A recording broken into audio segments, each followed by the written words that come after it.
In compliance with Chapter 551 of the Open Meetings Act of the Texas Government Code, I call to order a work session of the Board of Trustees of the Austin Independent School District for Wednesday, October 29th, 2025 at 6:06 p.m.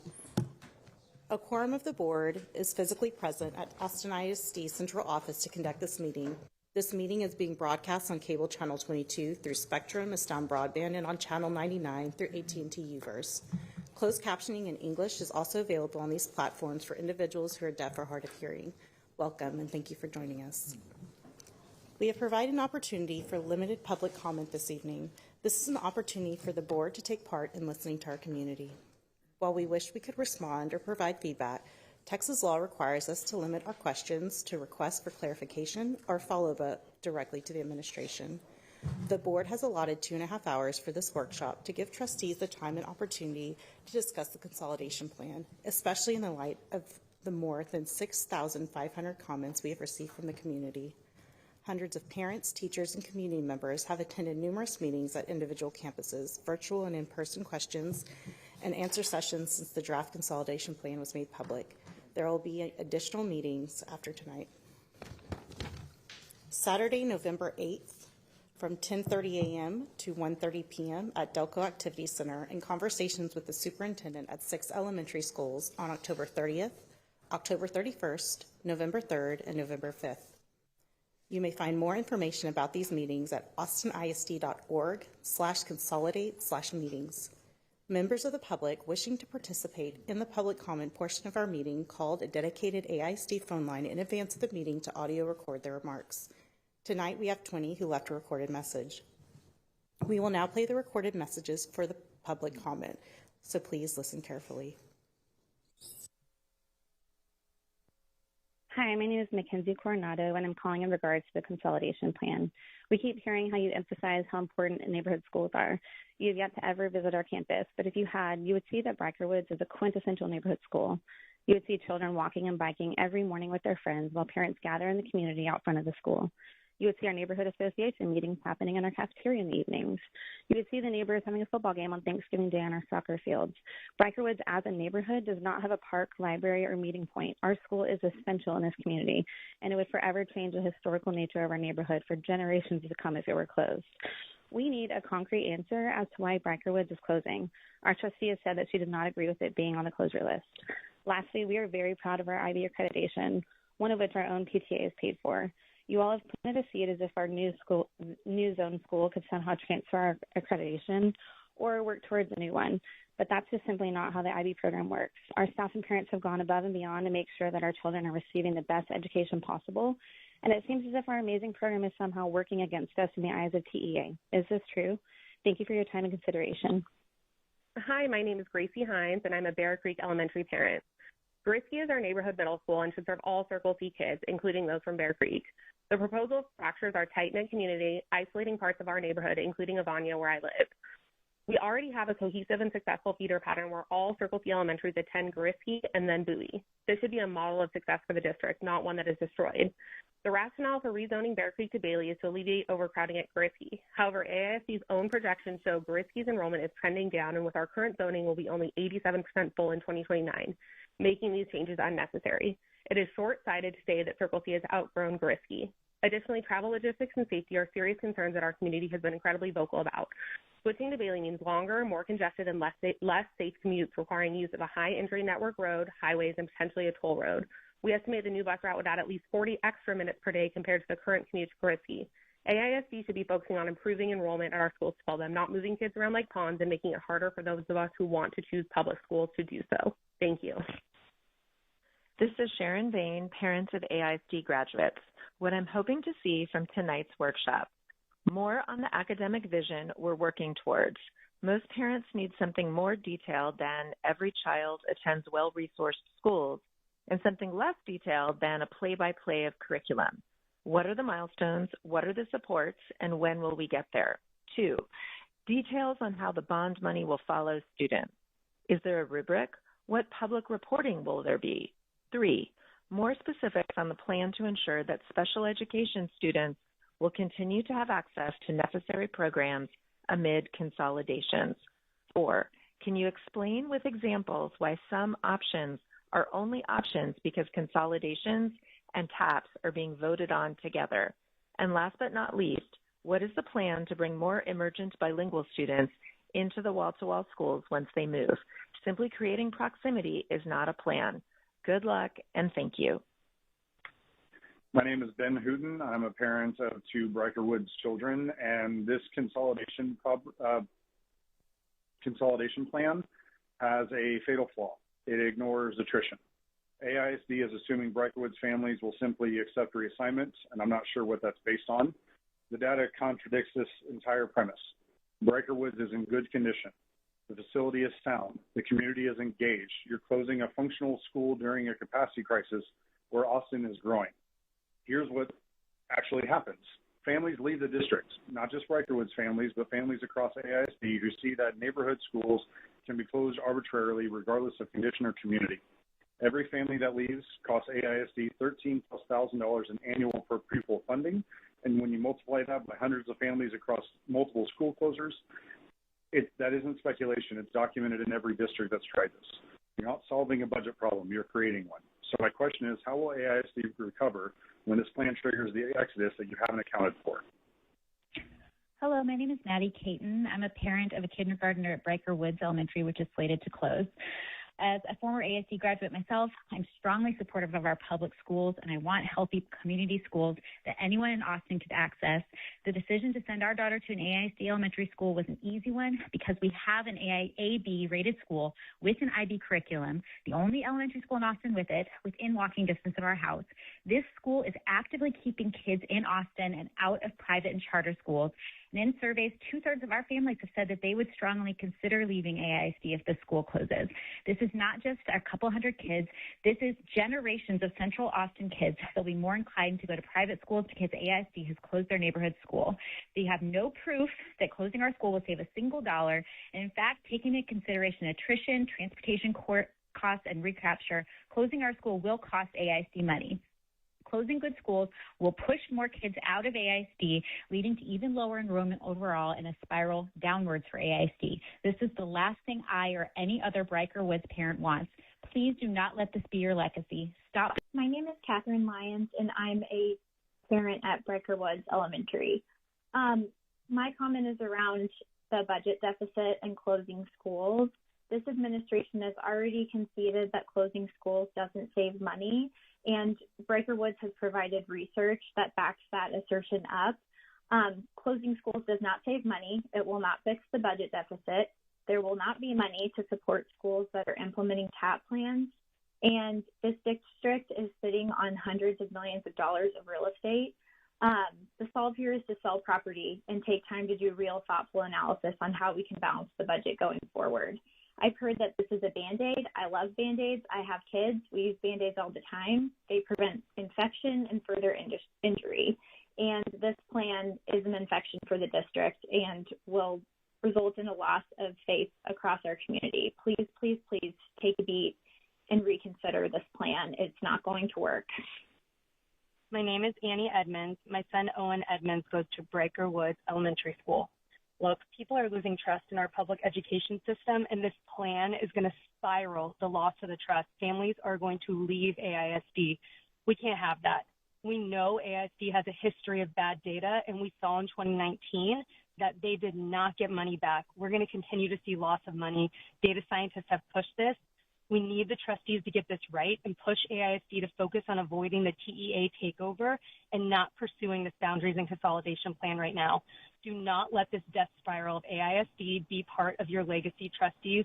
We need to demand better data and invest in a process that will bring families to the district. Please pause the consolidation process. Please keep high-performing enrolled schools like Briker Woods open. It's such a special IB school. We moved to this neighborhood to send our sons to this elementary school. Please, trustees, get this right. This is not the time to invest in this consolidation plan. We will not save money through this plan. We need to focus on avoiding a TEA takeover. We need to focus on keeping good. Hi, this is Jackie Kelleher. I have a student in 4th grade at Bear Creek Elementary in the Avanya and Gray Rock Ridge communities. Our community is part of the overall Circle C community. All schools in Circle C Hiker, where my older son attended, Clayton, and Bear Creek all are zoned to Gariskey Middle School. Our community is heavily impacted by a transition of shifting our students from Bear Creek Elementary over to Bailey Middle School. That represents a hardship for our community because we are primarily two working family homes. We need support from our community for transportation, for after-school events, to get our students to and from school just about every day. In middle school at Gariskey, this means we have neighbors, older siblings, and other community members already at the school that can support our families when we need it most. Our students, if they are shifted over to Bailey, would require. Hello, my name is Teal Pennebaker, and I'm a Brighter Woods parent as well as an Austin High School alum. I'm calling because I'm worried that this plan will plunge AISD into a larger financial crisis. Just at our school, 2/3 of parents are planning to pull their kids from AISD if the school consolidation moves forward. And we suspect those numbers are even higher given how acrimonious this process has been. We know that we're not the only school facing this. We've heard anecdotally from many other schools that families are looking very seriously at charter schools and private schools or leaving Austin altogether if this moves forward. We need AISD to pause this process and ensure that we don't plunge into a bigger financial crisis. So spend time getting this process right. AISD has a problematic track record of closing schools. Lest we forget 2019, the school closures actually cost the district money. Please do this right. Keep the integrity of AISD, keep PEA out, and be much more thoughtful about this process. Thank you. Hi, my name is Andrew Edmonds, and I'm speaking about the AISD consolidation plan as a parent of a student at Brighter Woods. 6 years ago, there was a similar exercise done with school closures that were supposed to save the district money, but they didn't. Enrollment dropped, families left, and AISD lost both revenue and community trust. This plan is 3 times larger without doing the careful school-by-school analysis that should come first. Independent data scientists reviewed the numbers and found the district will lose almost $500,000 in the first year alone. We can't afford to repeat the same mistakes on a bigger scale. Trustees, please pause this plan and demand accurate, transparent data before moving forward. Our communities are focused around these school locations as a driver for relationships, growth, and community cohesiveness. Please, please, please ensure you're making the right decision to make Austin a better place. Thank you. My name is Kelsey Long, and I'm a parent with 2 daughters at Brighter Woods Elementary. This proposed consolidation plan, which threatens to close Brighter Woods, puts AISD at tremendous risk. President Boswell herself said losing just 72 students means about $1 million less in funding for the district. At Brighter Woods alone, 2/3 of families have said that they would leave AISD if our school closes. That's not saving. That's an even deeper financial crisis. Our school is growing and positioned to help AISD thrive, not shrink. We've had to turn families away who want to be part of our vibrant community, and it's the district's only IB-certified elementary school. Additionally, 3 independent data scientists found that closing Brighter Woods could cost the district $470,000 in the first year and create an ongoing $170,000 annual deficit, and that's even before accounting for lost enrollment. Trustees, we need you to do what's right. Demand better data, pause this consolidation plan, and keep high-performing, highly enrolled schools like Brighter Woods open. Thank you. Hello, this is Cece Jung. Our family is one of 117 students in East Zilker being rezoned and displaced from our neighborhood school. The current Sanchez, Becker, and Zilker plan creates an avoidable domino effect on all communities. Why has it not been further explored to keep Sanchez open with a robust turnaround plan, merged Becker and Dawson together as a non-zoned wall-to-wall school to satisfy the goal of supporting the local emerging bilingual population, redistribute the Becker and Dawson zones equitably between Zilker, Galindo, and Travis Heights, and keep our East Zilker boundary in its pre-draft version. The draft recommendations create nonsensical disruption for all families. The proposed plan is vying to be season 3 of Nobody Wants This, except with confused parents, new plot twists, and no happy endings. Hi, my name is Caitlin Kasten. I am a mother of a child at Patton Elementary with another child that is not currently in public education, but I would like her to be. I have been involved in this process all summer from the beginning, and last night on the Q&A session, I heard some things that I really just do not feel like are being applied equally across the board.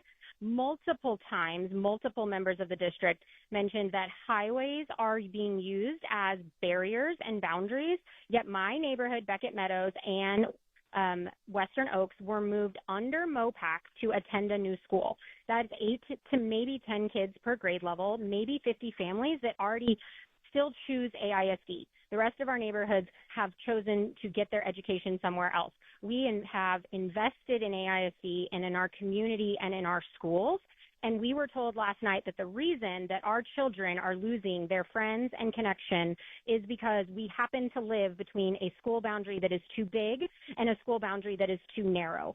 Those are the fault of the district, not. Hi, I am an Austin ISD parent of 2 girls, and I'm calling today to urge the board to reconsider this draft consolidation plan that AISD has given you. Right now, AISD is at a crossroads, and we need to focus on the pending TEA turnaround. This has been a distraction from our students, from educators, and it's frankly not needed at this point. There is budget cuts to be made both at headquarters and at administration that can bridge the budget for another year. However, AISD is not providing you with those options because that would be hard for them. They want us as parents to do the hard thing. And I'm asking you as the board to ensure that you are our voice as public servants and that you tell AISD to decouple the TAPS from this plan and focus on our students, and we can come back with a community-based plan later on. Thank you. Hi, this is Melissa Brown. I am a parent of Sadie Brown at Briker Woods Elementary. And I just wanted to emphasize the hope that you guys will reconsider closing or not closing Briker Woods. We are an IB school. We have a great rating. We are a neighborhood school. And there's really no justified reason to close Briker Woods. We've done the cost analysis. It will actually cost the district money. I think in the first year we've assessed that it will cost the district $470,000 and then an ongoing over $100,000 per year to keep that if you close Briker Woods. And there's really no reason to close it based on data. Like the rubric data that you had was incorrect as well. Because of all that, it is irresponsible and unethical, really, to close high-performing schools without any real justification other than optics, and that's kind of how it seems. So just want my voice to be heard. I look forward to engaging with the district more on it. Thank you. Good afternoon. My name is Laura Ramos, and I'm an Avania resident with children in 2nd and 5th grade at Bear Creek Elementary. While we appreciate that AISD may allow our current 5th grader to attend Gritsky Middle School, which is where they're now zoned, they would no longer have a bus, and this doesn't address our concerns for our younger child. You mentioned that Gritsky is being over-enrolled, yet GMS currently had allowed student transfers into the school. The plan also rezones kids from Small to Gritsky, taking our kids away from the school that they're currently at. GMS enrollment is predicted to decline by ASD prediction reports. Why not stop the transfers at Gritsky and not move kids from Small to GMS? Yesterday, it was also mentioned that bus routes will be decided after boundaries are set and that no one has driven the routes yet. That worries us because decisions are being made without understanding the true cost, safety risks, and daily impact on families. Many in our community have already said that they won't send their children to Bailey. So families are leaving AISD, and it's already affecting our Bear Creek enrollment. We want our kids to stay in AISD, but options like Valor, Veritas, Regents, and Eames are close by. I ask that you consider Pecan Springs Elementary as the new unzoned home for Austin's Montessori program, a school closer to the current Montessori campus at Wynn. Our Montessori community has built something incredibly valuable, a program where students are thriving academically, families are deeply engaged, and educators are trained and committed to the Montessori and dual language model. That continuity in staff, leadership, and students is what makes it work, and that continuity will keep it succeeding and growing. 84% of Wynn Montessori families live within 5 minutes of the current campus, including more than half of our transfers. 19 Wynn Montessori students already live in the Pecan Springs zone. Relocating the program to Pecan Springs would keep these families connected and sustain the culture that's already producing strong results. Regardless of the location of the Montessori, we ask that the district provide transportation for current Wynn students to ensure accessibility and equity as the program transitions. Please commit to continuing the two-way dual language model that's the cornerstone of our success. We ask the district to identify specific recruitment resources so families in the new area know about this unique unzoned opportunity and how to apply. Thank you. Felicia McLean, Becker parent. In 2015, there were 83,720 students in public education here in Austin ISD, and in 2022, there were just 33,000 students. And now, in 2025, there are about 69,000 students. That means that we've lost approximately 3,500 students from public education in 3 years. There hasn't been a decline of students available to attend public schools, as there's more than 35,000 students here in the district. Their families are just choosing charter, private, and home schools. This draft plan, as written, will drive more students away, especially in a school of choice system, with upcoming vouchers and private charter schools ready to recruit them. And if just 1,800 of them leave the district, then the savings from the 13 schools you close will be null and void. Please listen to our needs. Please reconsider these closures. Instead of closures, we need a plan that brings our students back to public education, not pushes them further away. Hello, my name is Annie Croft, and I'm a parent at Briker Woods Elementary, and I strongly urge you not to move forward with this consolidation plan. You've spoken frequently about equity in this plan and process, but equity is not punitive. It is about expanding opportunity for those with fewer resources, not creating pain for some communities so others might catch up. What's happening here feels like pain for pain's sake, closing a small, high-performing school in central West Austin simply to spread the impact and discomfort to that area of the city. This is not equity. This is loss without purpose. We are willing to have difficult conversations and make sacrifices if the benefits are clear and measurable, but past closures haven't shown that. Without data-driven proof that this will save money and spare students harm, moving ahead is irresponsible and undermines public trust. Please pause this process, demand accurate data, and choose a path that keeps families in AISD and schools like Briker Woods thriving. Thank you.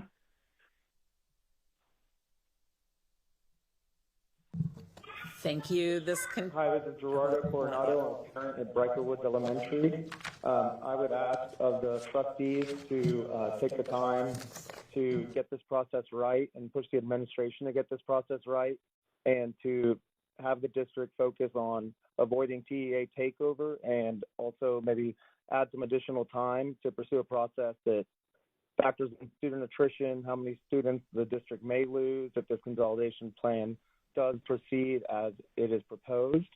And then also of the administration, I would like to ask who on the academic leadership team has successfully turned around a Title I elementary campus or facilitated a turnaround plan. If no one has, how is the district ensuring plans are informed by proven experience and facilities changes? Thank you very much.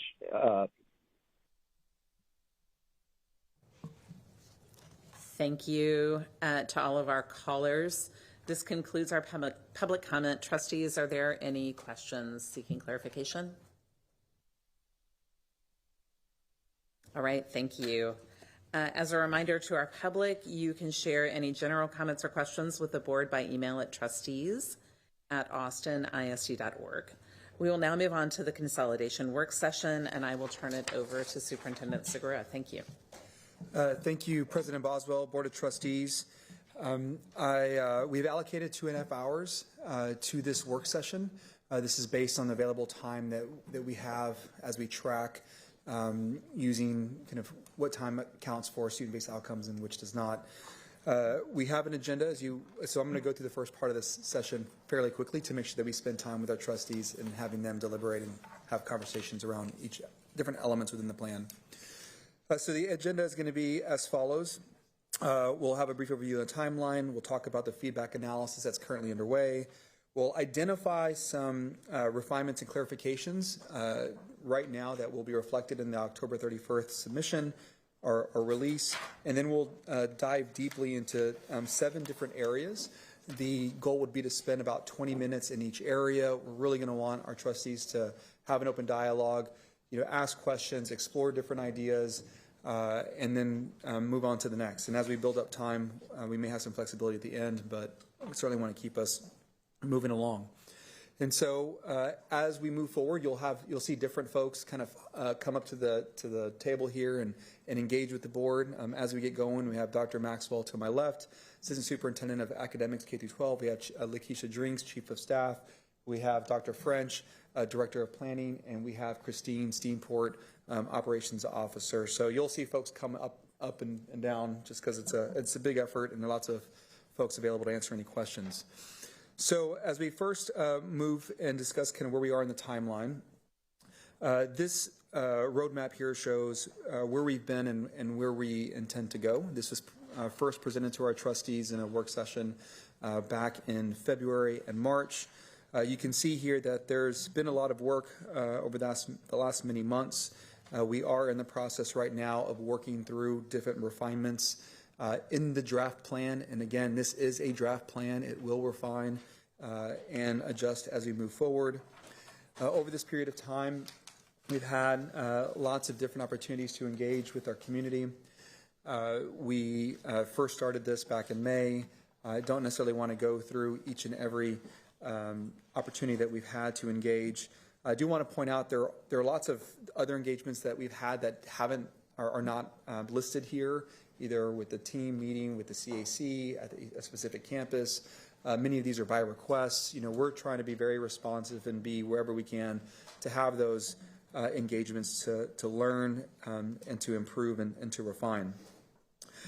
We are also committed, and these are currently underway, having committee meetings with the 13 schools that are identified within the consolidation plan. Those are underway.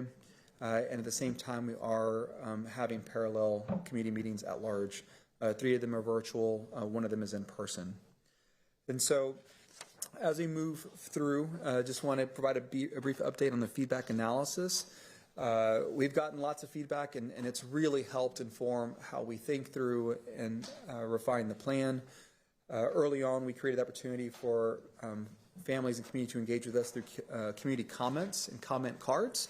To date, we received over 7,000 of these cards. They're really great. There's lots of information in them. And I want our community to know and our board to know that each one of these is evaluated, it's read. We spend time thinking through what it means, what themes are coming out of the information we're collecting. We're providing responses, and as themes build, we will take action and explore, and then if there's an action to be taken, we will make those adjustments. We're also capturing information through these community meetings as well. As we hear things from our community or from our principals, that also comes into the process as well, and certainly this opportunity here as we engage with our trustees. As we move forward, one of the things that I want to do is communicate to you all as our trustees, as well as our community, some of those things that we've already identified and we know will be reflected in the next version of the draft plan, which is going to, again, be released here in a couple days on October 31st. I also want to note that I know it's Halloween. We are going to be looking to release earlier in the day. We're striving to release, early afternoon. I certainly do not want to provide an update late in the evening when our families are, collectively together, engaging in whatever they may be engaging with that night. But some of the clarifications are around transfer policies, transportation boundary updates, and programs. And so a couple that I wanted to share and just be really clear about was in the new plan or in the draft or in the update, you'll see a couple, and I'm going to read them out. I think it's really important that we list them. Continuation transfers will also include rising 6th and 9th graders if their feeder school has changed. So this is based on feedback that we got from our community around the fact that families plan. They plan to go to a middle school. They spend their entire elementary school planning to go to middle school or a middle school to a high school, and to have a disruption take place in that last year is something we wanted to address. We wanted to be really clear and show a commitment to ensuring that those students, no matter what happens, have the opportunity to go into that school that they had been planning for all along. The next one, transfer students in a school proposed to close or have a program change will be guaranteed a spot to stay with their peers at the new school location. So this applies in multiple scenarios in the plan.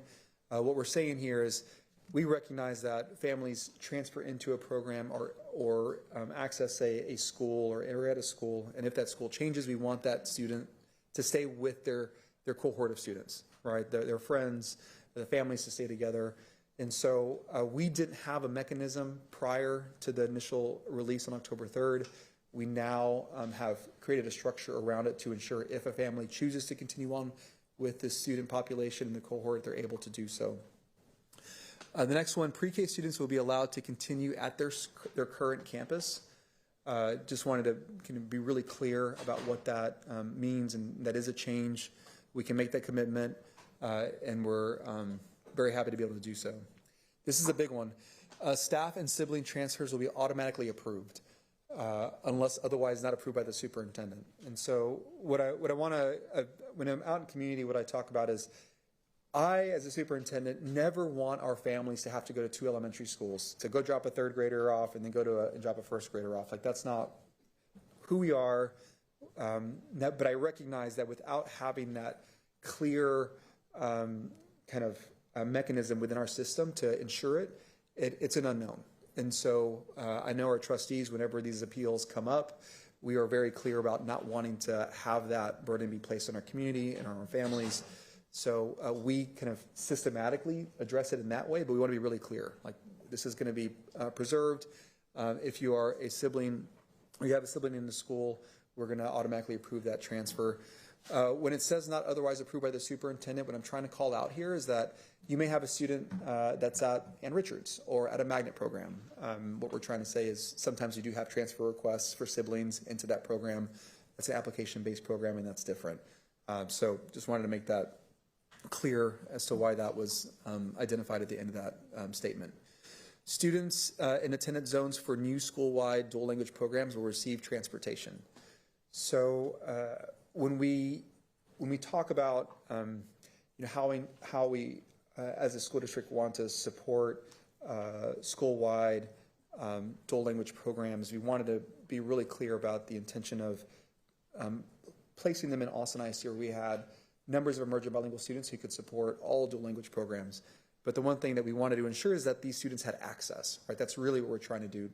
Not moving the program doesn't ensure access. We wanted to go to one step further. We heard this from our community loud and clear. We've heard it from trustees. We've heard it from families. And so we have looked at it. We can do it. In this plan, that would mean Pickle, Sanchez, Wooten, and Odom.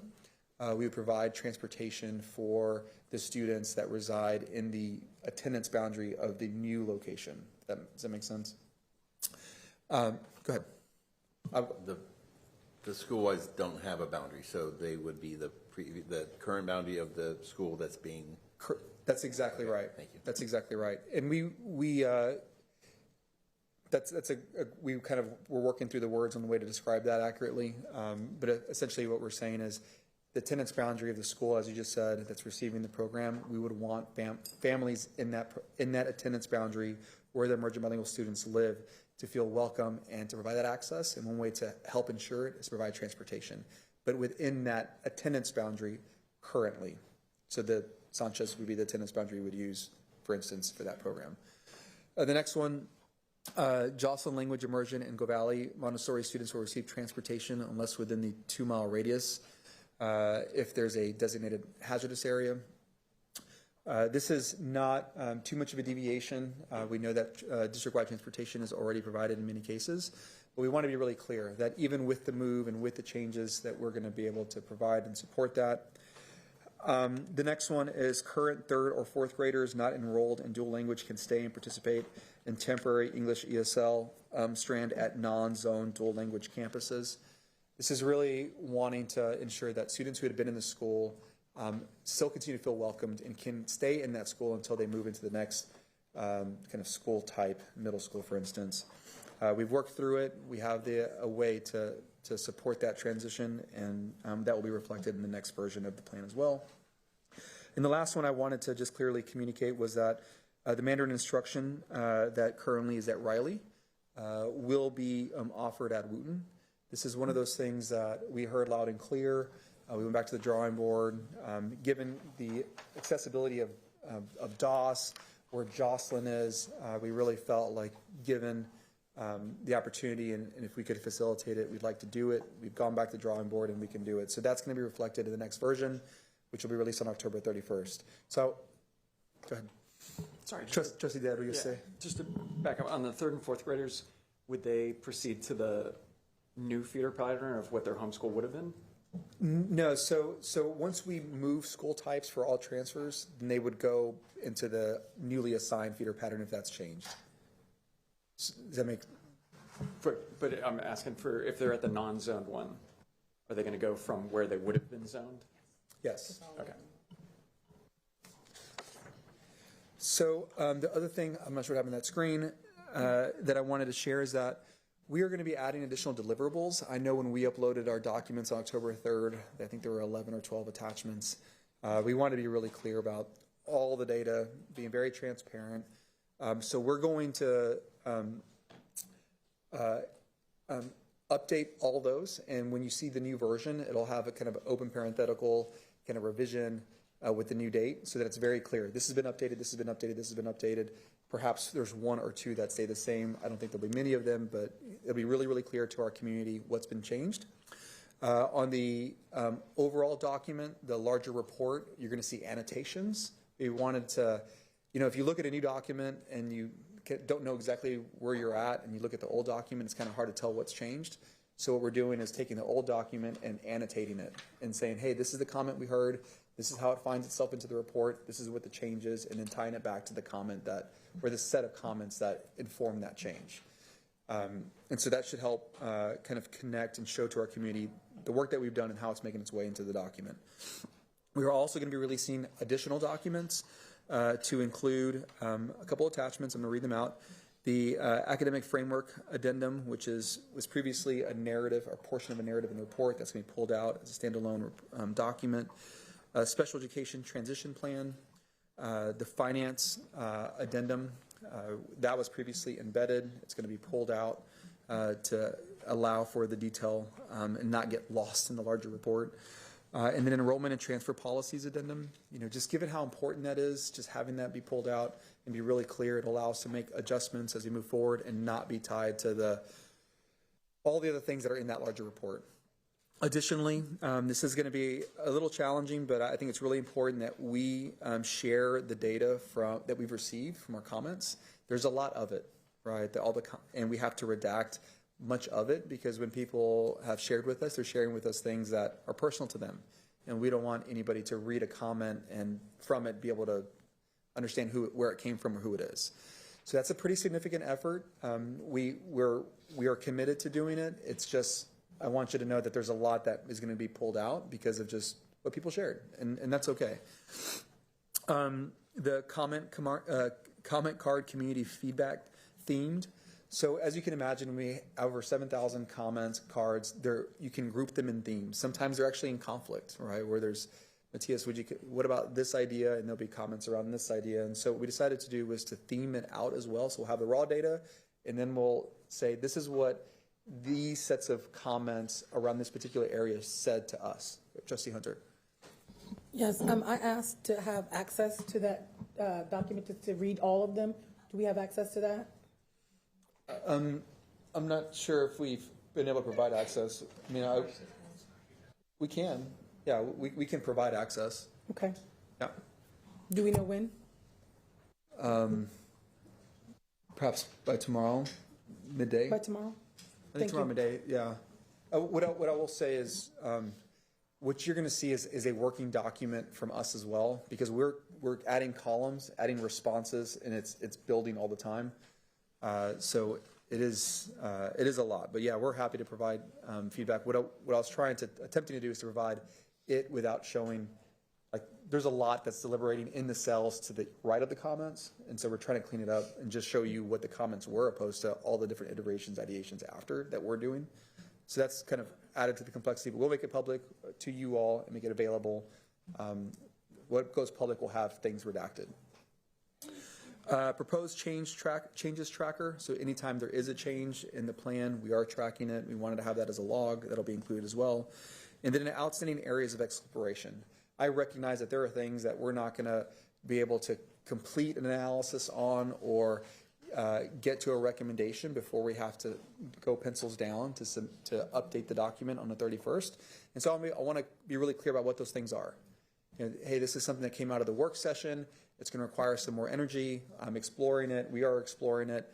And so it'll be communicated out as a cover sheet as well as an attachment to this deliverable that is still ongoing work. And so now what we're going to do is to transition to the next section of the work session and go kind of focus area by focus area. These areas were pulled from different conversations with trustees, different things that were shared with me. We are trying to find the things that really require discussion so that we can get feedback and then take the next step. This is based on kind of our pulling of information from our trustees as well as conversations we've had with you all and what we've heard in the community. I'm going to pause. I've said a lot. I'm trying to stay on time. President Boswell? So, yeah, do we have questions? Anyone have quick questions about what we've heard so far in the adjustments? Trustee Kaufman? Yeah, I just have one quick question about the commitment to transportation for students in the new non-zoned dual language schools. Would that apply based on the same existing rules for transportation that they have now? Yes. Like a student across the street will not be wheeled over. It'll be the 2 mile radius and the safe. Correct. Safety. Okay. That's exactly right. If you could just be really clear on that. I don't want someone to feel that that's a broken promise if they're a mile away and they think they're going to start getting transportation when they didn't previously. That's a good point. Thank you. We can make it very clear. Okay. Thank you, Trustee Quintana. I just want to clarify that any recommendations or thoughts that are shared tonight will be a part of the draft on Friday? No. Well, so there's a lot in this, so it depends on what it is. So if there's something comes out of this conversation that is a simple adjustment and we can make that adjustment and we can get it into documents, get it translated, then we will do it. If it is a bigger idea that requires more work, then what I'm going to do is make a statement and say, hey, for this part of the report, there is still work ongoing and we'll release an update, over sometime in the next week to kind of pull that back in. It is simply just a lot that has to get done between the idea, the testing, confirming we can do it, the translation, developing the documents and posting the documents in a way that's accessible. And so that's why I want to be really clear about what we're continuing on. So there will be some things, but I can't say that all things, depending on where the conversation goes. Is that helpful?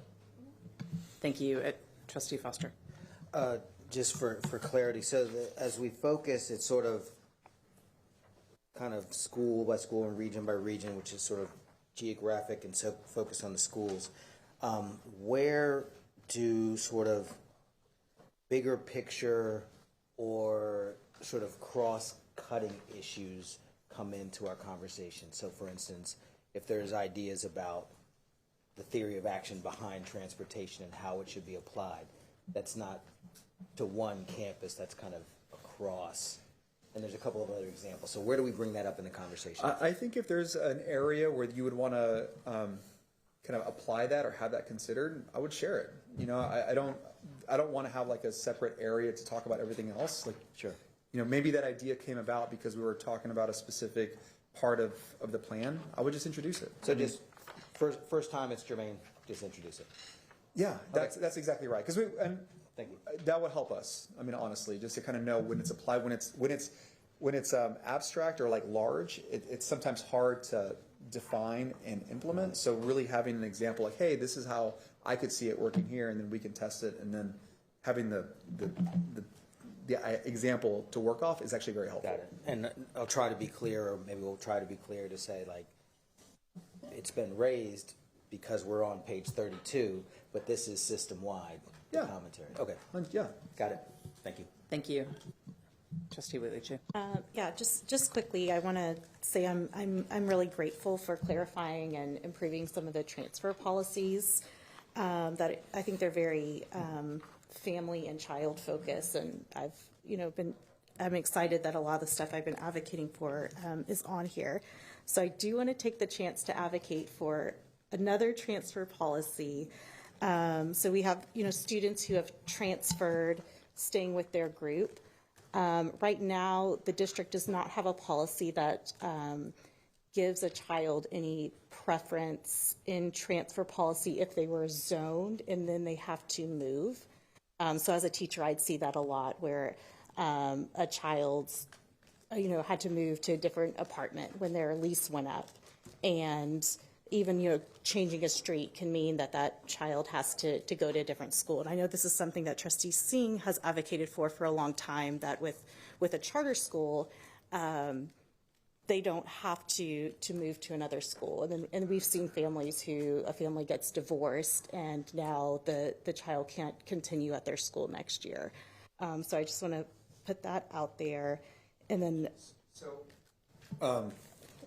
Just because this is helpful, would you expect that child to have lived in that attendance zone for a period of time? Would they have had would they have to have been in the school already? I think a child who's in the school already. Okay, so a student is in the school. I'm in second grade. I move away because of some other extenuating circumstance. Maybe it's rent. Maybe it's something. Be given a transfer priority because that's where I was previously. Be treated the same as someone who had a continuing transfer. Got it. Does that make sense? Yeah, I know. And I think that can come to our policy committee too. I think that would be a great thing for our policy committee to work on. So thank you. But I guess but once they leave that school, that wouldn't continue, just the way our other transfers don't, to middle or high. Like if you moved out of an elementary boundary, then you wouldn't continue on to the middle school if you weren't already in that middle school. So yeah, I'd ask that they'd be treated the same as someone who had a continuing transfer. Got it. Given the same priority. Okay.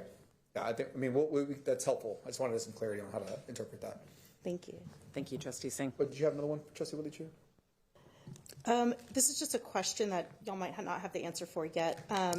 With the split schools, how would that work with staying with the cohort? Because some of the cohorts are being divided in the current plan, and maybe that's being addressed that they're fewer students. Yeah, that's one of the things. So that's really going to apply to the students that are transfers in, right? So if you're zoned, then you're going to get the ability to go to the school that you're going to. If you're a transfer in, one of the things we're committing to is that you can go with the cohort. What if a school gets split 50-50 or 70-30? We would allow for flexibility to be one of the two schools effectively is what we would do. That's kind of one of those nuances. And so as we move forward, we're going to add kind of more clarity around the sub-bullets. But that's one thing that could happen. Thank you. Okay, now Trustee Singh. Sure. Okay, so I noticed that there's a finance addendum in additional deliverables list, so thank you for that. So I just wanted to request that in that financial projection, we have various models that have different assumptions that are from more conservative to less conservative, and acknowledge different scenarios for enrollment, different scenarios for transportation. All of these things sound great, but they do have a cost. And I think it's really important for the trustees and the public to really see that we may not get a whole bunch of money, saved in the first year or two because we are making a shift. But, whatever the projections are going to be 3 years out, 5 years out, 10 years out, I think that's going to be really, really important for us to have public and documented. And in addition, a way to monitor that. That is not something we did after the 2019 closures, and it's really biting us, where. And I really want to not repeat, that mistake, and just make sure that we are very realistic with the public about what the anticipated savings could be, and when, and really do look at the enrollment, potential fluctuations in enrollment, and the additional cost of transportation in particular.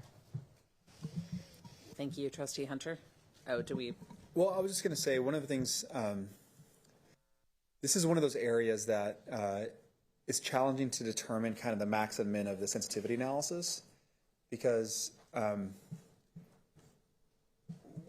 there's going to be a disruption, and we recognize that. It's just, the certainty around 5%, 10%, 25%, and there's different school districts that have gone through this that have seen different things, and then we have our own experience with what we went through, right, in 2019. Now that was obviously right before the pandemic, and everything kind of went in a different direction, and so what we're going to do is do the analysis, and then at the end apply kind of a sensitivity analysis on it, being up or down.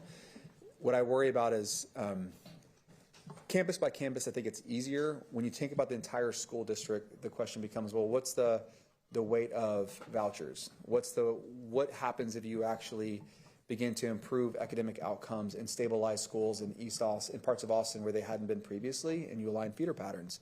There's lots of arguments that you could actually see an increase in those areas as well. So there's both that I have to kind of work through. I really wanted to focus the analysis on the impact of the schools tied to these changes, and then we can add on top of it other considerations. It's just that second part is pretty hard to quantify. But yeah, we're going down campus by campus. So you'll see that in the version. I think sensitivity analysis is the way to do it. It's just the assumptions that you apply are everything. So will we have that with assumptions before the board vote? Yeah. So on Friday you're going to have a deeper analysis. So instead of it broken down as a total, you're going to go campus by campus by campus. What we're not going to show in that document is, what could vouchers do? What happens, if the federal government changes? I mean, there's just so many other things. So we're going to really kind of keep it to what we believe the impact of this is, and not bring in everything else. Because there's a lot that has changed in the last 18 months. That Sure. No, I appreciate that. I think that's just hard. The second part. This one we can do. It's okay. But like the voucher part, I understand. But you can put, there are economist reports and things like that are out there that do have assumptions. So even though that would happen regardless of whether we consolidate or not, I get that. But I just think there could be attrition. With some of this, there is research, around it. I just want to make sure we're capturing that and we're not afraid to just acknowledge it, because transparency and trust is just that's just part of the transparency and trust in this whole process. So I would appreciate seeing that definitely before the vote. Thanks. Thank you. Trustee Hunter. I was just going to say the ad hoc budget committee already asked for plus 1%, plus 2%, plus 1%, 5%, no, 1%, 3%, and 5%, and then negative 1%, 3%, and 5%. And I think those are really good, round figures that we could have. And so that they've asked for that. And they've also asked for the budgeting account of the $25 million. So I think when they share that with the budget, just share it with us. I mean, it's one task. We all see the same thing. Thank you. All right, just a couple of quick things. I hope that with this change in plan for rising 6th and 9th graders, we know that people are doing campus visits right now, that elementary schools are visiting middle schools are visiting high schools. I know that has been challenging for some of our students who are expecting to be separated from their peers. How are we notifying families that this change will be included, no matter what happens going forward, that those kids will have that option? I hope we're notifying those families very quickly, because people are in the midst of making decisions right now. We know that charters are coming after kids, that private schools are recruiting right now. The sooner we can let our kids and our families know, so that kids can be fully engaged in those visits. Thank you for that. I hope that's happening quickly. Want to be sure that the transfer students can go with their peers at schools that close at all of our campuses. I know the numbers at Briker Woods, if Briker Woods closes, were going to be very tight, and they didn't have a guarantee in the same way some other campuses did. Want to be sure that promise, if that is what happens, that promise applies to them as well. Thank you. And then I also want to make sure we're talking about recruitment with the dual language programs. I know families really did a lot of that recruitment. Families that were backing the dual language carried a lot of that burden last time, and those programs would not have been successful without that. and really want to be sure there's a robust plan for that. We've heard that loud and clear from families who were there 20 years ago when those programs were created and carry that history with them. Just want to make sure that is heard and planned for.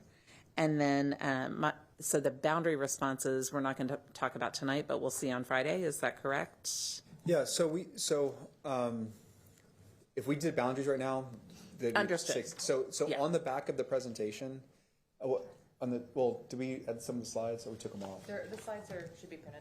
They're at the end. So we have examples of ones that we've already been able to address and accept at the way end, but going and doing it one by one. Yeah, I know we can't do all of it. Just want to be clear on what people expect because it's listed on the table of contents but not shown in the same way. So Yeah. just want real clarity because people will be wondering and asking. So thank you for that. And then I just want to add my voice to the financial information. I've asked quite a few financial questions that I know many of my colleagues have shared. That to me is a really essential thing to have ahead of a vote, and I appreciate the modeling. I know it's a wild card. I know that. But I think it's not going to be zero in either direction and really want to have that really clear understanding. And in addition, a really clear understanding of what this will and will not solve with our budget next year. I think we need to be really transparent with our community. This is an immense amount of disruption, but it's not going to close our budget gap. But I want to be really, really sure no one is taken by surprise when we get to budgeting and still have to do some painful things, more likely than not. And I want to be really honest with each other and with our community about that.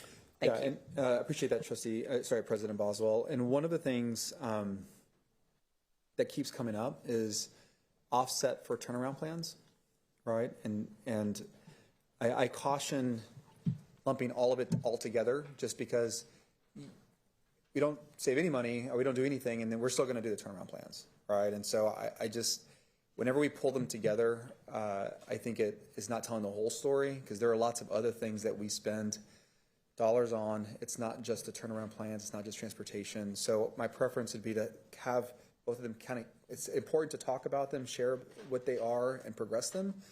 But if it ends up being that you're not saving money because you're spending it, well, we're going to have to spend it anyway.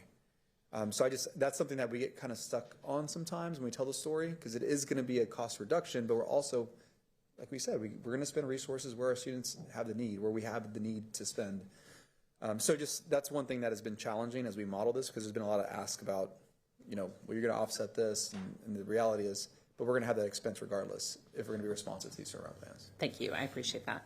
I want to be conscious of our time. I think Josh can help us. Oh, Trustee D'Odioste. Yep. Sorry, I just wanted to touch quickly on the special education transition plan for some of the outstanding questions that I know the community has. One, early in the discussion, we talked about locations for centralized placements and programming, whether, especially at the elementary level, like SBS and scores are not on every campus, and so just how those are dispersed on the district, within the district, but then also for the staffing assignment and where students are going to be. I know families are already asking teachers, particularly at schools that we're closing, where they're going to end up, and they're wanting to track with that. And I think that also kind of affects when they have other siblings, and whether the sibling's going to go here, the other sibling's going to go there. Just how we're going to be able to look at that and give information that the families can then use to inform transfers or any other decisions they're going to be making, and I think ensuring that the staffing is going to kind of follow the student or the student's following staffing, like kind of how that piece is going to go. And then the last one, just we're going to have to do a lot of ARD meetings in the spring, I'm assuming, and making sure that we're ready for that volume of getting those through, plus everybody else that had an annual due in the spring. Do you want to, I know we're going to be kind of tight on time. One of the things I will say is that we have spent a lot of time talking about transitioning students that have additional needs. And what we're going to do in the document that you see on Friday is kind of outlining the overall steps, processes, procedurally, what to expect and when. Each campus obviously is going to have a different different approach and strategy for that specific student group and student population. And so what we've been talking about, we meet with different schools, is hey, we need to have the conversation with staff included, with the principal included, with everybody to make sure that the transition is a successful one. We had a conversation yesterday at Woodane that I thought identified some of the things that absolutely have to be in these plans. But many of those things can't be fully built out campus by campus until we had those conversations. So right now, what we're doing is providing the overall structure, the expectations, the milestones, what we'll see procedurally over the entire district, and then the expectations around when each of those campus by campus plans will be developed. I don't think I need a super detailed answer right now, but I'm just hoping as we approach that deliverable, that's going to be inform those discussions for families, because I know they're asking teachers now, and even just saying it's going to be at least till January or whenever that they're going to be able to know, because also applications at schools are going to already have started up, and they're trying to decide where to go.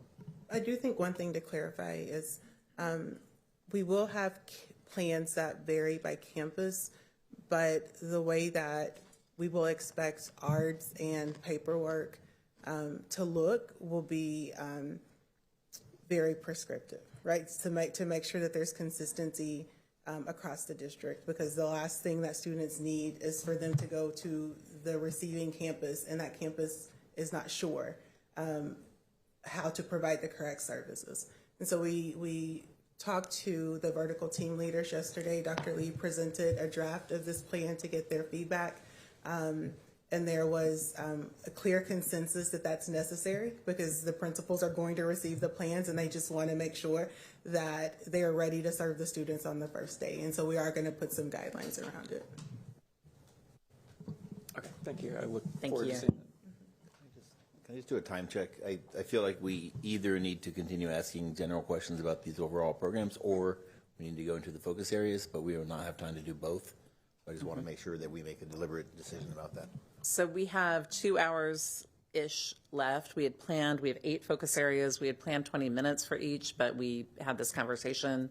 I would propose that maybe we spend 15 minutes on each and go through. Do we think we're in a good spot to do that? And Trustee Foster, I see that you have a question. Do you want to ask it now or hold? Well, I think, not derailing, that's the wrong word, but I think part of what's happening is we know we're getting a document, and there are things that I want to ensure are in the document and actually have asked for them so that there's no upset later.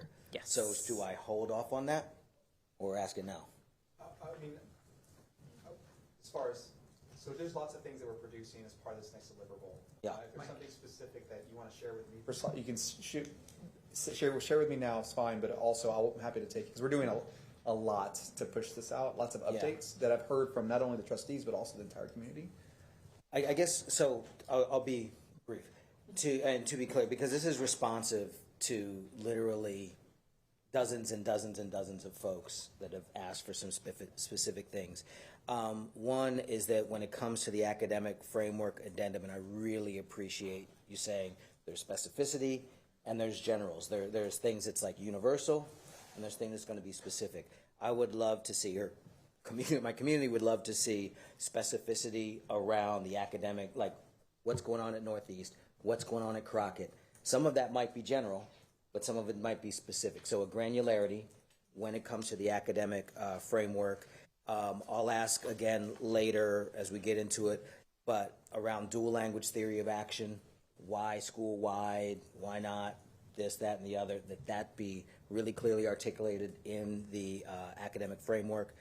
And then also, I don't know if this is another section mirroring some of the work you've already done, but some sort of from day one planning to implementation, something that tells us how's the community going to be involved each step of the way, and how the campus leaders are going to be involved, and how we are going to be responsive to our emerging awareness of shifts that are happening. Like this many new kids are coming to this campus. Folks are super hungry for specificity on, once we've decided, how are we going to ensure that we follow through really well? So I would love specific attention to that in the next version. Thank you. And Superintendent Segura, do you want to give us a deadline for getting deliverable requests to you?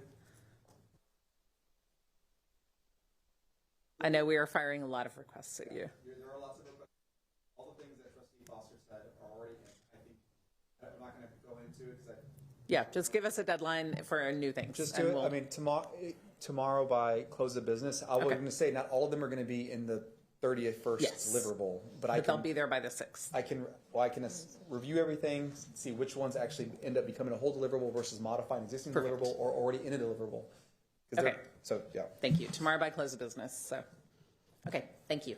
I think it's also important to acknowledge there'll be a delay on translations. We hope to have them translated by early next week, but as we get more feedback, we have to apply it and then send it to translation. So I do think it's important for the community to know that, like, we are aware that it's not posted in Spanish, but it will be posted shortly. Thank you. I appreciate that. That's an important thing for people to know. I appreciate that. All right. We ready? And are we good with 15 minutes each so we can get through all 8? 15 and maybe. Yeah, we'll do what we can. We can talk fast. All right, so the way we have this structured in the topics is we are putting basically what is in the deliverable already, which I'm assuming y'all have all read. And there's also just some additional data from the original rubric that was released in August. So this is here just to reference as needed. And we really just want to kind of remind how we got to the October 3rd proposal.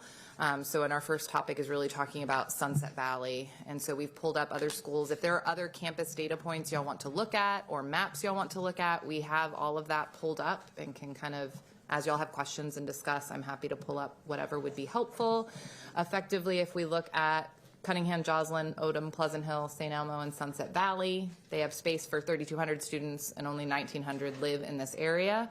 And so what we proposed in October was that October 3rd was that 2 of these are non-zoned and then 1 would close, being Sunset Valley.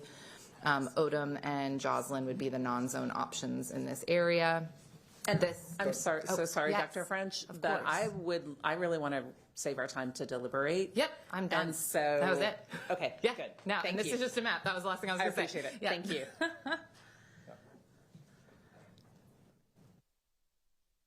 So what I need to know, I think is a seeding question, is we've heard from different stakeholders, is there an opportunity, why is Sunset Valley? Why not Joslyn? That's become I'm going to be really honest about what I'm hearing, just because I needed everybody to put it all out there. Please, thank you.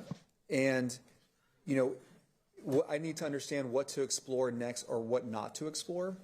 And there are different things that can be done in this area, but we want to communicate what those things would be if there was a consensus or a desire to actually move away from Sunset Valley being the school that was identified for closure and the program moving to Odom.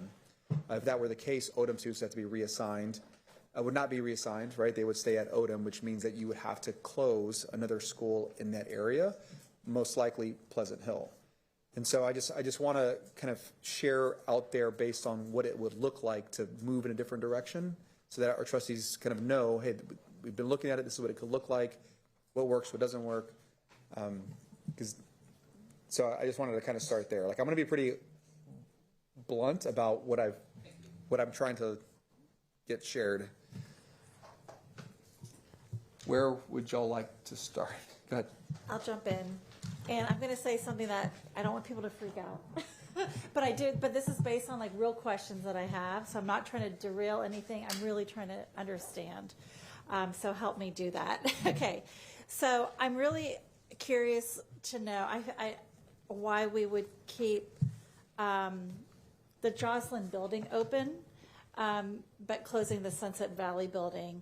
The Joslyn building has a facility cost per student that's about 3 times that of the Sunset Valley building, and Sunset Valley can accommodate more students. So that is one question that I have. I know that's not one of our guiding principles of like putting kids in better facilities, but it is kind of like a no-brainer in my mind of like that we would want to do that and not spend as much money on building costs if we can save it.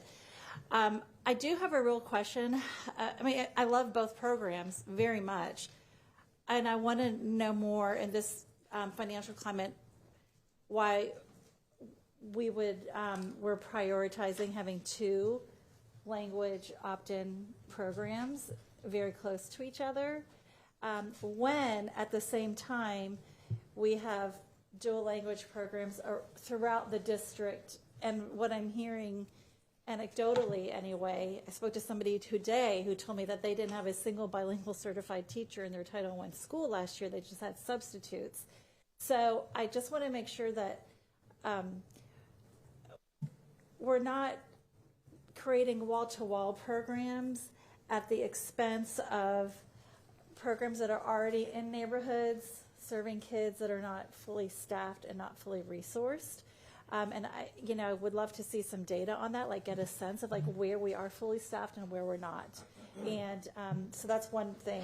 The other thing is, I know in southeast Austin, there are schools that are now being zoned to Mendez, which is fine, except Mendez does not have a dual language program, and so you've got kids coming out of dual language in elementary. There's a gap there for middle school, but then they can go to Travis or Aikens and continue. So I'm just kind of curious to know what like the theory of action is on that.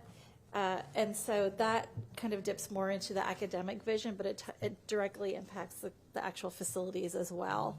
And, I don't know if there has been thought around making it easier for English native speakers who want a dual language experience to identify and enroll in one of the many dual language programs throughout the district. I don't think a lot of people understand that you can access dual language at any number of schools. It doesn't have to be at one of the wall-to-walls. And so that's really just like a fundamental question I have is, where is it worth investing in a wall-to-wall? Is it really necessary to have two language programs and like so close together in South Austin, and one of them being in a really bad building? And so help me understand some of that. Well, so I'm going to turn it over to Yvette. The first thing you said, though, that I think is, I'm going to be talking fast, is the kind of our philosophical approach to how that we got here. Right, the wall-to-wall dual language programs have already been in place for, in some cases, many, many years.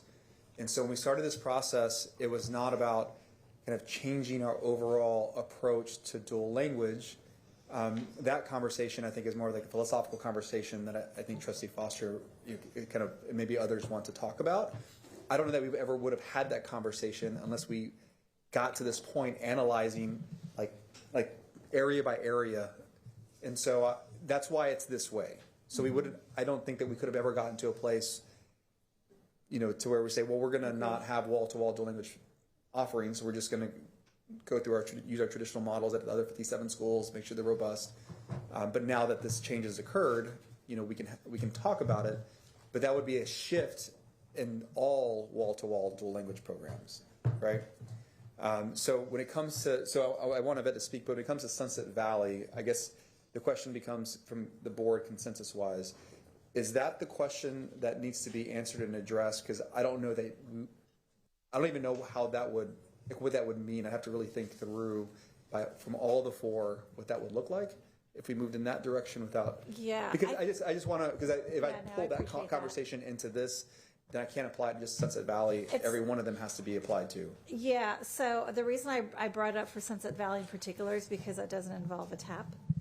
And so there's a little bit more flexibility there. And I think kind of what I would think about is, moving, and I'm not saying I'm advocating for this, but I'm wondering, could we move the Jocelyn program into the Sunset Valley building, because that is a unique program because it offers the Mandarin as well, which is not offered in 50 schools. So I understand the need to keep that somewhere. And then for Sunset Valley families who would want to have a dual language, access, they could access some of the other wall-to-walls or some of the other schools that would have that program. Now, obviously, that's hard because I love Sunset Valley and that community is very special.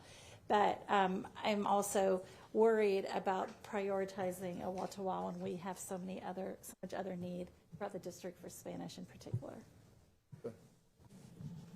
So thank you for that question. When we looked across, so there's also, when we think about, yes, the purpose of dual language programming is primarily, it's bilingual education for our emergent bilingual students. We also have a number of families, over 1,100 students, right, that have made a commitment to programming that are non-emergent bilingual as well. And so when we also look at locations across the district, there are many more dual language campuses in the north area, in that crescent, really the north area, than we do in the south. So in the south, there are not very many options for families that are non-emergent bilingual that would want to participate in a dual language program. In the north, again, there are many more options just because there are larger numbers of emergent bilingual students living in the north. Also, like your question about where are we staffed and where are we not, that for the most part, there are bilingual exceptions or ESL waivers across the district. So it's not necessarily on any particular campus. There is one campus, it's probably the one that you mentioned earlier, that does have a very large number of bilingual exceptions and ESL waivers. What I do want to at least say about that campus is they had vacancies in the past, so they're staffed, but they are working on getting their students certified, their teachers certified as well. So when I look across all the campuses that have vacancies or across all the vacancies that have bilingual exceptions and ESL waivers, most of them have at least one and some have 5 or more. So it's varied. I can't say that it's one particular area of town. I think that just speaks right to the value of our teachers and the fact that we really need certified teachers in our campuses. And so I think that with this process as well of going through the consolidation and really reviewing all the programs, we're also able to see where in Austin we have large numbers of emergent bilingual students and where maybe the programs are no longer serving our emergent bilingual students. I also wanted to talk a little bit about Mendez Middle School. Well, I'm sorry. I want to state, because Mendez is going to take us, I want to talk about Jocelyn programming in Sunset Valley, because I just want to kind of keep it to this region before we can, because we'll talk about, I got 8 minutes so far. I'm trying to. Okay. I guess I just want to know, like, for my colleagues, that's something that, especially Dr. Kaufman, because is this a crazy idea? I mean, and if it is, I'm out, and if no one is really interested, then I'm happy to drop it. But I felt like I had to raise it because Jocelyn, that building is not great, and I want our kids to be at least, in a better building. I mean, that's the first thing that kind of made me even think about this. So we're spending about over $1,000 more per kid. The building cost is over $1,000 more per student at Jocelyn than it is at Sunset Valley.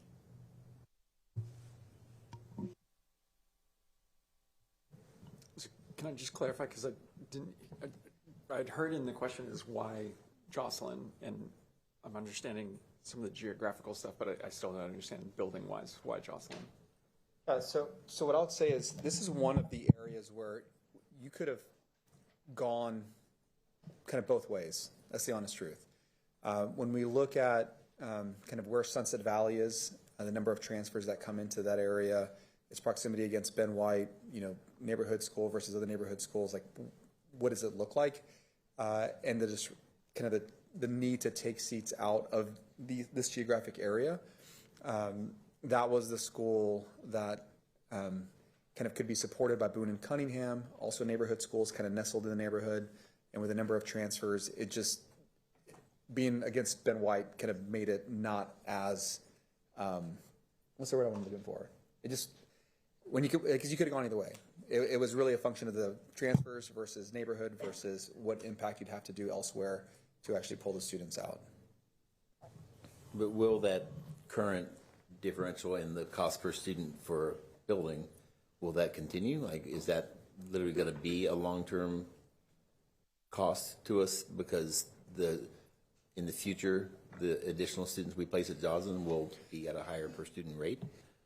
Yeah, so we don't have, so the cost differential a lot of times is based on the number of students you have in the school, right? And the programming at Joslin is, there's 3 languages there. I mean, that's the way they use the school is very different than the way that other schools use their school. And so when you have the administrative costs over the number of students, it's going to increase the ratio. It's going to increase the number of dollars allocated per student. I think you're going to see that when you have more complex programming in a school. You can't blend Mandarin and English and Spanish they have to have separate spaces. And so you have more educators, and the classroom size doesn't quite get to 22. So that is, I think, one of the drivers. If you move the program, you're going to see the cost per student rise at the school that supports the Mandarin program, and kind of the complexity of running a wall-to-wall while you're also doing immersion, which is something that I think we've talked about, and the complexity of doing that. I don't know if you want to speak to that briefly, real briefly, but I'm sorry. I'm sorry. You know I love you, but I know, and I'm trying to talk really fast, which I don't normally do. So yes, just exactly what Mr. Seguda is saying, right? When we've got, because our district also makes the commitment to staff by program, that means that we are really, like, it could take up more classroom space if you have two programs, right, happening at the same time, because you're staffing for the Mandarin program and you're staffing for the Spanish program as well. I appreciate that. I don't think, like, I still haven't really heard the answer, but I think, you know, the FCA score is actually, you know, much lower. It's much worse for Jocelyn than Sunset Valley. So I want to make that clear. It's not because of the number of students. And I think, oh, there was something else I was going to say. Oh, yeah. Anecdotally, again, I think I've heard from families who don't consider Jocelyn because of the location. And so I just think that we got to think about that too. Would we actually attract more families into AISD if it was at, you know, what some parents may perceive as a safer location? so is it to move the immersion program? Is it would the idea? So I'm trying to think about how to analyze this. Is it to move the immersion program to Sunset Valley? I'm not sure we can run both the immersion and the full wall-to-wall in the same way. That's one of the things that's the complexity of this. You just couldn't combine them. Go ahead. Well, I think what we heard at the Sunset Valley meeting the other day was we can move Sunset Valley school-wide dual language to another campus, but why not then use the vacated Sunset Valley campus to relocate the Joslin programming so that it's serving both purposes? That's what I heard as a proposal from the community. I might have misheard. Disrupt three communities opposed to, because now it's Odom and Sunset Valley. Odom would still change because they'd be reassigned. Sunset Valley would go to Odom, and then Jocelyn would go to Sunset Valley. So that would be the third disrupt. I mean, that's the proposal I heard. You could do that, or you could not.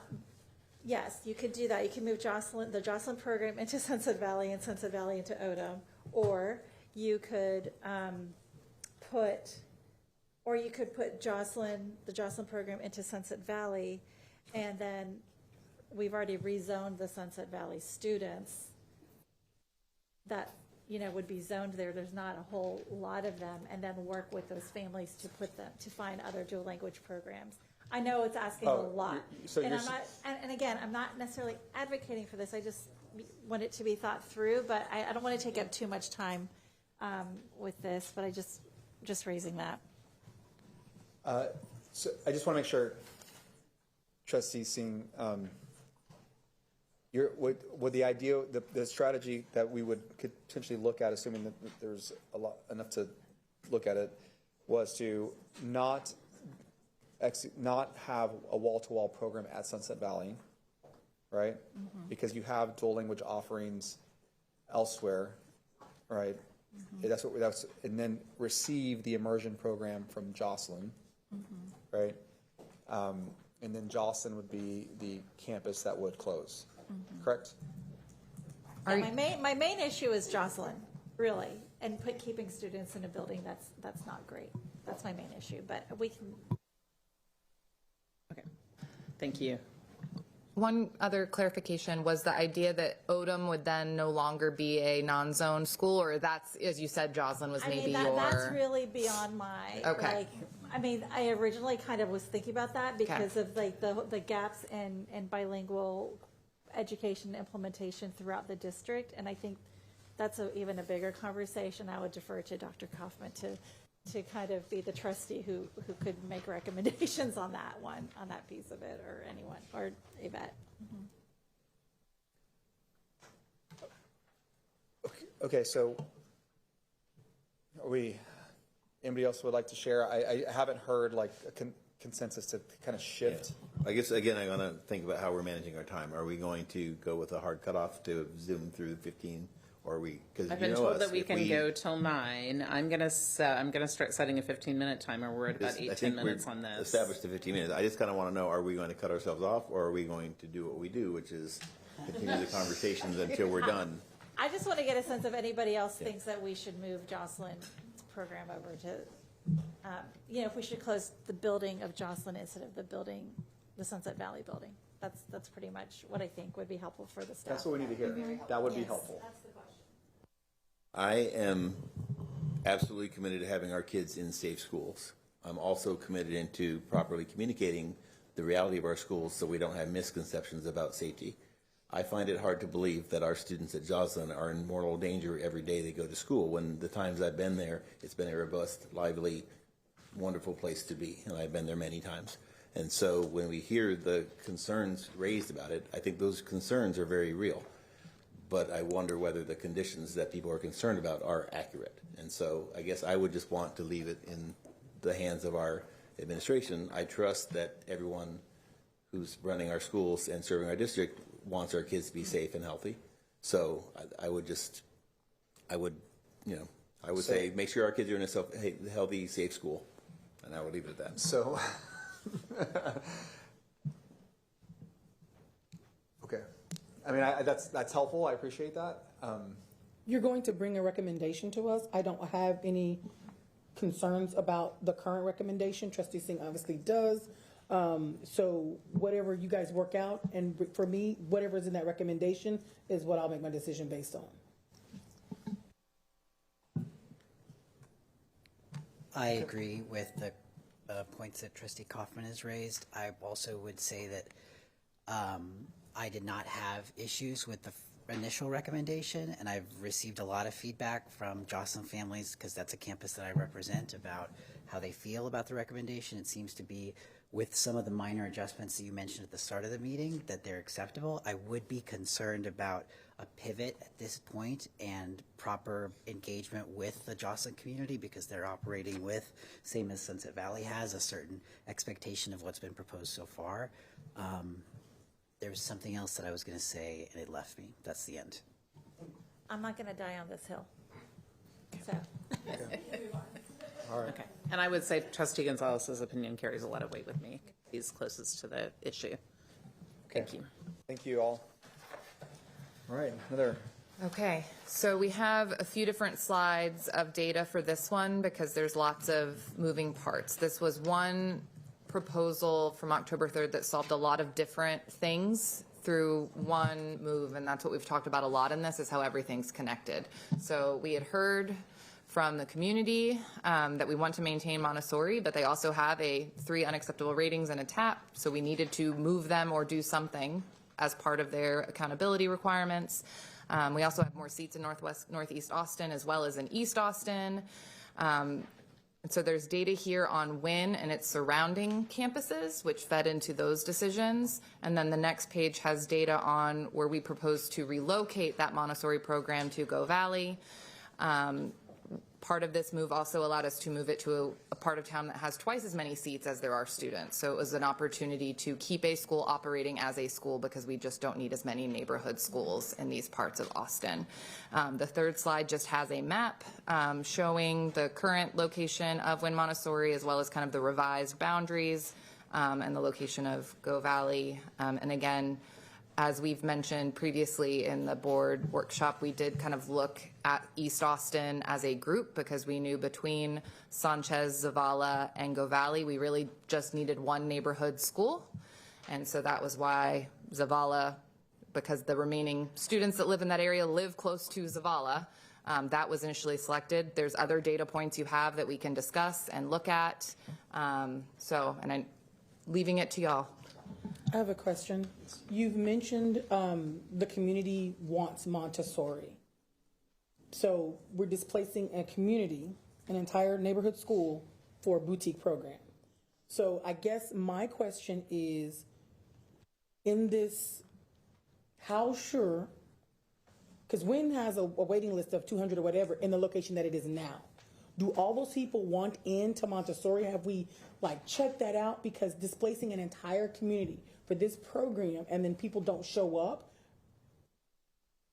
even if they do show up, displacing a community for a boutique program, I really struggle with. And I love Montessori. I did Montessori.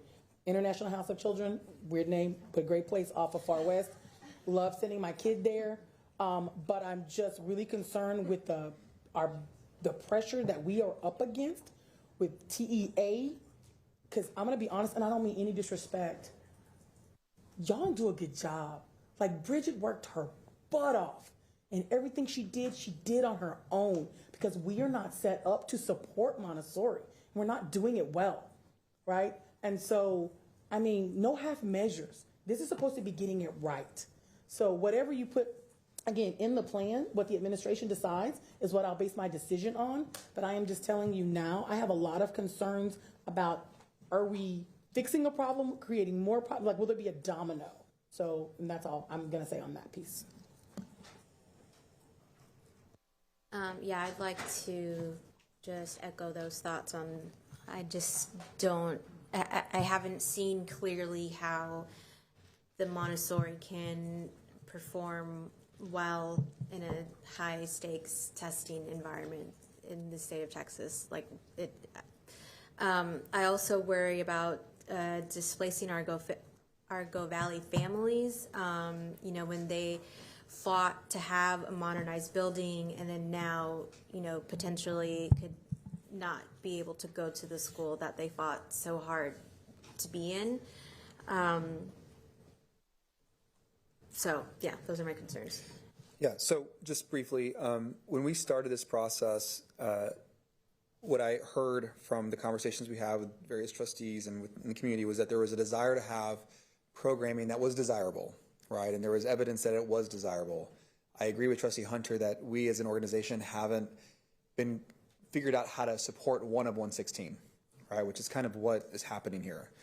And so we have to do a couple things to support the program if we continue on. At the time we started this process, I had not heard that there was ever a desire to move away from Montessori. I'd heard the opposite, in fact, that we wanted more Montessoris in Austin ISD, that there's a desire to have that programming in Austin ISD. Obviously, I don't want to expand something until we actually get it right. So in an effort to address the weight of the turnaround plans, position the program to be supported differently in the district, we needed to relocate it and kind of rethink how we as an administration support Montessori.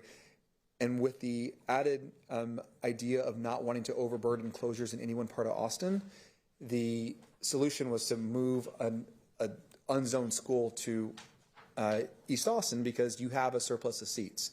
Originally, we had considered Zavala. We had considered other schools, and it really was really a conversation around whether Zavala had been an historic school. You know, should it be Go Valley? I've heard now from community, and I understand that. Like, this school was built for that community, and now we're displacing that community. That's not necessarily what we would like to do. But I need to communicate that if we do not move a program there, then we're going to be faced with the reality that you're going to have lots of under-enrolled schools in this area, which may lead to a closure without the program. So that's where the tension between these two things come. And so I'm really looking for our trustees to share with us any ideas, because we could move it to Zavala. We could move it to Ortega. That could work. Keeping it in the area, which is something I've heard from different folks, there aren't lots of schools that are available that don't have taps themselves. So that's not necessarily going to be an option. I heard Pecan Springs, that Pecan Springs has a tap. Sorry, I'll stop. Sorry. I just have a quick question. Is it possible in a school in an under-enrolled area to have two programs on one campus? So Dr. Maxwell and I have talked about this. I'll certainly let her speak, but it's kind of become, if you're going to do it all the way through. Splitting it up either by grade level or by strand kind of creates a really complex system within a school. I don't know, Dr. Maxwell, because that's really the guidance that we've been working off. Yeah, so and we've had this conversation, I think, in a few areas, but 2 programs within one school does present some pretty significant challenges to leading those programs and really setting them up for success. So we've seen some challenges with Montessori, even when everyone in the school, all the teachers, community included, all the students, begin to support and understand and learn how to use that program and become more successful with it. Having that on top of a traditional program, I think, does definitely pose some challenges. I think there, even if, I mean, having two strands of it, what I think would be almost impossible. If you had, say, I think we've had some questions around whether or not we could do Montessori at the early levels and then more traditional at the upper grade levels. That becomes a little bit of a question on how early and how long the Montessori program lasts. I think we've spent an entire year talking a lot about foundational and how important it is and what we're doing in K2, both in literacy and in math. That is where some significant, it's not just the tested grade levels that it's a challenge in Montessori, it's the foundational levels as well.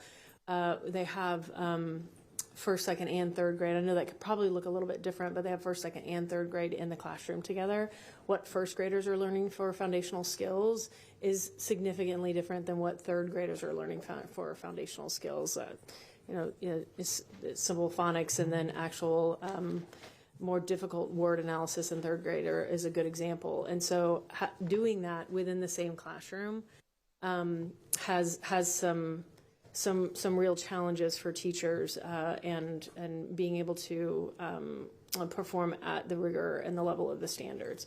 If it were younger, if it were just second grade right before that, I think also we have some challenges with first and second grade not getting some of the same foundational skills in Montessori that we do see in structured literacy and in our numeracy program. What Montessori does right now is they work very hard they're working harder on their systems to integrate those into the early classrooms so that they are set up for success as they get older and older. Again, with 2 or 3 grade levels in the classroom, it poses challenges to make sure that every single student is at the level that they should be. They have pretty significantly high numbers for our early literacy and our early numeracy screeners that qualify or that first indicator for interventions. So now you're talking about Montessori, multiple grade levels, foundational skills that are difficult and need to be taught explicitly and systematically all the way through second grade in the early levels. And on top of that, high numbers of students who are qualifying for intervention. So it becomes difficult to solve that in tier 1 when you've got 3 different grade level standards to teach, or 2. Thank you. I do want to, this is our opportunity to reset Montessori. So to Trustee Hunter's point of not serving it well, I think we probably should have been a little more thoughtful at the inception of the program, because some of us are now like trying to play catch up on like how can we fix past mistakes. I do think we need to consider mobility. If you are a student and you pop into Montessori, you stay a couple of years, and then you go back to a traditional school, or you come late. I think my thoughts is we shouldn't place it somewhere where we have students that are going to be highly mobile unless we have a plan to support that. Because as Dr. Maxwell said, they're getting multiple standards at the same time. In a traditional classroom, you know what the first graders are supposed to master by a certain date. Montessori is a little more self-paced. So again, you can leave Wynn and go to Pecan Springs and you may miss something, right? Because we can't keep the alignment that we need for highly mobile kids. Yeah, I'd like to speak to it. I would say one of my concerns with Montessori, like moving or going away, is that we have such a long wait list for Montessori because the standards are developmentally appropriate and they are higher for kids. And so there is a big concern about standardization coming down in the state and in this district. So I would say my concern is us actually like leaning out of that. And I think it's a problem that our students can't go from place to place and get developmentally appropriate experiences. Having multiple grades in the classroom allows a teacher to work with students who are having emerging phonics skills. Montessori is very, very explicit in teaching numeracy in hands-on ways, in teaching phonics and words very, very specifically. And it also gives students who are advanced the ability to go on and be more advanced. So I do have a lot of concerns with just kind of like picking up and moving it. So this is one of the 2023 like sabotage schools that were sabotaged by the Texas accountability labels. So this isn't the fault of Montessori. This is the fault of our state. And, you know, again, we have families that are showing they want a diverse school and that they want these type of experiences. And that's why there's a wait list, because they're concerned they're not going to get it other places. And, you know, I send, like, you know, my peers are people who are sending their kids to school and making these decisions right now. And I always say, go and visit a school. And I know that Miss Farr has coffees every Friday. You can go visit that school every single Friday.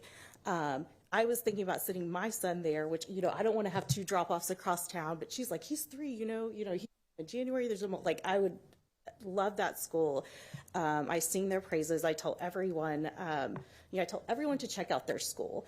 And we have schools that are on this list staying open where I say, go check out your school. And my friends are told, oh, we don't do tours at this school. So I need principals to be like Ms. Farr and take some responsibility of recruiting people and making them feel welcome. And you know, it's just really sad to me that so many of these programs that have these strong leaders who have gotten buy-in from their communities are on the chopping block right now. It makes me really sad.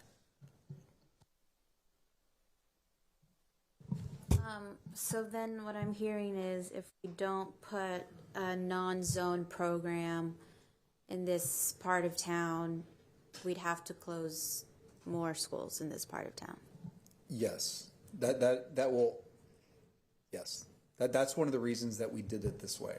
If you're going to move to a place to keep the school open, a school open. Have we considered other programs aside from dual language and Montessori? As far as movement into this part of Austin? For non-zone?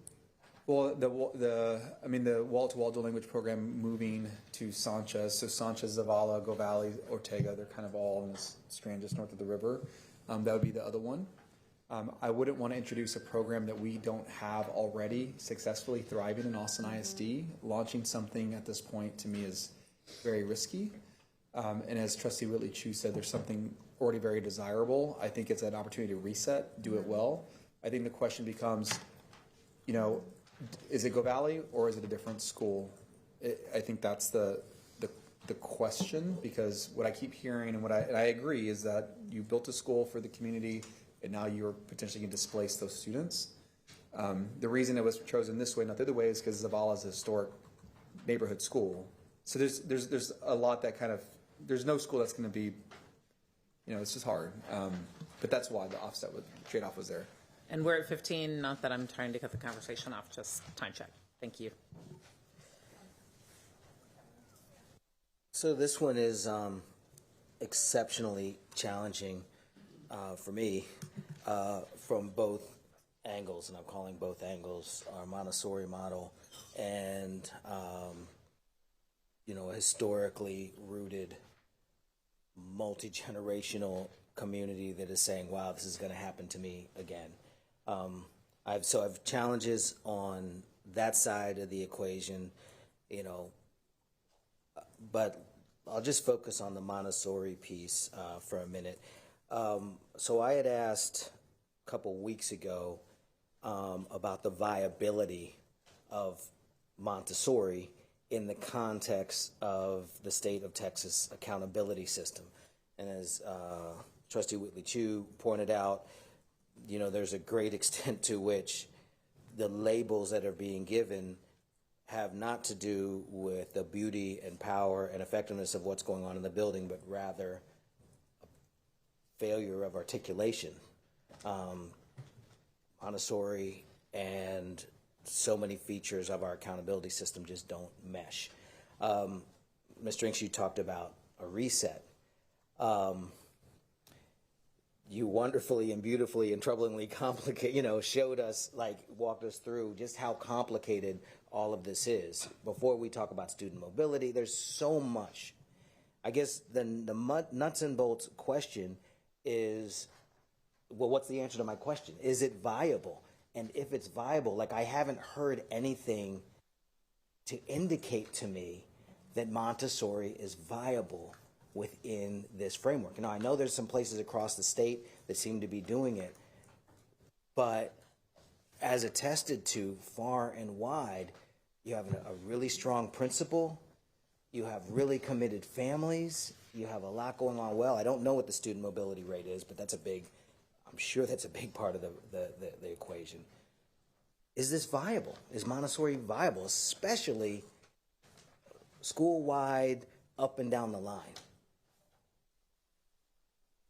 So in an effort to support Principal Farr, a couple of years ago, we had a conversation, and I said, if we can find a school in Texas that is zoned, it meets accountability, and all of the things, we will go. We will find it, we will go, we will see what they're doing, and we couldn't find one. Most of the Montessoris that we found in large urbans are magnet or they are application based. So we were unable to find a zoned Montessori in an urban district that served the demographics that WIN served. Again, that was a conversation we had about a year and a half ago, so maybe there's been some evolution. But at that point, and again, the disclaimer was that they're meeting accountability, right? And so it kind of goes back to your point, Trustee Foster. We have not found the sweet spot of navigating that, and it looks like our peers across the state may not have either because we can't find one. Again, maybe we overlooked it, but I also had CDA because they track districts across the state. We sat with Carolyn before she left, and we just looked up, again, Montessori's in large urbans, again, that are zoned. Have you, just real quick, have you reviewed the list that Nikki Schubert sent with urban districts with 80+% poverty with A and B ratings? Have you seen her list? Does that include that you looked at those schools? We have, and I know, again, I looked, but I asked Principal Farr, and I know that she goes in and she turns over every stone, and the last response she gave to me was that she couldn't find one. But at the end of the day, if we can find one, we are open to the successful model that they're using. But at the time that I had the conversation with her, we couldn't. And just to clarify, that was part of the reason why we're proposing it being non-zoned if it were to maintain, because that is one of the common denominators of it working in other districts. All right, so, this is important. Okay. All right, so there's a part of this that I'm going to try to say carefully, lest it come off differently than I intend. In the example of the magnet ones that are successful, so we can say non-zone, we can say magnet, is it the case that the resourcing of the kids and families is significantly different? In other words, that the Montessori model, which is a beautiful model, also in the experience statewide depends upon a level of stability, food security, housing security, just less challenges, and then on top of the less challenges, greater supports because a family has a capacity to sort of pitch in and contribute this way or that way. I'm wondering if there is not a socioeconomic dimension to the successful Montessoris. I have the list here. So we have Dallas ISD, Ida B. Wells, Montessori, 65%. Economically disadvantaged has an A. Buckner Terrace Montessori, Dallas ISD, 86% economically disadvantaged has a B. Thank you, Nikki, for this list. Montessori Academy, Dallas ISD, 76% economically disadvantaged has a B. So what would you say is going, because you've looked at these schools. Yeah, So what would you say is going on what we did is there? we took the list, like Trustee Whitley True was reading from, and then we dug into the school's website to see how to go to the school. Like, if I want to go to the school, like, do I just enroll? And most of them took us to an application.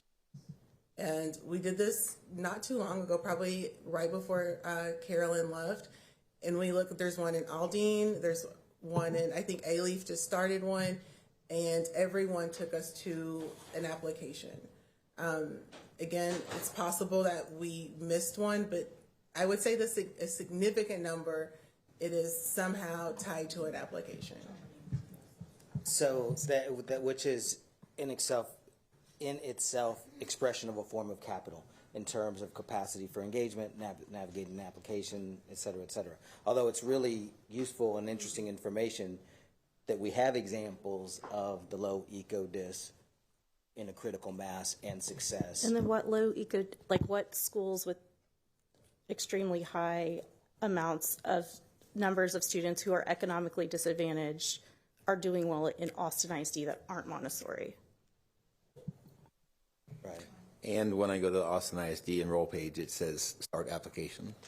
So when we go to Austin, it says we have to do an application to go to any Austin school. So I think that analysis would have to be a little deeper into understanding what their policies are. It wasn't the district application. Some of them were like the TEA charter school application. So again, it wasn't like A-Leaf's wasn't like, I just want to enroll my child at A-Leaf. When you clicked on the link for their Montessori, it was again like they used the template that TEA provided for charter applications. So I'm hearing a back and forth on this, which is a very interesting and informative back and forth. And then another layer for me is the number of plans we are trying to execute and execute well. And I guess where I'm falling is that there's an extent to which we need to reduce complexity, and this is our one, the Montessori, and it requires different from Central, different types of support, all things that probably are things that every school should get anyway, by the way, and yet we have so many constraints on us. I'm still in the place, and this is, I guess in a sense why I'm here, and also why we're not always popular. I'm just not seeing it. I'm not seeing that this is a good way for us to go, giving that it is not a substantial reduction of risk. It does require a great deal of us. It's incredibly complex, and we haven't gotten it right yet. So I don't know where the conversation goes from there. Yeah, but We're at 25 minutes. I'd love to just, I wonder to what degree, I really like the idea of trying to be the district that does get really developmentally appropriate, ambitious education right.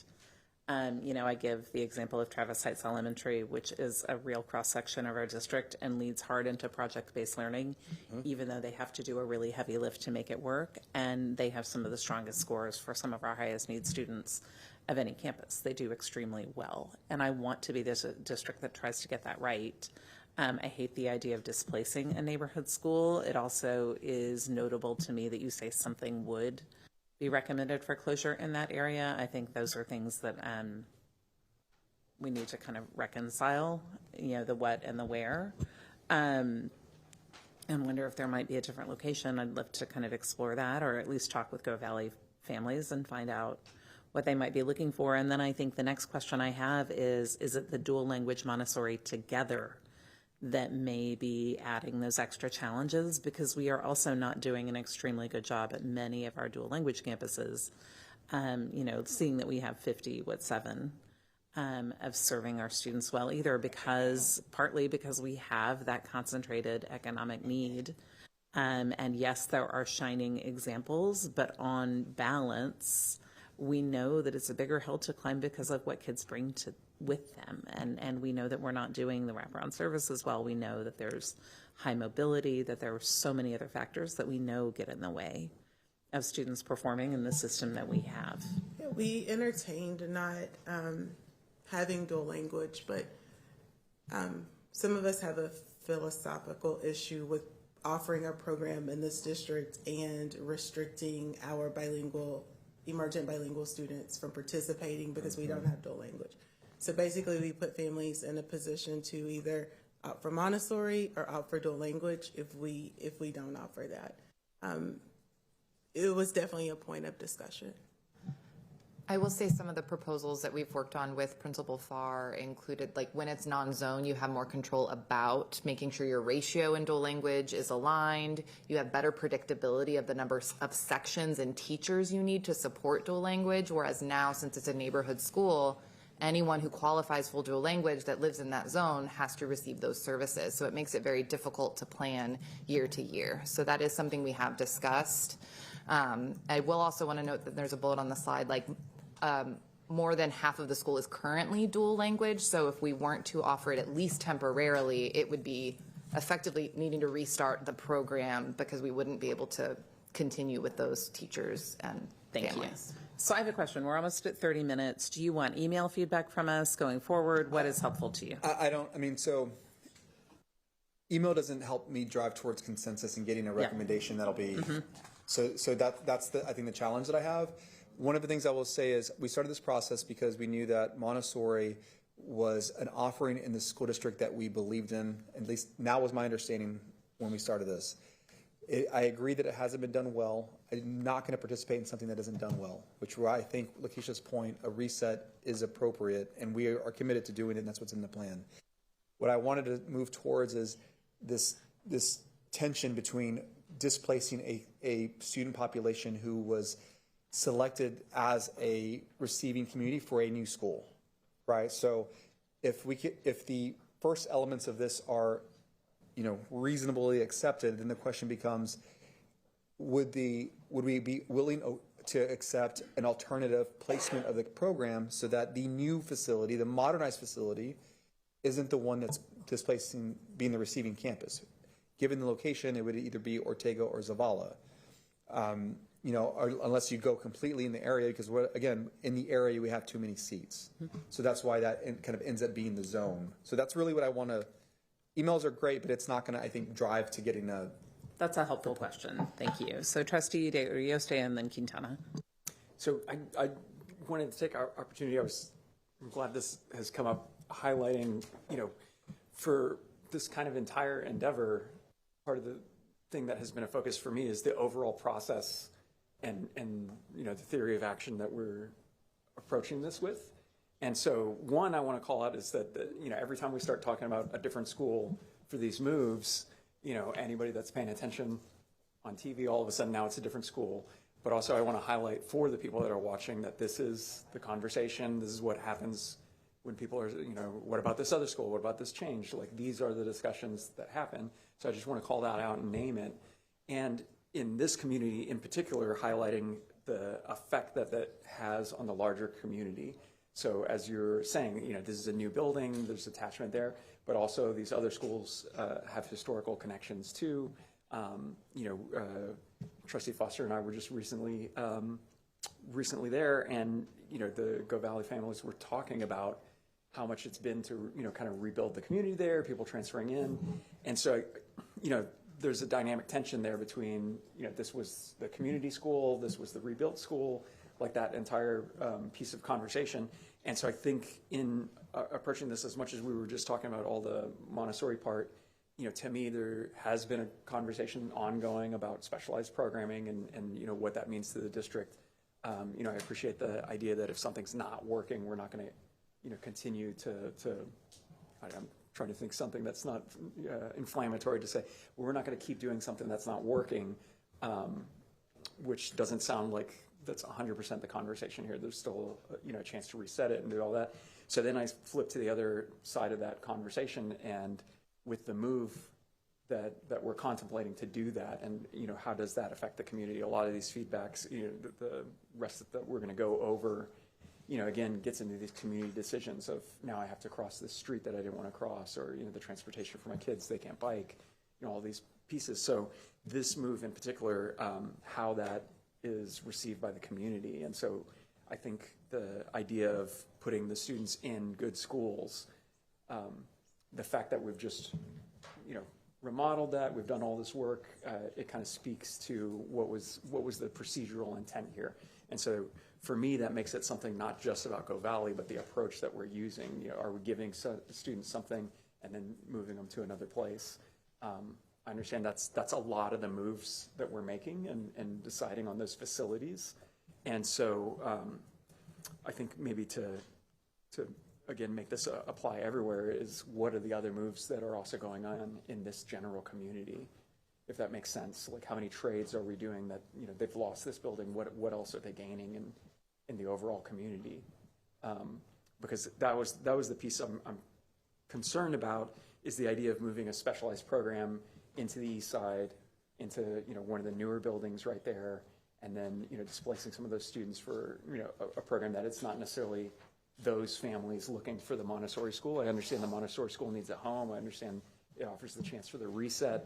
And so I'm, that's kind of my concern is how the community receives that. But then the minute that you say, oh, maybe Zavala instead, then the Zavala families are the ones that are emailing us next. And so I think that is kind of the community conversation. Yeah, so I know Trustee Gonzalez has a comment. What I would say is,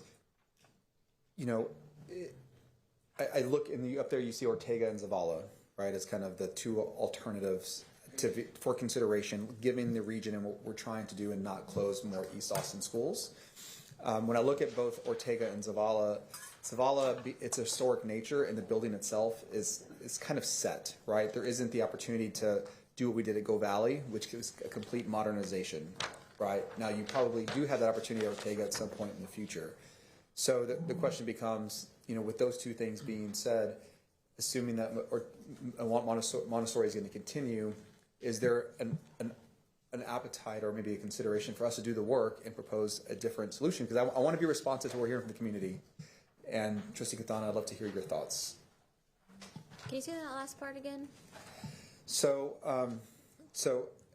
right now, one of the things that because Go Valley was modernized in 2017 by way of the 2017 bond program, and we don't want to displace, we're hearing not to displace community who that school was designed for and vision to support. If you look at the alternative site locations in the area that still remove the number of seats, then you have Zavala to the west and you have Ortega to the east. Given those two schools, if you think about future investment, one of them would support a full modernization, the other would not. So Zavala, its historic nature, the fact that it's confined, adjacent to the Pan American Center, it's not essentially what you would see as a complete, modernized facility.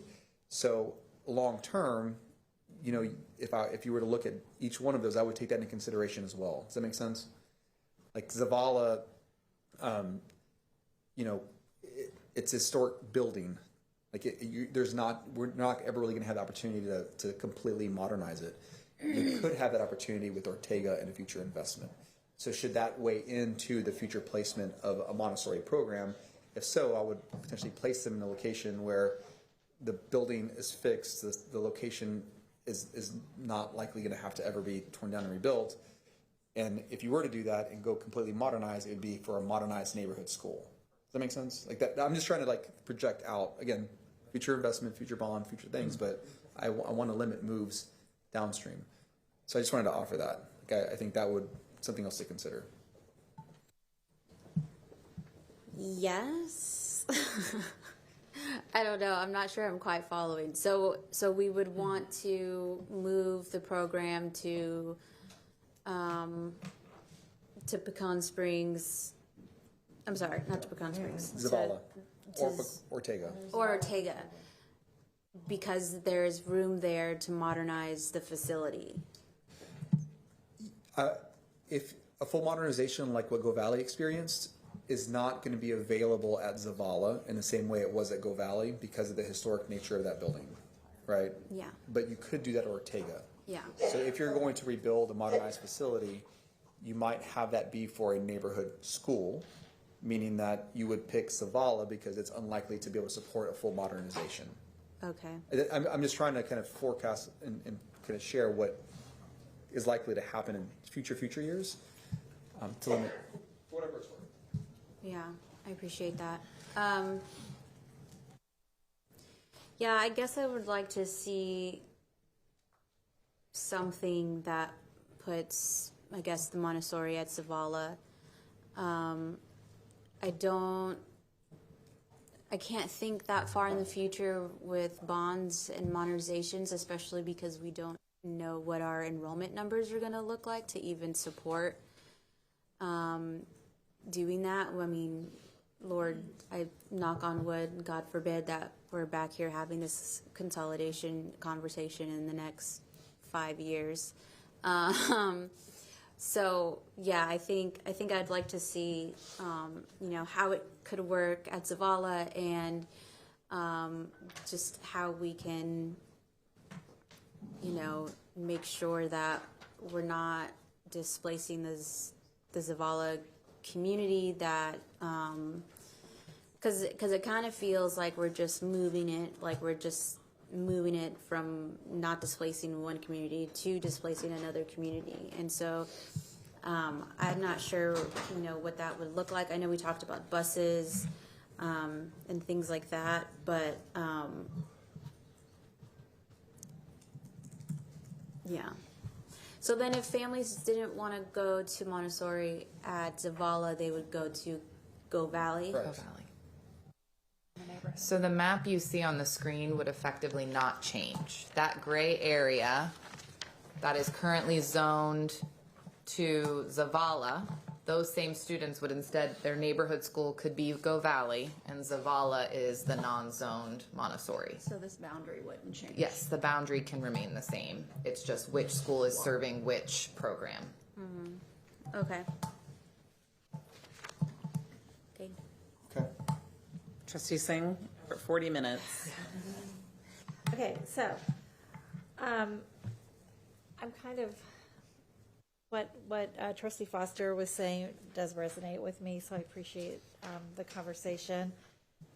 I think if we have to keep a wall-to-wall Montessori in the district, then I would not want to do it at Go Valley. Like, that's probably like my biggest thing out of all of this is like Go Valley has 36% of its students are special education. They don't have a TAP. I think Well, like they don't have a 3. They have a 2. They have a 2 UA tap. Oh, 2 UA TAP, but they're not at 3. They have a 59. I think they're going to get over that hump. I agree. No, they I don't will. want to mess with a school that's doing okay. I'll be honest, it's a brand new school, great community. It's not under enrolled. There's a lot more SPED students there than we see, it's above the district average for SPED students, and I know like they've just put so much into getting that support there. I really am worried about messing with that. So then the question is, do we even do a wall-to-wall Montessori? And I'm going to have to lean into what my colleague, Trustee Foster said, is I love it. My own kids did Montessori, so I get it. They weren't at the strange name one that you had, but International Children. I know. But they did. I know. So mine went to Mariposa Montessori, but it was an amazing experience. I think it would be great if we thought about that as a pre-K program throughout the district. I would love to see it for itty bitties, and I don't even know. Like I don't want to displace Zavala either. Like I think there's a way that we could think about using as a draw for enrollment as a pre-K program without having to displace anybody. that's kind of where I am with it. But Go Valley, I really hope that we would just leave the school as it is. Okay, do we want to do a round around? Trustee Foster? No. Okay. Trustee Foster, thoughts? There's elephants in the room on this one, on the side of the equation that I didn't talk about, that I think other people are lifting up. That elephant is handled by not putting the non-zoned into this beautiful new facility. So I'm there on that one at the not at Go Valley. Agree. Then the other thing I have to acknowledge, or not have to acknowledge, but the other side of it is this is effectively free from being in tip-tap territory, because it's going to be it would be in a new space, and it would be a fresh start. So it's like, if it got an F, like, we've kicked the can effectively. I would say we're going to share our. Yeah, no, and I realize, and I really need to be careful with my words so that I am not offensive. It is not my disbelief in Montessori, and it's not my disbelief in our kids, nor in our teachers or our program, rather the incompatibility with the state system. It's really, really difficult for me to get there. I question, and I would have to go to the schools, I question agnostically whether other places are doing it with fidelity. Like, I just can't, it's such a leap for me. It's such a leap. That having been said, now we're going back to Forgione era stuff. This is so tough to talk about, but it is a reality about the retention of folks in the district through programming that they love, and the history of our nation's public education for the last, since civil rights forward, is that one way that urbans retain folks is through specialized programming. And then that's really cool, but the specialized programming invariably ends up trending towards inequity. We don't have the national models or instances where it doesn't. So there's like just so many pitfalls, so many dangers. That having been said, I think there's a compromise space that for me I can live with, that it's not in Go Valley, that option is available to parents who want it, that we do what that community's already been doing with enrollment guidelines, and enrollment like expectations in terms of balance, and that we actually fund that, which is a hard piece, that you fund it. You're not going to maintain the equity without transportation for those who need it. So basically, I guess where I would be ceding territory is giving in to complexity when I think we need to simplify. But I can, at the end of the day, be okay with us taking this risk, because we do have a substantial community that wants it, and we won't be harming Go Valley if we don't do it there. And so I can kind of live with this. I don't believe yet in the accountability, the articulation of the models, but how awesome would it be if I were proven wrong? Like, I would 3 years from now be just jumping for joy that, to Trustee Whitley Chu's point, we found a way to do this beautiful thing well, even given the state's constraints. So I guess that's the middle ground that I can find, even if it took 45 minutes. Yes, it's okay. Madam President. We good? Do you have what you need? Anyone else? I'm there. I just want to add quickly, please do not place a program in East Austin that does not have a bilingual program. Yes, thank you. With you. Okay, moving on. We're going to extend our meeting a little bit. Let's try to really keep it to 15 minutes if we can. Thank you. And I know I just want to say this is not the way to go about this. And I really want to take a couple of our precious minutes to speak up about the system we are expected to operate under, and that it is not a system that makes room for something that we're having to navigate with a funding crisis, an accountability system that changed rapidly a few years ago, and the economic need that we have and the need to serve our students well. Doesn't acknowledge the good work that the administration is doing and the progress that's being shown, and we're in a situation that is very difficult. We should be able to talk about this as long as we need to, and I'm sorry that we're having to manage our time this way, because this all deserves this and so much more. Thank you. And our community members have 1 minute to make comments on these very important issues that are dear and near to their hearts. I think we can try to hold ourselves to the same standard and have a 1 minute comment each, which would be 8 or 9 minutes per topic, and we could get through a lot faster. All right, next one. All right, got my minute timer. All right, we're talking about Northeast Austin feeders. So effectively, this is looking at the boundary for Marshall Middle School and which elementaries feed into it. What you see on the screen is some of the logic that went into initially selecting what you saw on October 3rd. There were the 8 elementary schools that we considered because those were the 8 that were assigned. So that is Andrews, Blanton, Harris, Jordan, Norman Sims, Overton, Pecan Springs, and Wynn. And so we looked at Marshall is literally in Blanton's boundary. It is also our furthest comprehensive middle school east, so that brought in Overton, Jordan, Pecan Springs, which are on the east. And then we just looked at, well, how many more students could we fit? Norman Sims can all fit, because we were really prioritizing no splits. That was what we had heard at the time.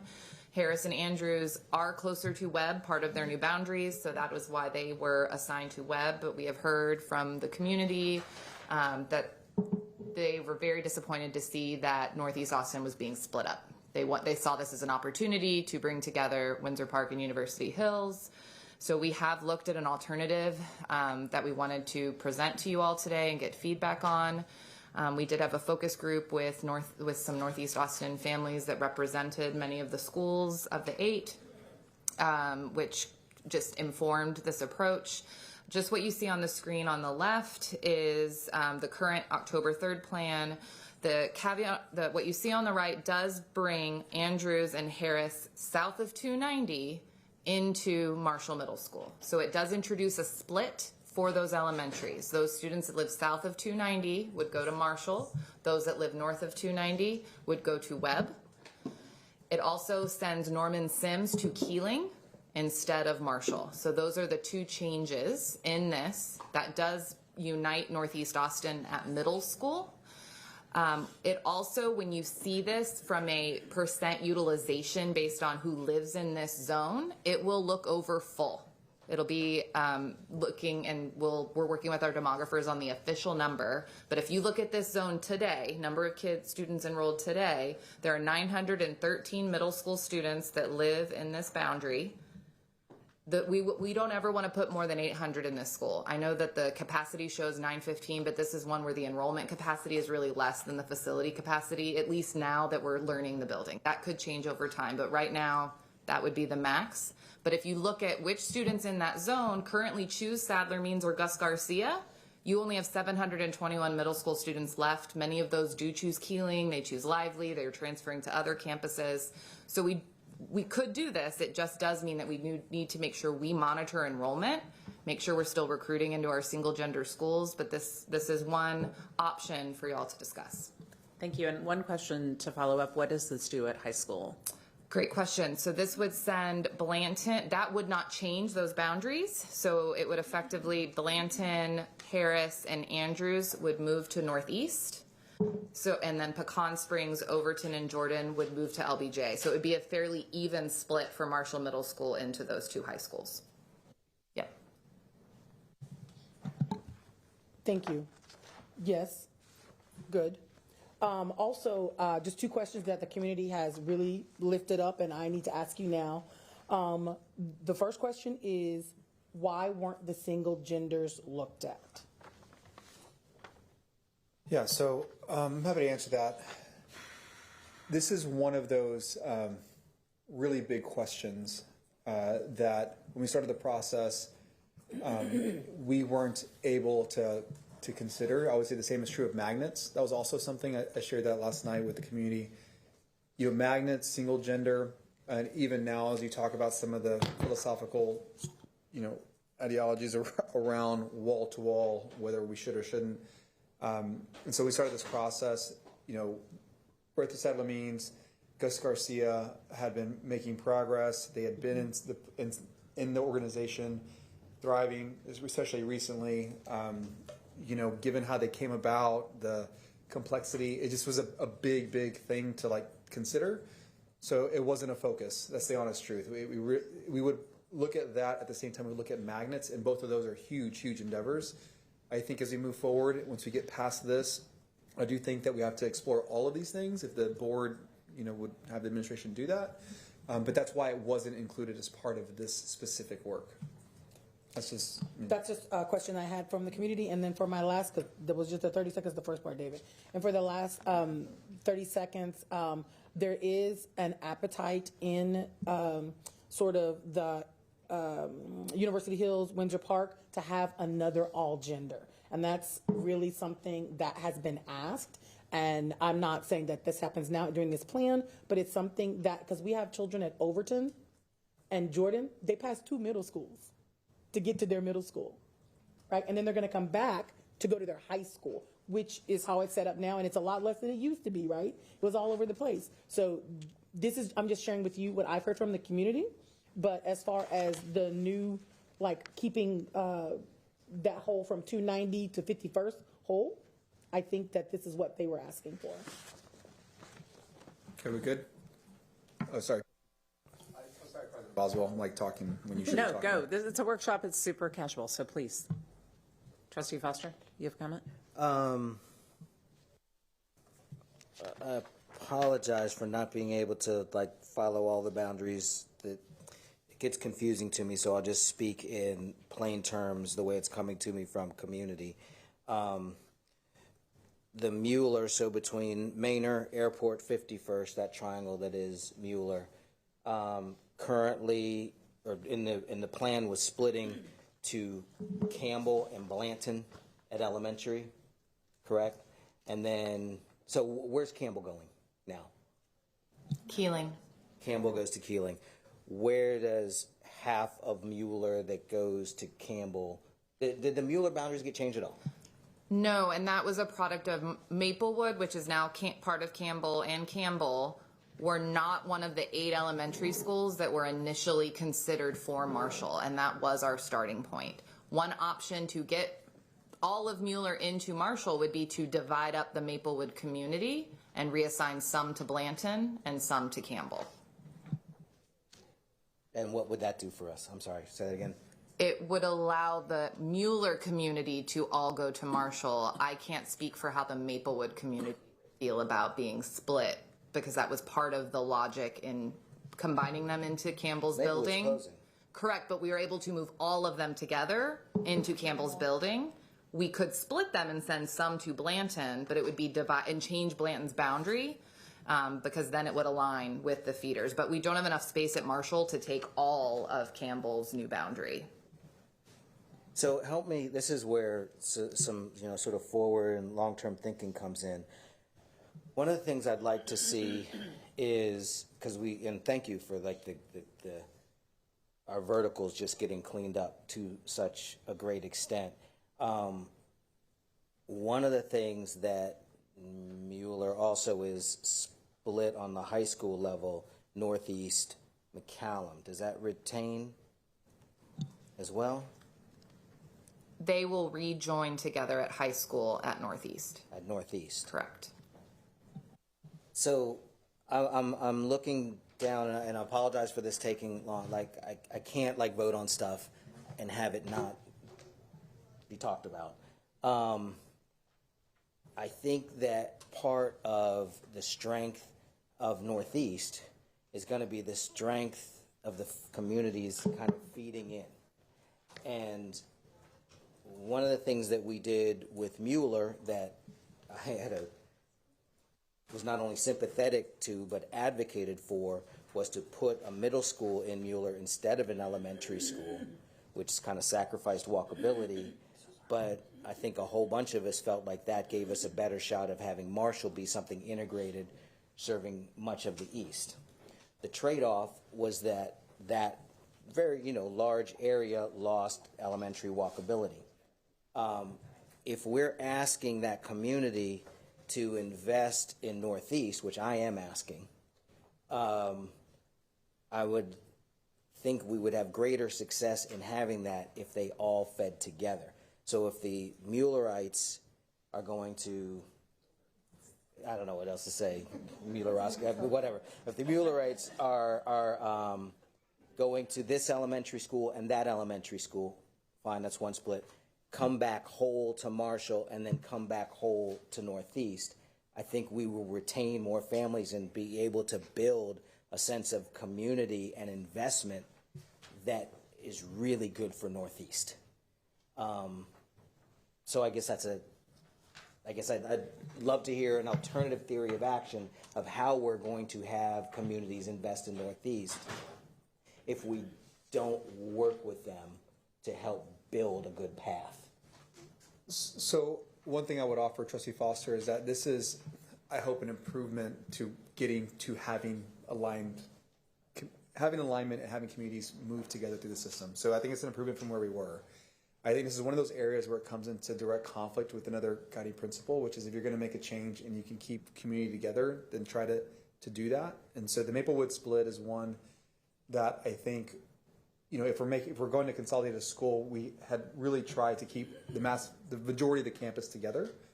A split would kind of run counter to that. So it's really two things. My offering would be, is this one of those things where as this plays out and then we commit to revisiting boundaries, every 3 or 4 years, you say, okay, like we've had 3 or 4 years of us operating in this configuration. What did we learn? What did we miss? Revisit it so that, as we progress on as an organization, we don't have to wait 20 years or 100 years to do something. This is just going to create a conflict, regarding that kind of guiding principle is if you're going to make a change, try to have everybody go together. They were already split up. We're trying to bring the other elements of the vertical closer together. To get all the way there, I now create a split down here at Maplewood going wholly into Campbell. So that's just one of the things that makes this so complex, honestly. Can I turn to Trustee Hunter? I don't know if you're like, don't put me in this, but do you, so we're serving the same communities. Do you have thoughts on what I'm speaking to in terms of the Mueller split and all this? Generally speaking, if you have this community go to 2 high schools, especially the 2 high schools that you have, there's already tension about they don't have fill in the blank. They don't have fill in the blank. I think even you mentioned every school has arts, or whatever, that sort of thing. And I think that's the tension. I would love it if everyone was zoned to Northeast. I think that's fantastic. Northeast is an actual wonderful place where my child graduated from. My other child would have gone there if she didn't, get an application into McCowan. So it's just, I don't know how, glad that's your job, but how do you kind of solve for that? Because then you're just gonna stress, unless you really line up and tighten up the transfer policy, you're just gonna have a bunch of people jumping ship or trying to jump ship. So if you keep the splits in high schools like you have them and you tighten up the transfer policy, I think it'll be fine, right? Just to confirm, what you see in maroon is going to Northeast. So they do all, this would be Harris, Andrews, Blanton, and part of Campbell. This is a split because this community is so close to East Side, so that does create a split for the new Campbell. But this is the area in the current proposal that would go to Northeast. I was speaking to what Kevin was speaking about Mueller. Right. All of Mueller would go to Northeast in this. They split it middle school. So this part of Mueller. Did they change? Should I miss something? Mueller was never all going to Marshall because it was always been split because Maplewood was not one of the 8 that we even considered for the boundary. Remember that. And so now you have everyone going to Northeast. Yes, but part of Mueller does go to Keeling. Yeah. Go back to the original map. So what you see in yellow are your middle school lines. And I can also do the reverse. That will be updated on Friday. And so what families want to know there, and that's where the academics come in, what will they be able to have at Northeast? Where they need to see their schools, they need to get a tour when they go, and they need to know academically what is going to be offered. We need strong academic offerings at every single campus. I will tell them to get that really cool VR math class where they put the VR things on and do math. I would also be remiss to highlight, because this didn't make it on the slide when we were revising them, what this does do is it does introduce a three-way split at Keeling. So this Keeling goes to Marshall, or Keeling goes to Northeast, East Side, and LBJ. Our steering committee went back and forth on this, and those very familiar with the Keeling program felt like, since it's already part magnet, this was, if you were to have a middle school that had a three-way split, it was one that, They're already splitting anyway. yeah. So I didn't want to leave here without making sure y'all were aware that that is another kind of consequence of this change. So you're going to have half of Mueller going Campbell, Keeling, Northeast. So south, further south, jump north. Yes. So. And we hit 15, I'm adding 5.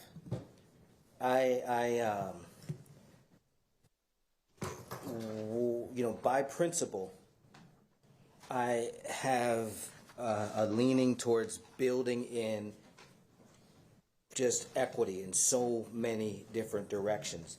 And I do think that we are going to lose hearts and minds, I guess you'd say, if we don't follow through on a theory of action that creates an appropriate alignment. I think to ask a community to say, okay, this time around, we didn't give you an elementary because we didn't give you an elementary, we put in a middle instead. And then to say, now as we go back around, we're going to close this one school and we're going to effect a split that sends you all to this school, Campbell. So your Maplewood's closed. You're going to go to Campbell, then you're going to go to Keeling, then you're going to Northeast. They ain't going. And it's to Trustee Whitley Chu's point, I have great faith in Northeast at where it is going from F to D to C. I have great faith in Northeast. And I need to lean into that. But I also think that community doesn't have an unreasonable ask to have the cleanness of a pattern for their neighborhood.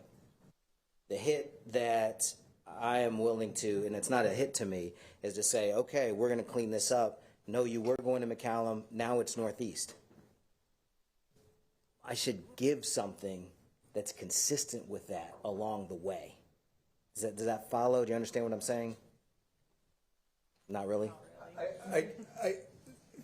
So yes to what Trustee Whitley Chu said, yes to what I think you're about to say. That's part of the work that we're going to have to do across the district, right? Any school, any transition that's occurring, what's occurring at high school A versus high school B, middle school A versus middle school B. How do we seed programming to communicate effectively that this is what your child will experience? We're going to be prepared when you get here, but also these are also the other amazing things that are happening at this school that you may not know about. That's happening now. That is also part of the problem, is that some families feel like what is happening at their school, this school is the only great thing happening, and then the other schools, like, these great things are happening, but they don't know about it. So we're doing that work now. We're pulling students, we're identifying their pathways, what programs have been attractive to those communities. So the programmatic side and the preparing side to ensure that those students they see themselves throughout the feeder pattern. Yes, that's all part of our work our work. This was meant to be, we heard from our community that this was a concern, the way that the issue we're trying to address, University Hills and Windsor Park. So if we can find a solution, which is what we're offering, to do it, we can do it this way. Okay. That is really what I will need to understand, because that's going to have other, right? Because that creates a conflict in the three-way split that we talked about. 3A split is what I said was like in the ceiling, and then you challenged me to say get to 2, right? But this is going to be one of those things where what is the trade-off? If I don't keep the neighborhood together, then I can go back to a 2-way split. But that doesn't. So that's what I really need like help to like guide the conversation forward and the work forward. Got it. So, and one of the things we talked about is the academic visioning piece. And so in the academic framework, the academic approach, and part of that articulation come plan like 1.2 or 2.0 or whatever on Friday is going to reassure people of a practice that we already have, which is to track who's likely to come to the school, who would have been zoned here, and what they would have been doing. And so we know in all likelihood we're going to need to provide this here because we're going to have students that want it. Yeah, so what we have ready for Friday, or what we will have ready for Friday, is the process that we're going through to make it just transparent, to look across the district at all of the programs, all of the courses that are being offered, gathering that, verifying that information, and then starting to run campus by campus analysis of the courses that are offered. But then we're also pulling specific student schedules who are being rezoned to see what classes those specific students are enrolled in, and kind of project what the future pathway of those students would be, and also to know the most enrolled courses at those campus. So we're starting there. We will be able to, on Friday, at the granular level, offer that campus-by-campus analysis from McCallum to Northeast, and also from Austin High School to Crockett. And your granular analysis, what you're saying is the granularity isn't just regional, it's not just school, it's really to the kids. So we can say, this is the trajectory, this many kids going in this direction. Yes, Okay. at these courses, at these schools, and then also explaining the next steps in the process. We see gaps here at this campus, or you may not even know the things that this campus has that they are doing, and so we want to highlight those as well. Alternative courses, but also started conversations and work with administrators today at the secondary level about course offerings, about new students coming to their schools, about different enrollment that they may have previously seen as under-enrolled campuses, and then starting to make preparations for having conversations with teachers, how we will make those sections and those courses happen and be able to find teachers for it and offer those courses at campuses that may not currently have it. So all of that will be part of Friday. And with apologies, I have over 30 unique comments to Northeast programming. I have over 300 responses in my survey, and I have over 30 unique questions about Northeast academic programming. Right. And so that's why I'm raising this up, with apologies. That's one of the reasons in the comment card we see that as well, and so that's one of the reasons we started with these two specific shifts, because there are significant questions about those campuses. So to highlight the programs that are happening, but also recognize where there are gaps and start communicating the process for filling any gap. Thank you. Thank you for that. And I would say that applies to people who've been rezoned to Crockett from Austin High, to people who've been rezoned to Webb, to people, it's a middle school issue, it's a high school issue. And I would add to that, thank you for the work, and I'm excited to see that. Really hope that we'll start having open houses before a vote. Communities are hungry to come together. There was a community member who proposed having a meeting with the two principals getting together with community and having a principal-led meeting just to have that conversation together. When people get together, they have good conversations, they build relationships, they learn things about each other. I think there's real value in the more we can do to help people understand the offerings, I think the better. And I would also say it's not just what course is offered on paper, it's how that course is taught. It is who's reading novels, it's what the writing rubric looks like. We have had a moment, not in the very distant past, where our high school writing rubrics, one asked for a topic sentence, 3 body sentences, a closing sentence. It asked for capitalization and punctuation for a high school writing rubric. The other was complexity of thought, use of vocabulary. We need to understand the rigor and the excellence in all of our campuses. It's what we've been asking for as a community for a really long time, to make sure it goes back to what's developmentally appropriate. It goes back to that richness, to make sure we're also understanding how things are taught and being really supportive of trusting every one of our students to get a really engaging, exciting, rich, ambitious education. Because one English class doesn't look like another English class across our district. We know our teachers are ready for that, totally prepared for that. And we need to be offering that. And I want to be sure we're being really honest about that too. Thank you. Yeah, absolutely. And just a quick note on that, there will also be information on what that larger academic framework looks like that you do build out for all classrooms over time. We've been working, as you all know, to really build consistency across campuses and high expectations. And then this framework will talk more to the depth of that work and the long-term work and community engagement with that as well. Thank you. And I would say what we hear from our community is not that it's a cookie cutter approach, right? That it's a high level. Absolutely. And that campuses, we trust our teachers at high school with some autonomy. And I think that's what I'm hearing from the community. But that we have that richness and that excellence everywhere. Mm-hmm. Thank you. So quick comment. I just want to be responsive to something you said, President Boswell, around open houses before a vote takes place. I think as we move towards a vote, I certainly want to create the space for that. I worry about doing too much before a vote because there's still anxiousness in the community about what will or will not happen. If I go to a community and we just talked about that school being here, I can't set the expectation that they'll have. There's just a balance there, so I just wanted to acknowledge that. Thank you. Just sharing an idea from the community that says they would just be eager to at least start having those what-if conversations more than an it will be. And I really appreciate the responsiveness to our community, saying this isn't what will be, it's what's proposed. So thank you for that as well. Okay, right. Where are we on this one? I think I'm hearing... Just one quick 30 seconds or less. In regards to, you spoke about Maplewood as an example of the community, and I just wanted to highlight the difference between the feedback, at least that I'm getting, between elementary level and secondary level. The feedback I get from the elementary people is very much about community in the people sense. The neighborhood, the kids, the collaboration there, and how much of a difference it is in the feedback. Even at General Marshall, the two-way engagement that we did about programming specifically, and whether those moves are resulting in equitable programming or that they have access to the same things that they were going to have at McCallum. So there is a difference there, and I think when you're approaching splits and those elements, to be mindful of those differences, because those elementary communities in particular are extremely sensitive to the effect on the social element for the kids, whereas it's just very different at high school. Like certainly there's still friends and you've known them, but I mean at that point you can. Oh yeah, no, thank you for making that distinction because I agree with you. And as you get larger and larger attendance boundaries, the area gets larger than neighborhoods. It just becomes a whole area of the city. So appreciate that comment.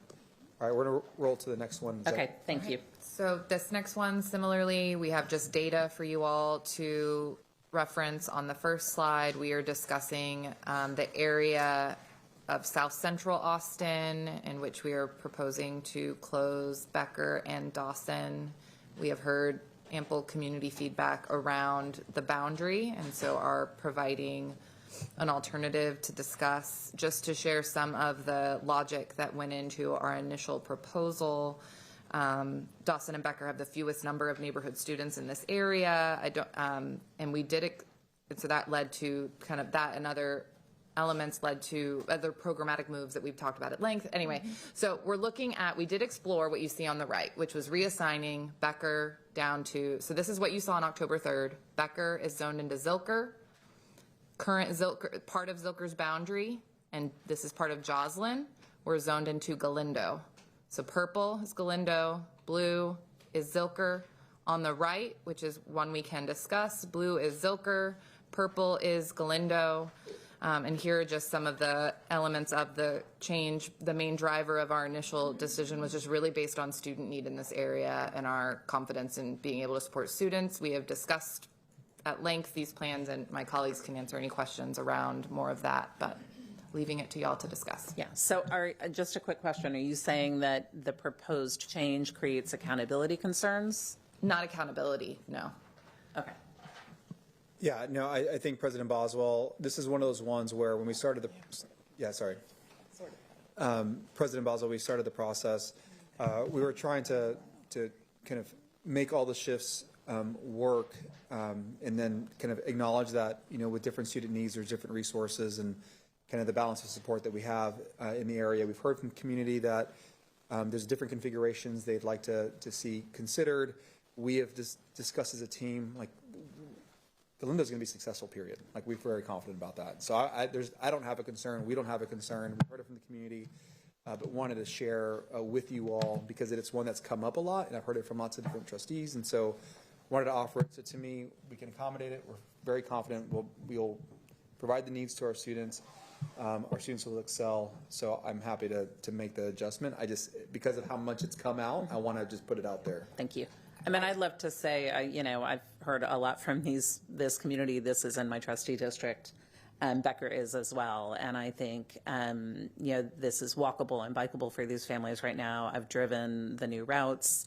You know, Becker, Galindo, that neighborhood to Galindo, it's not a very safe drive. It's really windy and hilly, and it's not bikeable. It's not. And I think when we chose minimize disruption and keep communities together as 2 of our 4 values, I meant those in equal measure to other things. And to me, minimize disruption means don't move people without a really good reason.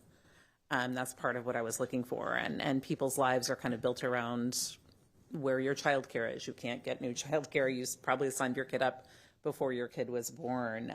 So I would be supportive of this. And I also know that the Becker community has made a different proposal that this could accommodate. This doesn't close the door on that. I don't know, you know, if you've considered that or if you've seen it. I've put it in one of my comment cards, but I would be very supportive of this. I did want to just acknowledge, because the big difference for folks that are not as familiar with this area, because we have heard a lot from the Zilker community. This does reassign Becker to an entirely different school. So those resident students that choose not to relocate with the dual language program. So I just want to acknowledge that is a change. It might, I don't know how people feel about the change, but I would be remiss to not highlight that as something for y'all to just note. But either way, Becker would be going to a different school than they go to currently. That's correct. And the Becker students have the opportunity to move together. That's correct. Yes. Thank you. Yeah.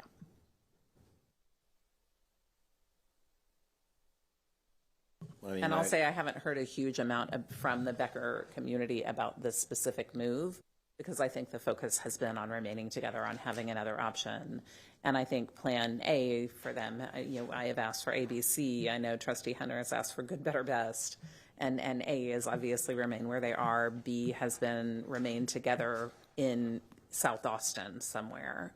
And C is remain together somewhere else. So I think, you know, the hope is to remain together somewhere.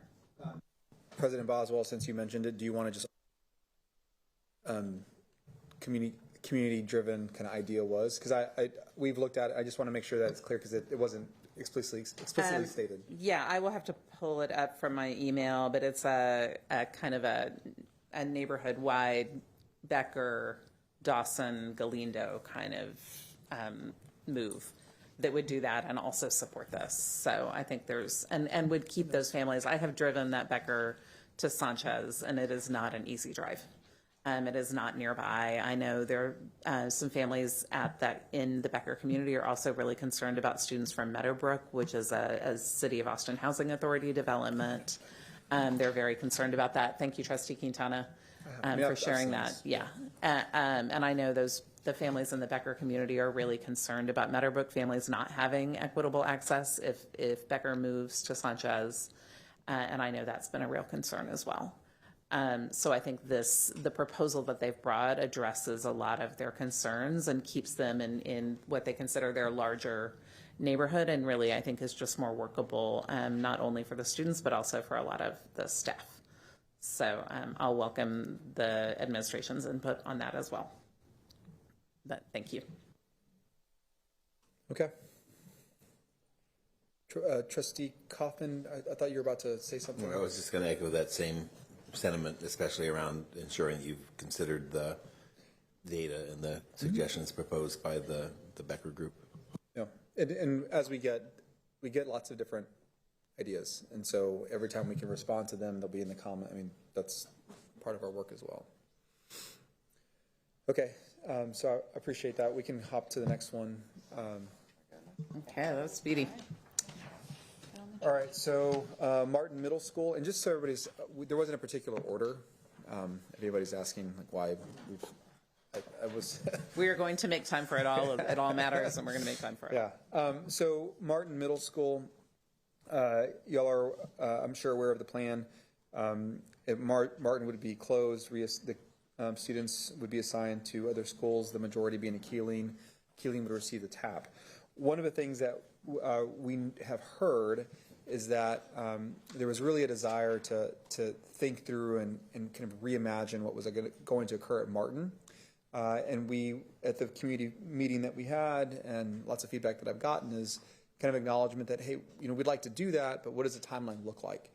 And being transparent around the time that it would take to build out a program, work with community. There's been different ideas floated around, and one of the things we heard is like, well, we want to have input in it, and I agree, and that's going to take time.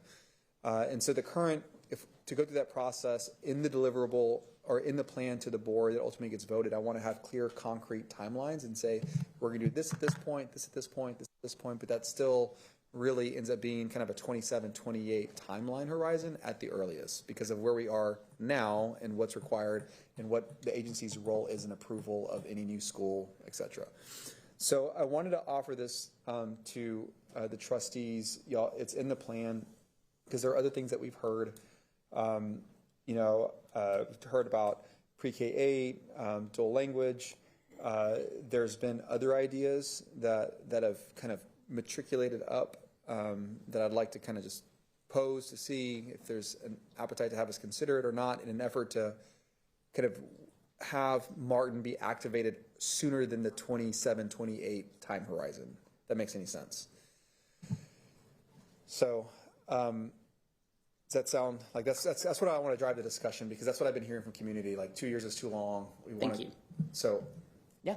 A couple things that I would say, and I'm kind of going out on a limb here because to Trustee Singh's comment, you don't really, once you kind of get into it, as long as we have and all the things that we're trying to see and accomplish, more things kind of, you see more things.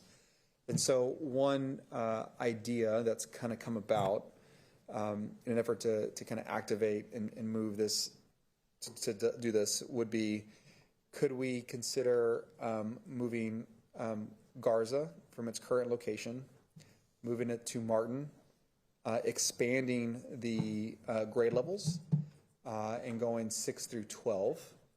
There's been a lot of desire that I've heard in the community that we don't have that offering for middle school students. I've heard it a lot. I know that we've talked about it. We've never had the ability to expand at Garza. It's just not going to be possible there. But it would allow us to, so this is one of those things where like this is like, just a lot of things kind of we're working through. So please stay with me until I finish the idea. Then, so Garza would move to Martin, so we could start that immediately because it's an existing program. We'd have the space to expand. It doesn't require approval, right? You can move programs. We do that. We're doing that now. And then Garza would then receive the Alternative Learning Center at Mendez. Because one of the things that we know right now is that ALC is temporarily located at Mendez. That's because of the Nita Coy housing project. In the future, Mendez will be an Austin ISD school, and depending on how we support that school and what the student needs are, having kind of access to the entire school was going to create more opportunity, if that makes any sense. And so at some point, we're going to have to solve for several of these things. It does require some moves. All the programs exist. There's no new programs. I think for us, what's really could be really exciting is providing an offering for middle school, and then because it's a hub, like right there, it could be activated. It's students in the community, which we know what the community would love to see.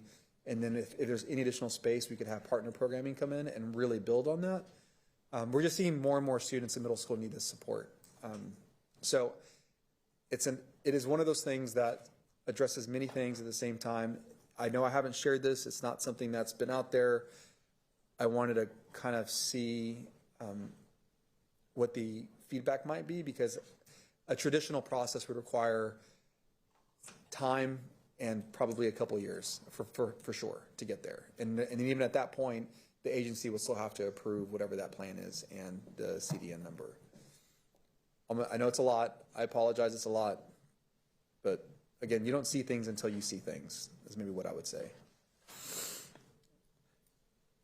So that's Trustee Quintana. Yeah, thank you. I like it. I like the idea of a 6-12. Having gone to a 6-12 myself, it was a tad different, but we know it works. And you're right about not having to, entirely develop a new sort of model and program in the district. And I do like the idea of, starting back at Martin sooner rather than later, especially as we think about, as we go throughout this process and think about, students who leave us and might not come back. I did want to ask, though, if we put Garza and the Alternative Learning Center at Martin. No. Oh, you're saying a different idea? Yeah. Okay, sorry. Can we use the building that Garza is in? Could we do like an Anita Coy, like something there?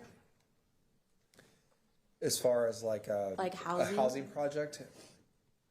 It's a tight footprint. I think the setbacks might be a challenge.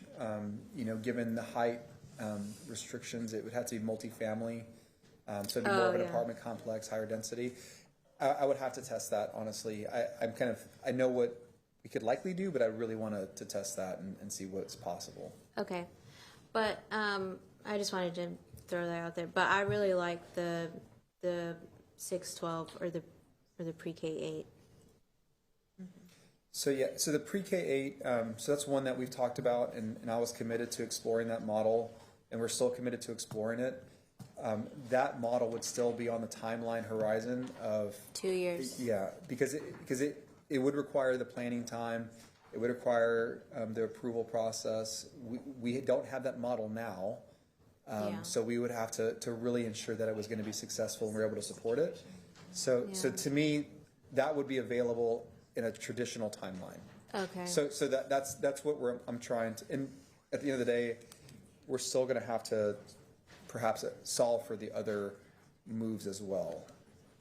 I'm sorry.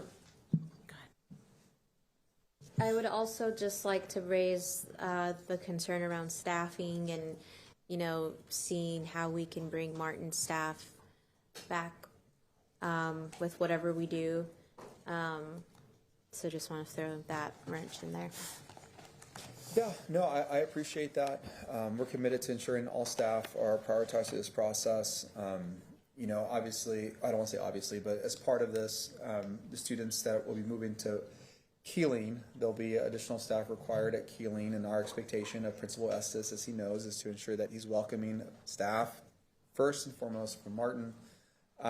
That also being said, if there's an expansion of the program, if this were to be an idea that is worth, again, this is an idea, so we need to work on it, but we think there's enough here to really put energy into it.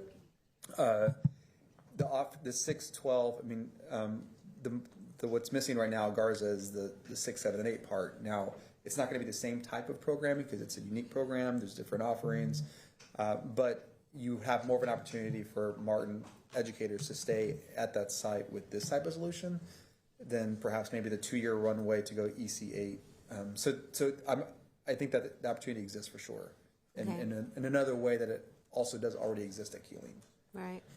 Well, I'd love to hear what my colleagues have to say. I think I like the idea of adding, we've had a lot of families ask for a Garza-like option for middle school, and I know that's a need, so I really like the idea of that somewhere. And I just want to say, before we were to consider the other idea of putting ALC and Garza on the same campus, I would want to have a really clear understanding. And I know that's not what you proposed, but I know it's been mentioned, and I just want to say, I know a lot of kids go to Garza for a whole lot of reasons, and sometimes it's for a clean start to get away from something. And I want to be really, really thoughtful. Two of our mandatory removals, substance is a mandatory removal. And I would want to be really thoughtful about how different communities felt about that, and just protecting that really beautiful, really life-changing, life-saving bubble that Garza is for our students. It's such a safe place for so many reasons, and being really thoughtful about that. Having a Griffin myself, I've often wondered, like, why do you have to struggle and endure all the way to 10th grade before you can, like, finally get some help if you persist and last that long? But a concern that I have, one is Drew has that program set up like it needs to be set up, and it runs the accountability, like, got to find transportation, he's very clear, he meets with every single student. Pulling in 6 through 12, because Garza right now is a special program. If you add 6th, 7th, 8th, I guess really 9th, honestly, would it trigger accountability? Yeah, so what did you say? Yeah, I mean, so we know the way that, it's a special program. Sorry. Special programming, and so the accountability is already different for Garza, and we know that. That's why I think what makes this idea intriguing to me is that you don't have to expand all the grade levels immediately, right? You could start the move, and like what we did with General Marshall, build out 6th and 7th and 8th. We could do an initial expansion, but you don't have to do it all immediately. So you would go backwards? I'm sorry? You would go backwards, not forwards. So you would say 9th grade, 8th grade, or are you saying start with 6th? This is why it's an idea. Okay. Because there's enough here to have. The question becomes: this is an idea from the board. Is there enough here to give the administration the ability to move forward and work? Because I'm not going to present something in a plan that I know can't be done. I know enough. We know enough. It solves lots of challenges that we have and creates new opportunities. And at the same time, we think it's workable. But I haven't been like, let's go, right? Because that takes time and energy and resources. But to be responsive to what we're hearing from the community about wanting to restart Martin, and at the same time acknowledging that there are other things in the area and that just in general that we have to account for at some point in the future, this could be a unique solution. But I don't have the details yet, Trustee Hunter, but I would do all of that work. That's what we're going to do. Especially we would have to, the administration would most definitely need to talk with the experts who are the people who are already doing that work. Oh, yeah, 100%. And so, 100%. I think it's an idea worth exploring. If you can answer that question for me. Oh, I will answer all the questions. I just want to make sure. You can answer that question for me, because Yeah, it that's sounds really like important. there's support to move forward with that. Do you want to move on to the next? Sorry, just quick, can it handle the transit? Like, is there enough parking and? Oh, yeah. Well, Martin's much bigger than Garza. Yeah.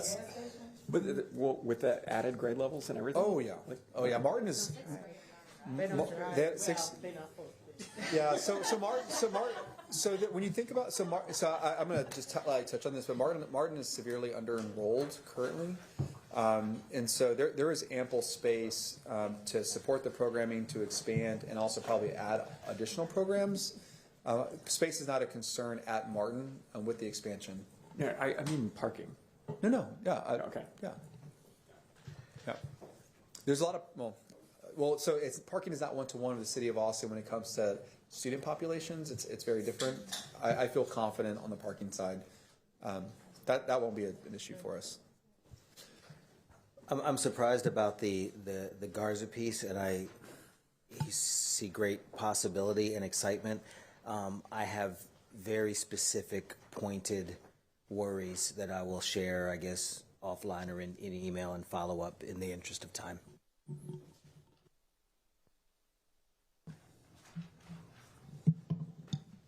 Check. And I just have one question. If that were to happen, would that take away the opportunity for it to be a K-8, pre-K-8 at some point? Do we think it's a one-way door? Yeah, I would, because of the sequence of moves, I do not want to move ALC. We've been working with Dr. Green. There's been a lot of work about improving the programming, providing new opportunities and experiences for our students. Like, this is an opportunity to almost kind of reset ALC as well, the way I view it. A campus that's their own. I mean, they've always been kind of sharing. There's things to work through, but yes, it would essentially eliminate EC8 at this school, because I wouldn't want to make another move in the future. But for this specific site, not from our portfolio of offerings, but from this site specifically. But it could open up new opportunities at Mendez.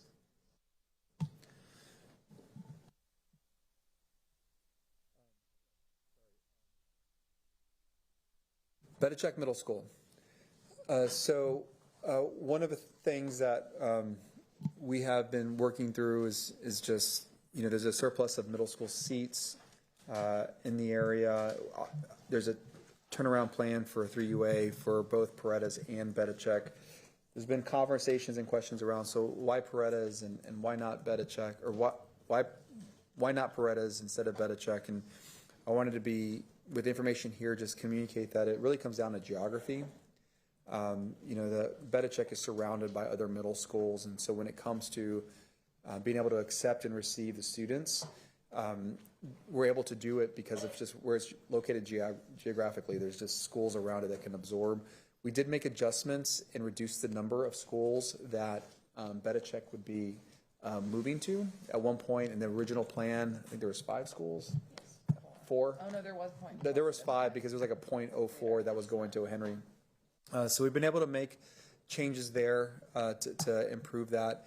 But I wanted to kind of create the space here to talk about the expectation on a restart, or what it looks like moving forward with Bedichek.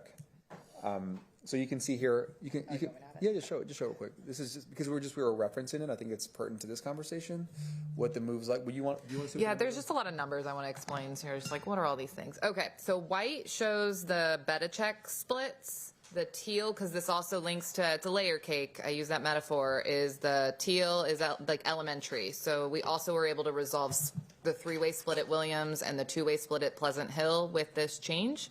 And so what you see on the left was October 3rd, and on the right, instead of sending this rectangle in pink to Lively, this whole top area is, instead of Bedichek being reassigned to Mendez, the central area as a whole will be reassigned to Covington, and then the bottom area to Paredes. So it solved many different kind of splits at once. And this is a small boundary adjustment that we've made on our side that's not in your packet. Correct.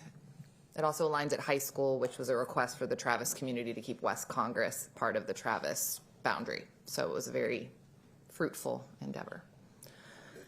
Yeah, so the question for the trustees and the feedback is regarding kind of similar to what we had at Martin, is the commitment and the timeline and the plan to progress a new and re-envisioned kind of campus. And so I wanted to hear from our trustees what you've heard, ideas. I want to make sure that we have adjustments in the boundary. We've reduced the number of splits, but other ideas to be considered for Bedichek. So just kind of wanted to open it up. I've gotten different things and ideas, but I really want to understand like where we should spend our resources and time to progress, to provide that assurance to our community and to our board that we're going to go through a process and we will get there. So to the extent possible, I want to include that in the plan. I know it's important to make that commitment. So that's really what this part of the conversation should be around.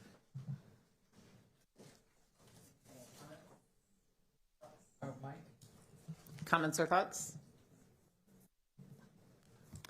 I guess it's hard to provide specific feedback because the map is difficult to see and it's not in our packet, and I'm looking at it from the screen. This one is. And we have not had the Bedichek. This one's in their packet. Sorry, this one is in your packet. This map. Yeah, I know, but the side by side isn't, and so it's hard to evaluate what the changes are versus what was initially proposed. And I will say, unfortunately, the Bedichek engagement around this proposal has not happened yet. It's not proposed until next week, and so it's difficult to operate on anything other than what I've heard directed to me. I appreciate the reduction in the splits. There was a lot of concern about Bedichek going to 5 or 4 different middle schools. I guess overall, I'm still just concerned about the revisions to middle school that are proposed in this plan, and whether or not they respond to reservations that you see when you look at the number of transfers that people are requesting to go to different middle schools across the city. I also know that we have issues in continuing in the dual language track from elementary through high school.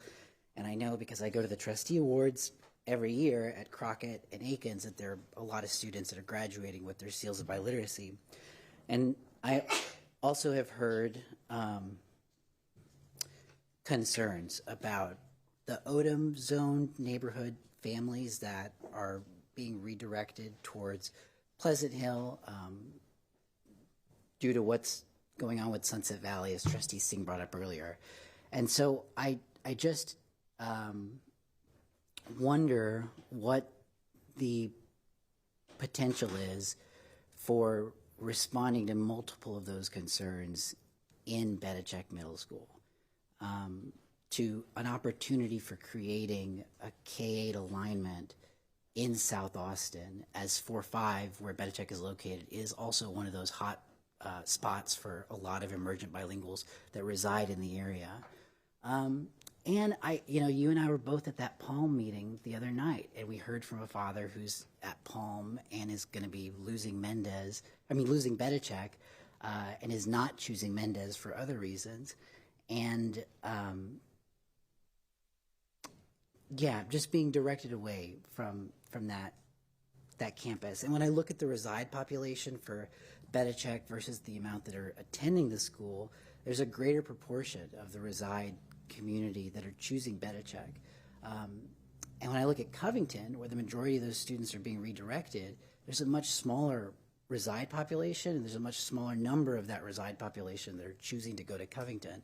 And we're asking Bedichek families to cross William Cannon almost all the way to Mopac to take their students to Covington.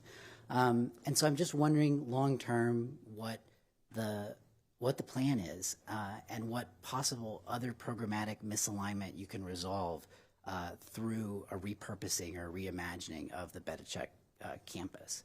I'll stop there.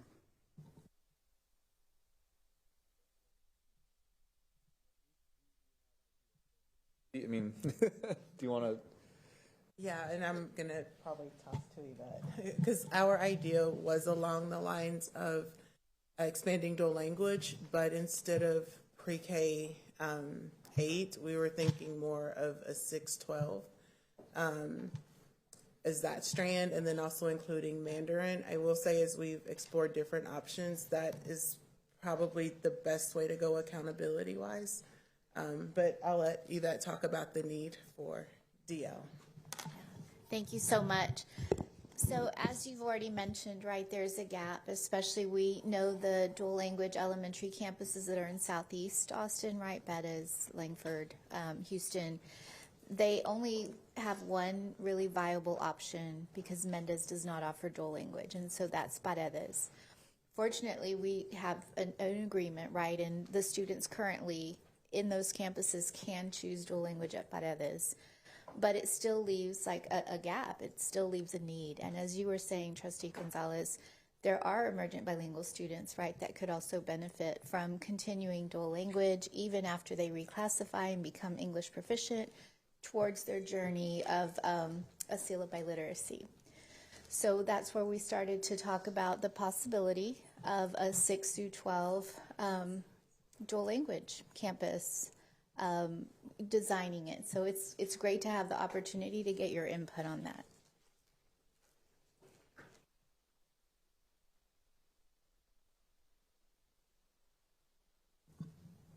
Thank you. Other comments?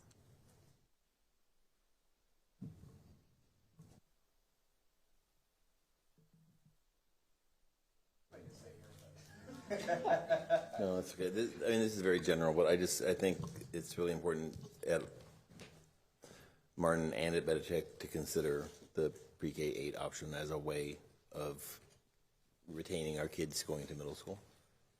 So just, I don't want to throw out the idea, especially around losing a neighborhood school in the Martin neighborhood. So I appreciate the idea you brought up, but I also want to keep on the table the benefits of potentially having a redesigned K through 8 at both of these schools.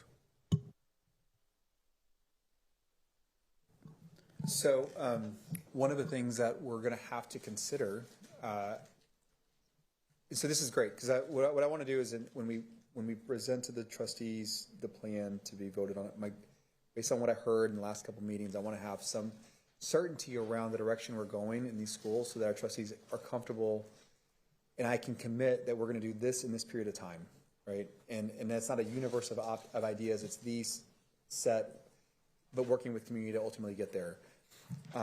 The one thing I will offer is that in order to stabilize an EC8, it's likely that another elementary schools have to come offline, right? So just to be clear, like if we pursue an EC8 at Betachek, we're likely going to have to pull off a campus at some point in the future, whenever that campus and whatever that program comes together.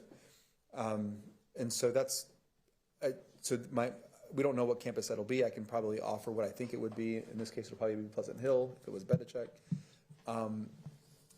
But I want to be really transparent. Like that's what we'll end up doing because the students have to come from somewhere. We need to see the program and then go K1, 2, 3, and then 6, 5, and just build up, or 6, and then 7, and 4, and then 8 and 5. So as we move forward from this group, the Board of Trustees, I apologize.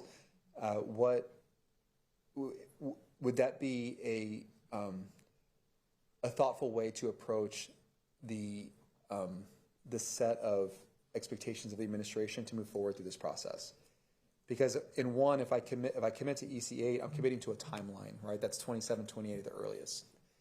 And that means that we're going to be having the conversation around the students in the area, and in the time we'll plan with community, we'll improve the facility, we'll probably get rid of all the portables, we're going to take care of Betachek, we're going to do it the right way, but that's how far out we are, right, to get there. And as long as we're comfortable with that process and that conversation, then we will continue down that path. Martin, to me, given we would want to engage with the community, but being responsive to what we heard about wanting to activate, I can kind of solve for that in this plan. I don't know that I have an easy way to solve for it at Betachek without doing something very, very kind of unique. And I don't know what that would even be at this point. But that's why I wanted to offer it. Trustee Gonzalez, I don't know if you have any thoughts or... I guess when we initially began this process, I was expecting more of an EC8 approach because there's excess seats in middle school, and expecting that a closure of elementary schools would wrap into and lend itself towards a pivot to that model. That's my own personal opinion. Obviously, that's not the direction that the draft proposal went in. So that's what I'll say. But if you're saying that a 6 through 12 would not create additional elementary seats and provide better opportunity for programmatic alignment vertically, then that's what you're saying. Well, I think we have the ability to explore both. I just wanted to let you know that the different things we were considering as we move forward to progress it, because I want to be able to offer what I know we can execute and in the timeline that I know we can execute it in.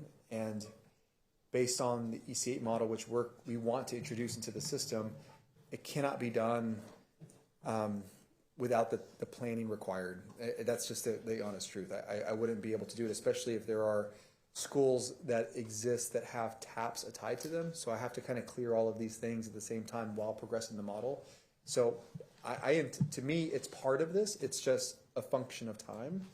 But what I want to get to is a commitment to do it as early as possible, which is why this conversation to me is so important. Because if on November 20th, we don't know what's going to happen at Betachek, I don't want to be there. What I would prefer to say is, this is the expectation that we have for the administration to do this work in this sequence with the community in this period of time. Because so that the trustees have an understanding of what we're going to do and how we're going to work with the community to drive that final solution and recommendation for that specific site, instead of leaving it open-ended and then there's no commitment, right? Like, I don't want that. It really needs to be a commitment to do the work, which is what I think I heard from you specifically about, like, we need some more like detail before we can take the next step. So that's what I'm trying to drive to. I would say that's still true for me. And the same thing with Martin. And I guess with the caveat that I would want to know that those are directions that both of those places are interested in going in as well. Yeah, and that's, I think the challenge is, like when we went to the Martin community meeting, that Trustee Quintana was out, one of the things we heard is, you know, because EC8 was even, I think, proposed in, like, it wasn't proposed by us at the time, but it was said in the kind of group. And then there was another community group that said, well, we want to actually spend time and work to think through what it would be or what it wouldn't be, and not just offer a solution early. So I agree with you, we need a plan with community, but I don't know that I could get all the way there with all the steps to a final recommendation that it still wouldn't be implemented for 2 years, like in the time that we have. But I want to create assurances that what we will do and what we will explore and create. Martin, I think, is slightly different because we do have a solution that could be implemented sooner. Bedichek's a little more complicated. Okay, that's 15 minutes. This is my district, so I'm comfortable moving on. And I would just say, as we're thinking about pre-K-8 or 6-12, you know, I know we have a lot of things to balance. I know we have a lot of some space at high schools too, and I know that some of our, you know, our charters have been very successful with that pre-K-8 and creating that continuity for families. And I know that that transition from fifth to sixth is when we lose so many of our families. And I know there's really good data out there that shows that that can be a very successful model for communities, and to have that number of years together. When children are young, you're building those relationships, you're building that community that then can follow people when they do go to a high school. I really would love to explore that with the community really thoughtfully as we look, not just in that neighborhood, but maybe in some of our other areas as well, where there is a lot of mobility, there is a lot of, you know, kind of break in those relationships, so we can try to, and a lot of that drop off from fifth to sixth. So thank you. Okay, next area. We have 30 minutes left, I understand. Is that the? 2 more. 32 minutes left. Okay, we'll get through this one. I think reasonable time. So this Southwest Austin. This is the three-way high school split at Small Middle School. There's been lots of conversations around this. One of the things that I want to make sure our trustees and our community know when you look at the map is that, you know, originally there was actually more of a shift from the Travis Country community down to Crockett. Really, that was a function of just transportation, kind of, you know, distance, lots of different things. And so as we move towards the October 3rd deliverable, we try to balance that in a better way. That created a three-way split at Small, right? And so as we've heard from community, there's been, you know, a lot of comments around the specific area. It is a complex area. There's lots of things kind of converging in this kind of corner of Austin. There are a couple things that can and can't be done, so we want to kind of share with you, hey, if we go this way, reduce a split, but this is what you end up with as far as utilization at both Crockett and Austin High. If you don't do it, then you remain here. And I think that's just the question that we have to just pose as a group and say, are we okay? And I think we are kind of adjusting and creating, you know, this, just creating adjustments whenever there's like two things in conflict with one another, right? Number of splits, as well as, you know, utilization target. Like those are both, you know, guiding goals of the work, but it's complex. Everything can't be done together necessarily. So do you want to just kind of walk us through very briefly or quickly? Yeah, so what you see in the image is high school. The colors reflect the high school boundaries that were proposed on the 3rd. What you see is the numbers or the parts of Small that split. So we have into Bowie, into Austin High, and into Crockett. What you see here, it was really driven by utilization at the high school level. So as y'all know, we have a lot of disparity between how many kids are in each of our high school zones versus the size of each campus. And that was part of our effort in this, was balancing that. So what you do see here would put Austin High at 89% and Crockett rather at 83. The reverse to where, if we were to put this area back at, where the 3 is back at Austin, it would bring that up to 105 or 106 around there, and then Crockett would be down to 67. So that's the difference that we would see, because it's a small area, but it's very dense of students. So it's quite impactful to the overall number of students assigned to Crockett. And this is for utilization, so 106% utilized versus Crockett at 67% Correct. utilized. So and that's based on who just lives in that zone. So if every student who lives in the Austin High boundary went to Austin High, in this scenario, it would be 89% full. The inverse, if we did resolve the split in that way, would be 105 to 106, depending on this little yellow area here. And I think one thing to in both scenarios, Crockett does see an increase. I think it's important to know. Even though it's 106 versus 67, 67 is still an increase from where it is currently as far as reside attendance. Okay. And Crockett also has a significant transfer in rate, right? I don't know what the number. Let me pull the number up. I do. It is. Yeah, 33%. 33. Yeah. Can you point to that little yellow area that you're referring to? Well, this is where the feathering that you'll hear us talk about comes into play. So there's also down at the elementary level of the cake, layer cake, going to make me hungry and want some sweets after this, is Boone Elementary. And that I know is one that we heard a lot from those communities. But Boone was one that was its boundary was very small compared to the size of its school. So it was one that we needed to increase. And the location of these elementaries to one another, as well as the respective, which ones are too full and which ones are too empty, we were limited in options in how to actually move boundaries to make them more balanced. And so this is one to where if we were to make this change, if we didn't want to then introduce more splits at the elementary level, this is that yellow line I was talking about.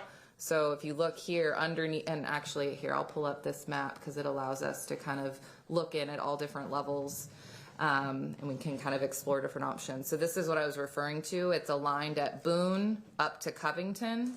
And so this now becomes the boundary between Covington and Small Middle School. And so if this area here was reassigned back to Austin, so not the whole thing, but this area, that is what would put Austin High at 106. So if we were to also reassign the entire kind of triangle, and I don't know why the colors go away if I zoom in too much, it would be even higher than that, and it would put Crockett even lower. And this is south of 290. Correct. So this is the Beckett Village, Western Correct, Oaks area? yes, thank you. And Yeah. Western Oaks. So that's the Correct. area you're talking about, is that, okay. Right, so I did not include them in that 106 figure. So Austin would be even higher if we put them back at Austin as well. If we put them back as well. Correct. There is also, another one to explore, as you see here in this hatched area, is the former O. Henry boundary. If that was reinstated, it would increase O. Henry, because we have added on, and there's been other changes made to align in that part of Austin. So that would further reduce Smalls reside, but it would resolve the split. And I think I have those numbers. So that would bring O. Henry up to 95%, and it would reduce Small down to 71. But this would also introduce the same transportation challenges we have now, which is just one of the big drivers in the proposed change in the first place. Just getting north of the river. Correct. And what I would say about this is I know the community has kind of in that whole region come together a lot. And there are a lot of people who are traveling farther to schools, a lot of neighborhoods that feel like they operate as a unit that are being split up. There's a whole lot of complexity there. And I know those neighborhoods a lot of them have come together to make proposals and suggestions. And I know there are also a lot of neighborhoods. I was in Barton View, and there's a single middle schooler in that neighborhood who's getting sent to another place away from her other friends in the neighborhood. So I know that Beckett Meadows and Western Oaks are fairly small populations. So I think I don't think I can fully process what I'm seeing on the map, but I do feel like this is an area where I think a lot of people feel like they were moved around, kind of swapping one group for another without a lot of returns. So I would just love for that whole area to really be considered, and for the information that families have brought to be thought about. And I think it's something similar that we're seeing in some other neighborhoods where people have been moved from one to another, and they've put a lot of time and thought into other ideas. And I would really love for some of that to be looked at. And I think the splits, I would love to see that split resolved. And I know there are a handful of areas who feel like they're splitting, moving, much more than some others. I will say, since it is in the board docs and on the appendix that we went through, the Barton View is a part of Austin, or maybe that is an area that we have looked at, and it is such a small number that is an area that does not move the percentage either way on the high school. So it's one that we are able to recommend reverting or changing from the previous. I will say there are much more students in the Beckett Meadows area, so I would not necessarily equate those, because it does move the capacity substantially between either school. Or utilization, sorry. I would just say I hear the concerns around transportation and the increased travel time. I would just caution that what gives specific transportation concerns more weight than others. My particular neighborhood was zoned away from Aikens and into Crockett, and I'm significantly closer to Aikens than I am to Crockett. I'm just saying it could be a slippery slope if we start to consider every single transportation ramification out of the plan. This one, and I'll have you chime in, Christine, if there's more detail, but this really had to do with our bus system and the cost. So it's not just travel time, but the distance that we have to travel, we're not able to actually use the same bus for different routes. It actually requires additional buses. Right. So any students that we're able to not have to make that distance will reduce the number of buses we require as a district. So I will agree, so this is different than just travel time. And also just travel time in the bus for students. So I think this one is representative of a lot of the concerns coming out of Southwest Austin. And Southwest Austin, I think, is unique in this plan because of the accountability status of schools, the capacity of schools. I think there's less sense of what are we trying to solve for by the community, right? And so the thing that is mostly being solved for is balancing utilization of schools. But I think it would be helpful to pin more specific impacts on that. By doing this would not allow us to remove portables from this school. By doing this would not allow us to provide the programming needed at this school. Because I think in some ways it looks, again, like we're just saying these two things need to be closer to the same size rather than we're trying to solve for a problem. And since overall this plan doesn't result in every elementary school having 500 kids, right? It doesn't result in every middle school having the same number of kids, which that I could see as a solution to something, because that would be saying we now can provide the same staffing at each school, we can provide the same course offerings at every school, we can provide the same extracurriculars, because we don't have a 3,000 person school and a 200 person school. But when we're just saying let's balance the numbers some, I don't think people feel the benefit of their sacrifice. So this is one example of that, I think. So if you could pin some more specific things, are we solving for a problem at Crockett by doing this? Are we solving for a problem with utilization at Austin rather than, more than just the percentage?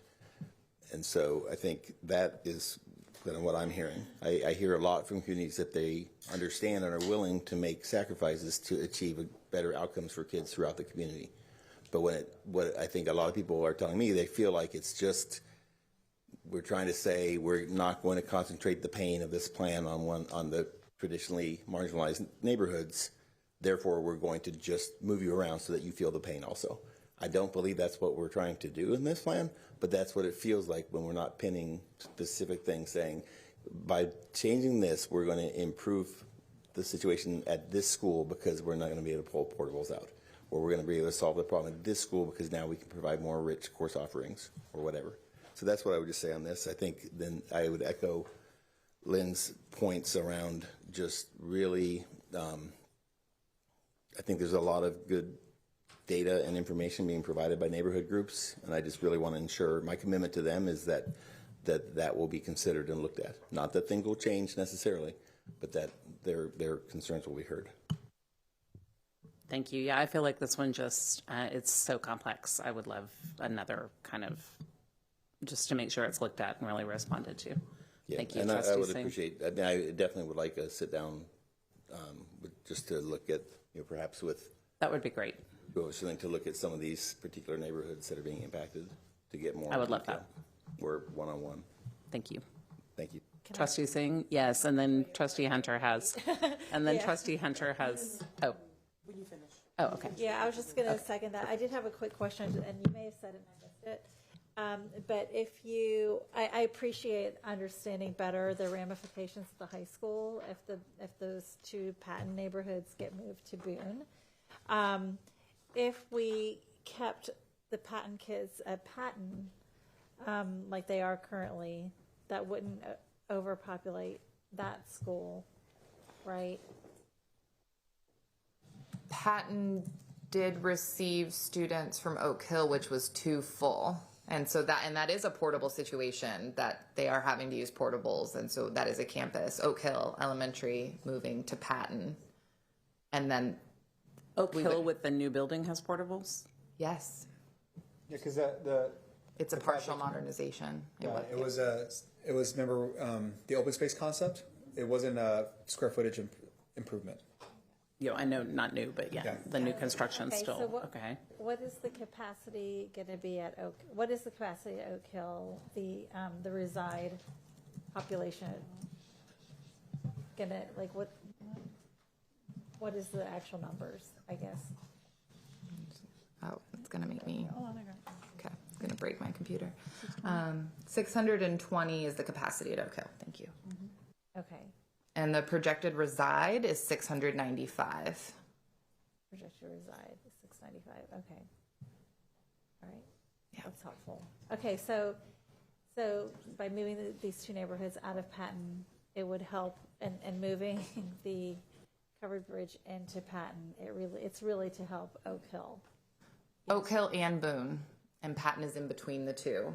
Okay. And we do have a lot of dual language students that get transported to Oak Hill. So Yvette could speak more to that, but we do have a lot of dual language students at Oak Hill. Okay. Thank you. That will be fair. And just to be clear, when you say that, you're talking about students who are emergent bilingual students who are not provided a program at their school, therefore they're provided free transportation to be enrolled in a dual language program at Oak Hill. Yes, that is correct. Yeah, I think it's really important because I think there continues to be a mystique around dual language being a boutique program for rich white families, but I really want to make sure we're making that distinction. Okay, so sounds like the action is for perhaps a one-on-one conversation with, or two. I will figure it out. Some kind of more detailed conversation, because it's a very complex situation. Thank you. The one thing yes, and we will do that, but and to Trustee Kaufman, to your comment around all the different things, I think it's important to know that that's not the purpose. We don't want to disrupt for the sake of disruption. It's not worth it. I just think we need to understand fully what it is other than that. No, but I also want to just kind of, like, anytime we can make an adjustment back or refine it or figure out a solution, we are, and you'll see that as the plan continues on. The other thing is just philosophically, when it comes to what do you lose or what do you gain by some of these shifts, like Crockett going down to 67%, it's still greater than it is now. But when we talk about offerings of larger comprehensive high schools, when you don't get to a larger student population, those offerings don't exist. So to go and say you're not going to get this, it's really, you don't have this now, you will not have the opportunity to get it. So it's just, and again, it's still an improvement, but it's not as simple as saying, because of this, now all of a sudden this will change. It can sometimes be a little more complex. But I can try to talk about some of the benefits of these changes, area by area, opposed to. And just to clarify, the current reside utilization of Crockett is actually 67. So this doesn't move the needle for Crockett. It does, the whole plan does move the needle for Aikens. It moves the needle for other schools, but Crockett in this instance, while there are moves, it still ends up being the same utilization if we were to send that portion out of Crockett. Okay. I think it'll help to kind of sit and look at the whole thing together. So thank you for that. I appreciate that. Last one. All right. We are now going to talk about Briker Woods. This is one in which we have spent a lot of time doing more. There's two factors that are leading to this potential change for us to discuss. So this is one that very much want to hear feedback from you all, and we're meeting with this campus tomorrow. We heard that transfer students want to remain with their peers.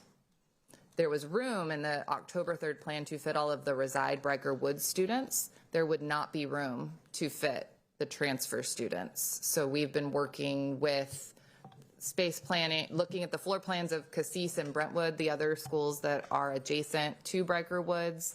And that is really what has driven a potential scenario to share with you all today and get feedback on. We've also heard feedback about the UT housing being very core to Matthews Elementary. And we've also heard feedback from Briker Woods families about just asking questions about proximity and why it was Matthews versus Cassis or Brentwood, depending on where they were. So we do feel like this does respond to a lot of those. The flip side of that is before we were trying to keep Briker Woods together, as we've kind of iterated, that was always our first goal, was to keep a community together, at least the reside population. So this does split that. It's a pretty it's a bigger split. You're not sending just 3 kids to one school. It's 80 to one. These are all kind of approximate, but about 80 kids to Brentwood and 136 would be reassigned to Cassis. And then there would be room at either school for those transfer students to choose which one and stay with some of their peers. So this is just a kind of another proposal for y'all to consider. Okay. I would love to have the opportunity to hear from Briker Woods specifically about this tomorrow, since we're meeting with them and this is a change to what has been proposed. So I think it would be, I would love to hear what the community has to say about this. And I know, asking for ABC, good, better, best, this wouldn't be the first choice for the Briker Woods community, but I do think it would be valuable to hear from people about this. And I know that I've sat down and met with a lot of the transfer families who were really upset. And I know the excess of seats is a whole lot less in this area than it is in many other areas. And so I know there was, people were upset about that. So I think that's important to understand. And I also think as we look at it, the Ovetta Rosedale, the affordable housing community that's going in, 70 units at 30, 50, 60% MFI. There's 60, it is being marketed as a family-friendly unit. They've got high-quality pre-K on site. There are going to be 65 non-primary bedrooms at 30, 50, 60% MFI, and I am concerned. I know our demographer estimated 12 students. It's not in our main demographic report that I can see, but I'm really worried that there are going to be significantly more students in the neighborhood. It's the first affordable housing in Council District 10. I'm really excited to see it. And then I know that we've also seen kindergarten enrollment at Briker Woods really spike. 21 more students from 2 years ago, 11 more than 1 year ago, and just want to be sure we're not creating other problems. So I think it'll be, I'll be interested to hear what the community has to say about it tomorrow. And then I have questions about what alternatives can be explored instead of closing Briker Woods.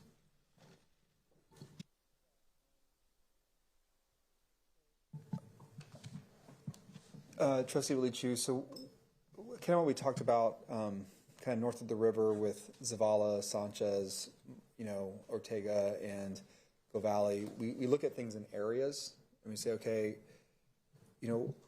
how do we address a goal in an area, excess seats, feeder pattern alignment, programmatic alignment, and then we kind of take the available information and we kind of make adjustments, and then refine, and get to a plan.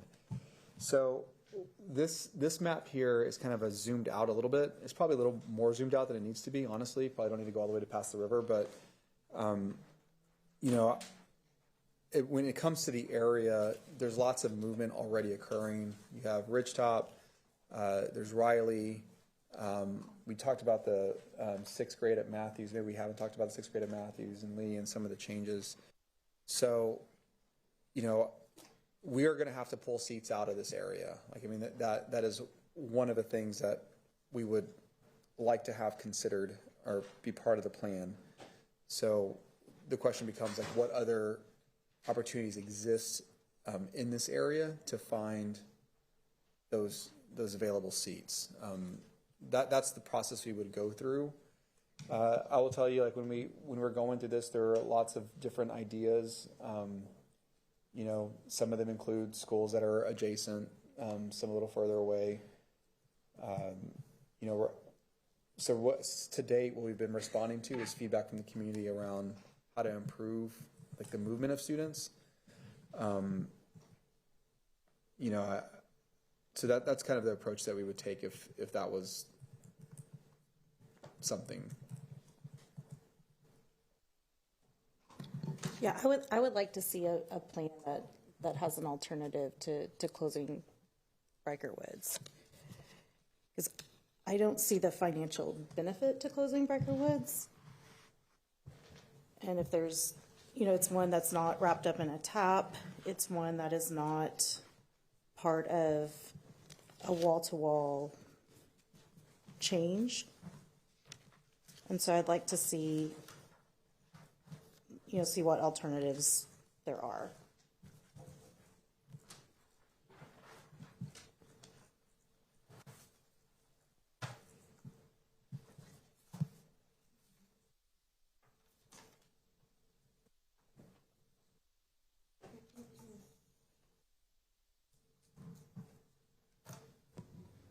Are there any alternatives? Like, I'm just curious. I'm looking at y'all's faces. I'm not getting. So I think one of the things you run into is, you know, an alternative would require the closure, likely of another school, which is why I'm hesitant to just kind of offer without, like, kind of spending the, like, that's what we would have to figure out. Okay, well, I don't want to just say a school name without really thinking through what it could look like. If that's like, you know, if we were to do that, you know, we would look at where either disruption was already occurring or, like, how net over the area you can pull out the number of seats to get to the same goal. Because, I mean, at the end of the day, balanced enrollment was one of the goals of the overall effort. You know, we do have Ridgetop closing to the north. Riley's going through a disruption and then, you know, remaining open. You know, Gillette boundary didn't really change, right? So it would have to, whatever the solution would be, it would have to be like another closure elsewhere, kind of in the area. But I would be hesitant to just, like, offer a school, because we looked at lots of different ways to do it. You know, west to east, we looked at just different opportunities, solutions. You know, I think it would be lots of boundary moves to find a solution that worked. But I think we could, you know, if that was the ask, I mean, we will do the work. I think it's likely to get, you know, kind of more elaborate when it comes to the boundaries to solve for it, if that makes any sense. Yeah, exploring it would really be, which, again, anything is possible. We can explore it. It would involve a substantial redraw of kind of all of central Austin, which would then affect our middle school boundaries and our high school boundaries. So if we were to go down that path, it would just be a very different plan to then discuss. I think one question I have is, you had mentioned, President Boswell, affordable housing. Has that population been included in the enroll projection? That one is listed in, there is a chart in the demographic report that lists it. It's not directly included, and that's why you don't see the 12. But if you look at the typical yield that we see of that type of unit, 80 units would yield about 12 students.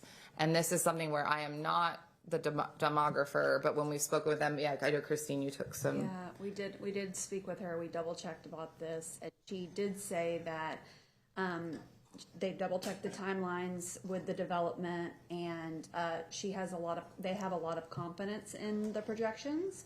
Also, with the declining birth rate, she's seeing significant experience in just different states. That the developments don't offset the declining birth rates, and a lot of the times that they're deemed affordable, it's not necessarily the affordable that many families are truly needing. So it's a major factor tempering in an estimated student yield from new housing. So if it's anything ever miscalculated, or if there's something that they don't, we still have the flexibility within the schools to receive more students.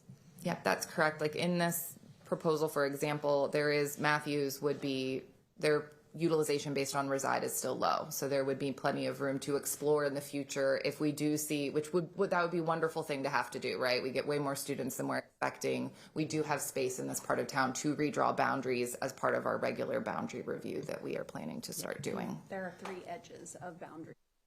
Correct. And I would say I've spent a lot of time with this, and the Grove is one of the only, it's a dense multi-use development. That's one of the only areas in Central Austin that's actually adding a bunch of new housing and a bunch more still to come online that has a bunch of young families. And this, I've talked to several affordable housing people about the development that is going in. It's 70 units. It is deeply affordable. All but one of the 2 and 3 bedroom units are 30, 50, and 60% MFI, so it is deeply affordable. And there's 65 non-primary bedrooms, 49 2 and 3 bedroom units. So there's 65 non-primary bedrooms total in the development. Those in our area, I think what people are telling me is there are no comparables because nothing like this has ever been made in our area. District 10 has been very slow to get affordable housing. People are very excited this is going in. It has been marketed as close to schools, and there's high quality pre-K on site. They are expecting families. And, you know, a lot of the apartments in my neighborhood, 100%, you have a 2-bedroom apartment, it's a second office. You know, it's an office, it's a workout room, it's something else. But if you have, you know, if you qualify for a 30%, 50, 60% MFI, there will be people living in those bedrooms. And I think I just want to be sure we're not setting ourselves up for a different problem by closing something in an area that actually is growing. So, thank you. And so my answer is yes, I would like to see that an alternative plan. This is something that's going to affect our entire district for the rest of our lives. So yes, I would like to see an alternative to closing a well-enrolled school. President Boswell. Well, I think while we're talking about closing well-enrolled schools, I'd like to see an alternative plan for Palm Elementary. They have a higher enrollment.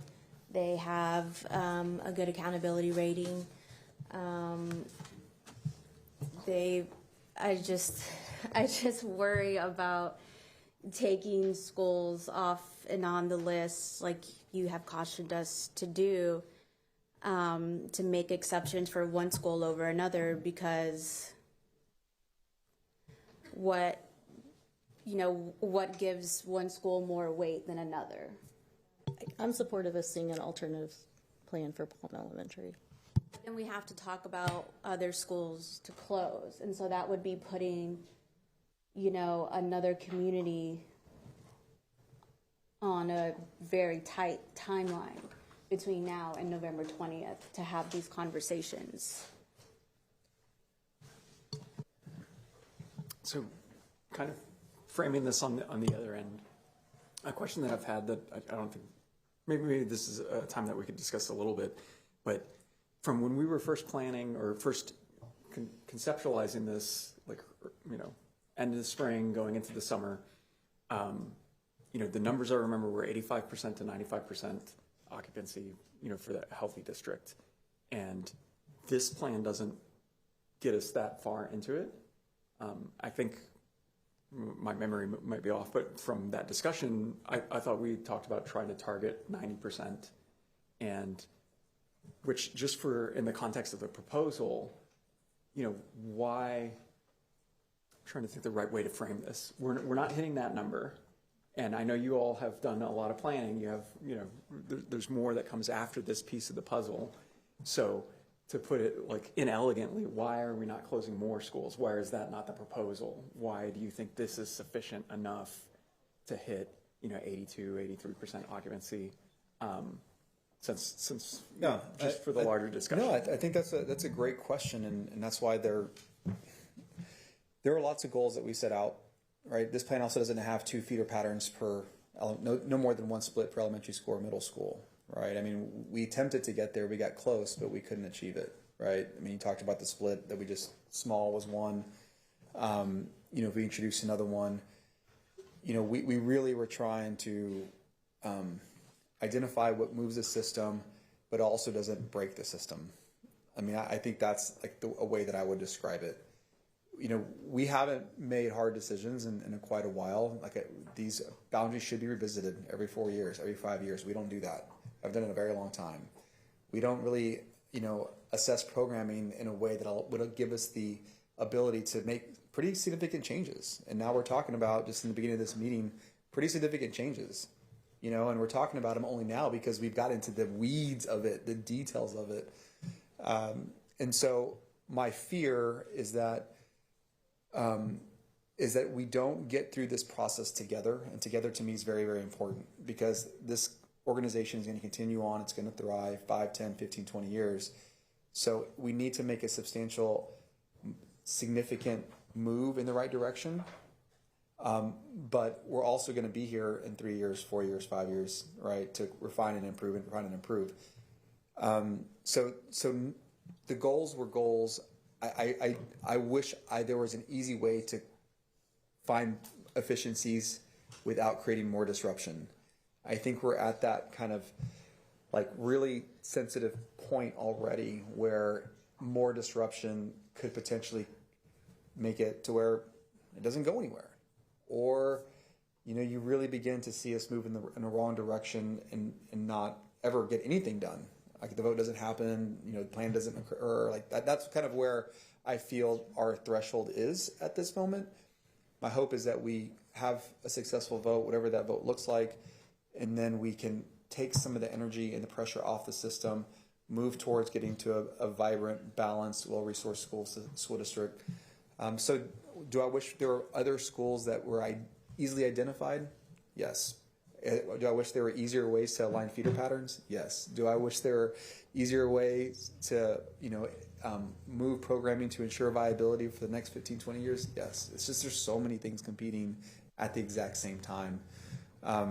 So that's what I would say about it. Is this, I don't know that I could give more without really introducing like pain that I don't know is recoverable. Is maybe the way I would say it as a system. But this is not going to end. Like we have to continue on. If we do this and then in 5 years just don't look at boundaries again, and then 5 years after that and look at boundaries again, then we're setting ourselves up for failure, here in 10, 15, 20 years. So that's not a good way or an elegant way to answer your question, but that's why I think we've gone as far as we can in this iteration of it. I think more is really difficult with the time that we have. That's just my honest perspective on it. I appreciate that answer, and I think as much as we've gotten into discussion about budget and we've gotten into discussion about accountability, which realistically I think is how well are we serving students and stuff. I think what I'm hearing is about system stability, which has been kind of an undertone through all of the discussion that we've been having. So I appreciate that in the context of your administrative, judgment on where you think the threshold is on how much system stability we can maintain through, these changes. And so as we get into this, these refinements on this and the community discussion piece, and, I do think that is a very valid through line to be looking at. I mean, I think that's what the families are talking about when they're saying, oh, we're going to lose students or people are going to leave if they're not happy about this. That's also long-term stability.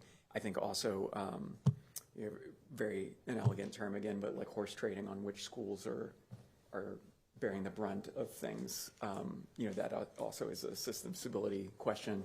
Even Go Valley versus Vala, and like now you have historical elements versus modernized elements, and commitments to communities. I think ultimately that system stability piece is going to be based on what the community can tolerate, and so that's one of the ones I think, being a very new board member, cautioning us on our understanding of the community's tolerance, because I think we're getting feedback from the community. I am hesitant to overestimate how much the community is going to tolerate as far as that system stress. And I don't know that I have a real firm solution or answer on any of that part. I hope the community's understanding in this meeting, looking at the discussions we're having, how much we are considering that piece. I really hope that we can get into more of the long-term conversations about what happens after this, because this needs to lead to other things. And I think President Boswell was alluding to, there's still going to be conversations in the spring when we get into the budget talk. And so I hope, as much as people are paying attention now, that we can foster that into two-way engagement so that there is back and forth on it, because these are really tough decisions we're making now, and it's just only going to lead into more. But I think what pulls the community in is seeing that this is going to lead to stronger outcomes in the system. So I do believe in that guiding principle of like the stability is going to allow us to build into things. It just gets really nebulous when we're at this point in the conversation. So I'm going to make a brief comment. One of the things that we as a district, I don't want to say this the wrong way because I don't want people to feel a certain way, but implementation is where sometimes we fail, right? We just talked about it at Montessori. There are lots of great plans this district's had for the last 20, 30 years. And what I don't want to do is fail in implementation. Like, to me, like, it's critically important that we are thoughtful, we're responsive, we're built up organically, and I know for certain I can execute these plans and deliver to our community, right, and ensure that our students are successful starting the 26-27, 27-28 school year, and so on. So that's why, for me, the timelines matter. If there's a conversation to be had around what an adjustment looks like, we need time to plan in certain areas, but what you don't want to deliberate is the action, right? So I hear you, but it's not our fault that we don't have any time. We were just given this plan. And so now it's kind of being saying like, oh, well, but the plan can't change because there's not time. So President Boswell, would you like to see an alternative plan to closing Riker Woods? Would you like the administration to provide that? Or I'm open to see a plan, and I know it's going to take an immense amount of work. And what I've said to the Riker Woods community is that any change needs 5 votes, and I don't know if there are 5 votes in the room to do that. We're not going to count votes here. I know we're not going to do that. Conscious that it would be, it's going to take a lot of work, and I'm absolutely open to seeing that because I do have real concerns. Knowing the neighborhood well, that we are going to create one problem by doing that, and that there isn't a real glut of seats in the area. But I also know that means something really hard and horrible and difficult for another community, and I'm very conscious of that. So, and I know we're working to take care of a whole system.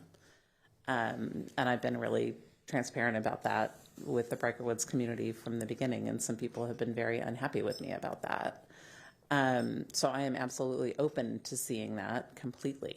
And if the will of all of our colleagues is that is not a good use of the administration's time, I'm really open to hearing that as well. how many schools need to be restarted with a new principal, new staff under this closure plan? Can you name them and I'll, yeah. I'm going to start. So restart. I'm going to be really precise in my response, only because some of them are TAPs, some of them are program. I mean, there's a lot. And then right? you could say tap or something else, yeah. 4 restarts. Okay, that was the easy answer. Which ones?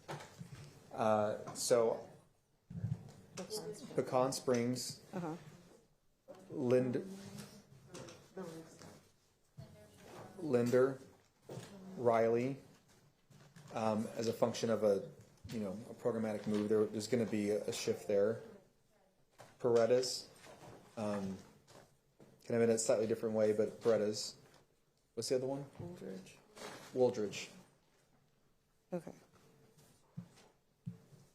And then the other ones, the closures, we already.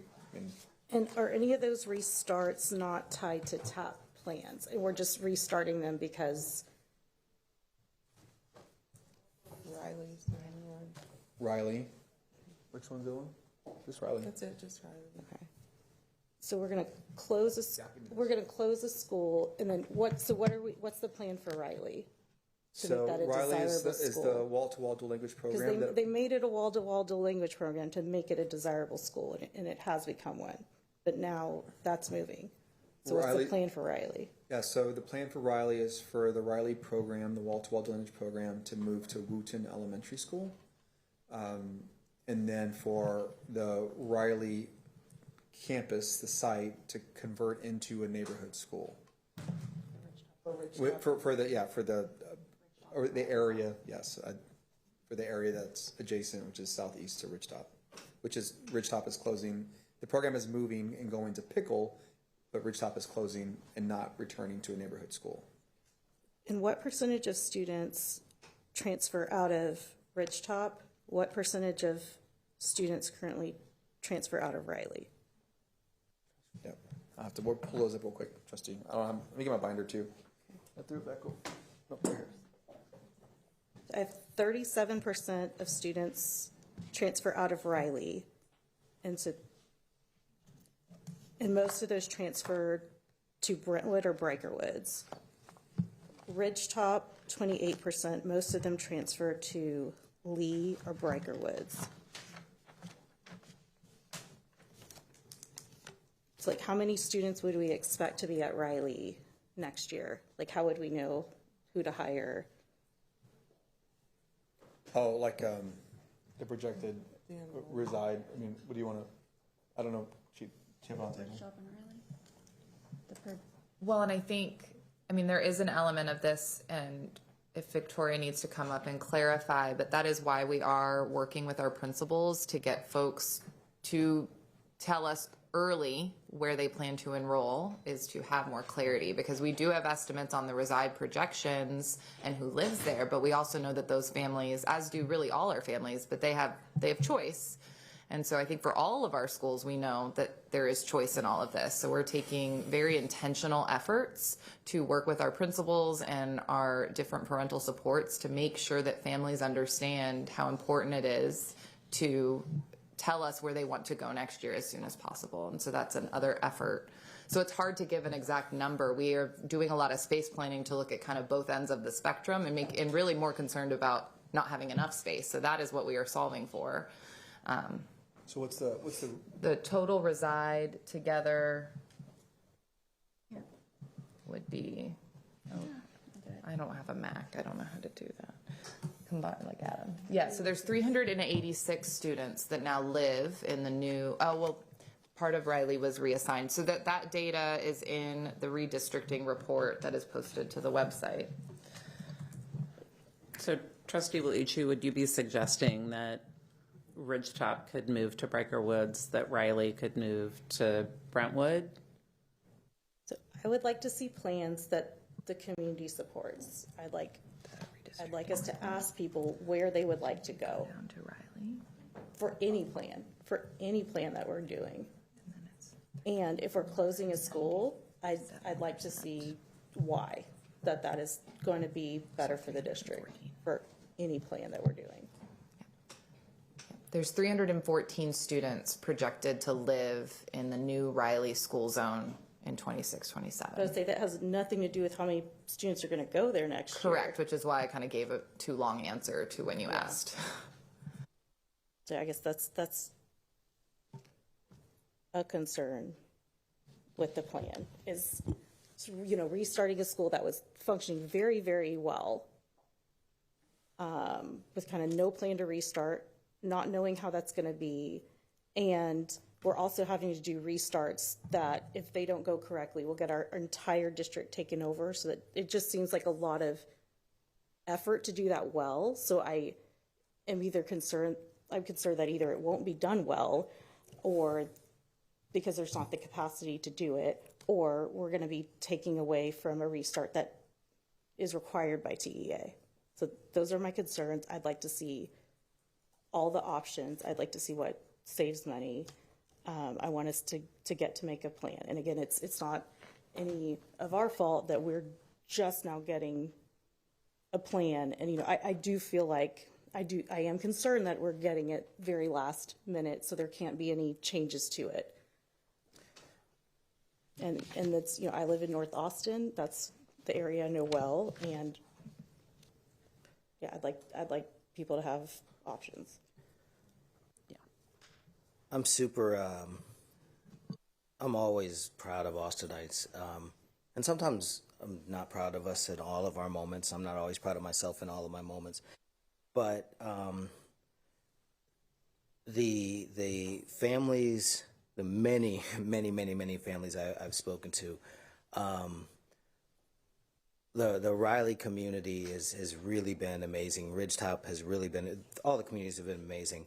One of the things that the Riley parents asked me in overwhelming numbers was about Mandarin Chinese going to Wooten, and I saw in the adjustments that was there. Another thing that Riley families are asking for, that is to say, the Riley folks who are going to be the new Riley folks, which is current Riley folks who are like, you know what, we're going to stay. We're not going to go to Wooten. We're going to stay. And then Ridgetop families who are like now part of the new imagined Riley. One of the things, and the beauty and graciousness is like borderline overwhelming. What families have said is, let's focus on getting Wooten right, and please don't forget about us. We're going to be a neighborhood school, and we don't want to be kind of lost in the shuffle as we pay really good, close attention to what happens at the new Pickle, at the new Wooten, etc. So I would definitely share and ask in when we get to that academic piece, really with some specificity, leaning into a Riley, a neighborhood school. These schools. Well, all of our schools are just so important, and this just being one of them, it doesn't get lost in the shuffle. So I just want to kind of add that piece into, I guess, the equation. It's already there, but make it explicit, and that sort of goes along with Trustee Whitley Chu's point. At the same time, I do not have a particular appetite. The way I view this plan and the way I've spoken to community members about it and the way they've spoken to me about it is good bones, good start. Now it's time for version 2, and that version 2 is building on the bones, and that there might be substantive, I don't want to say tweaks, but substantive alterations, adjustments, but not taking the fundamental step back to a different list of closures or take these off or take those off, that sort of thing. So I guess I would say I do not have an appetite for a big switcheroo. I would have an appetite for what I see you all doing and what I think you're getting consistently prodded to do even more of, which is leaning in with specificity, creating greater detail, creating adjustments where necessary, but keeping this moving forward. That's where I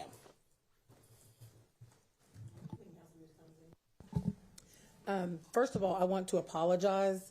I'm going to express a little perturbation, but also this is 100% on me. as I began flipping through this chart, I'm like, where's Maplewood? Where is Barrington? And Arthur says, did you answer the email? What email? And so I go and I did find that email, and the perturbation is with myself for, like, I'm getting 50 million emails. So in the future, if, like, you don't hear from me, this is East Austin. 4 of my schools are on the closure list. You didn't hear from me, you should probably call me and see if I'm okay. Because it means I either didn't get it or I probably died or something like that. I mean, because that would be the only other reason that that happened. And I have abundant apologies for the 3 communities which I had planned on, which I am going to take 5 seconds. I'm supposed to start the timer. And that's not me, Trustee Hunter.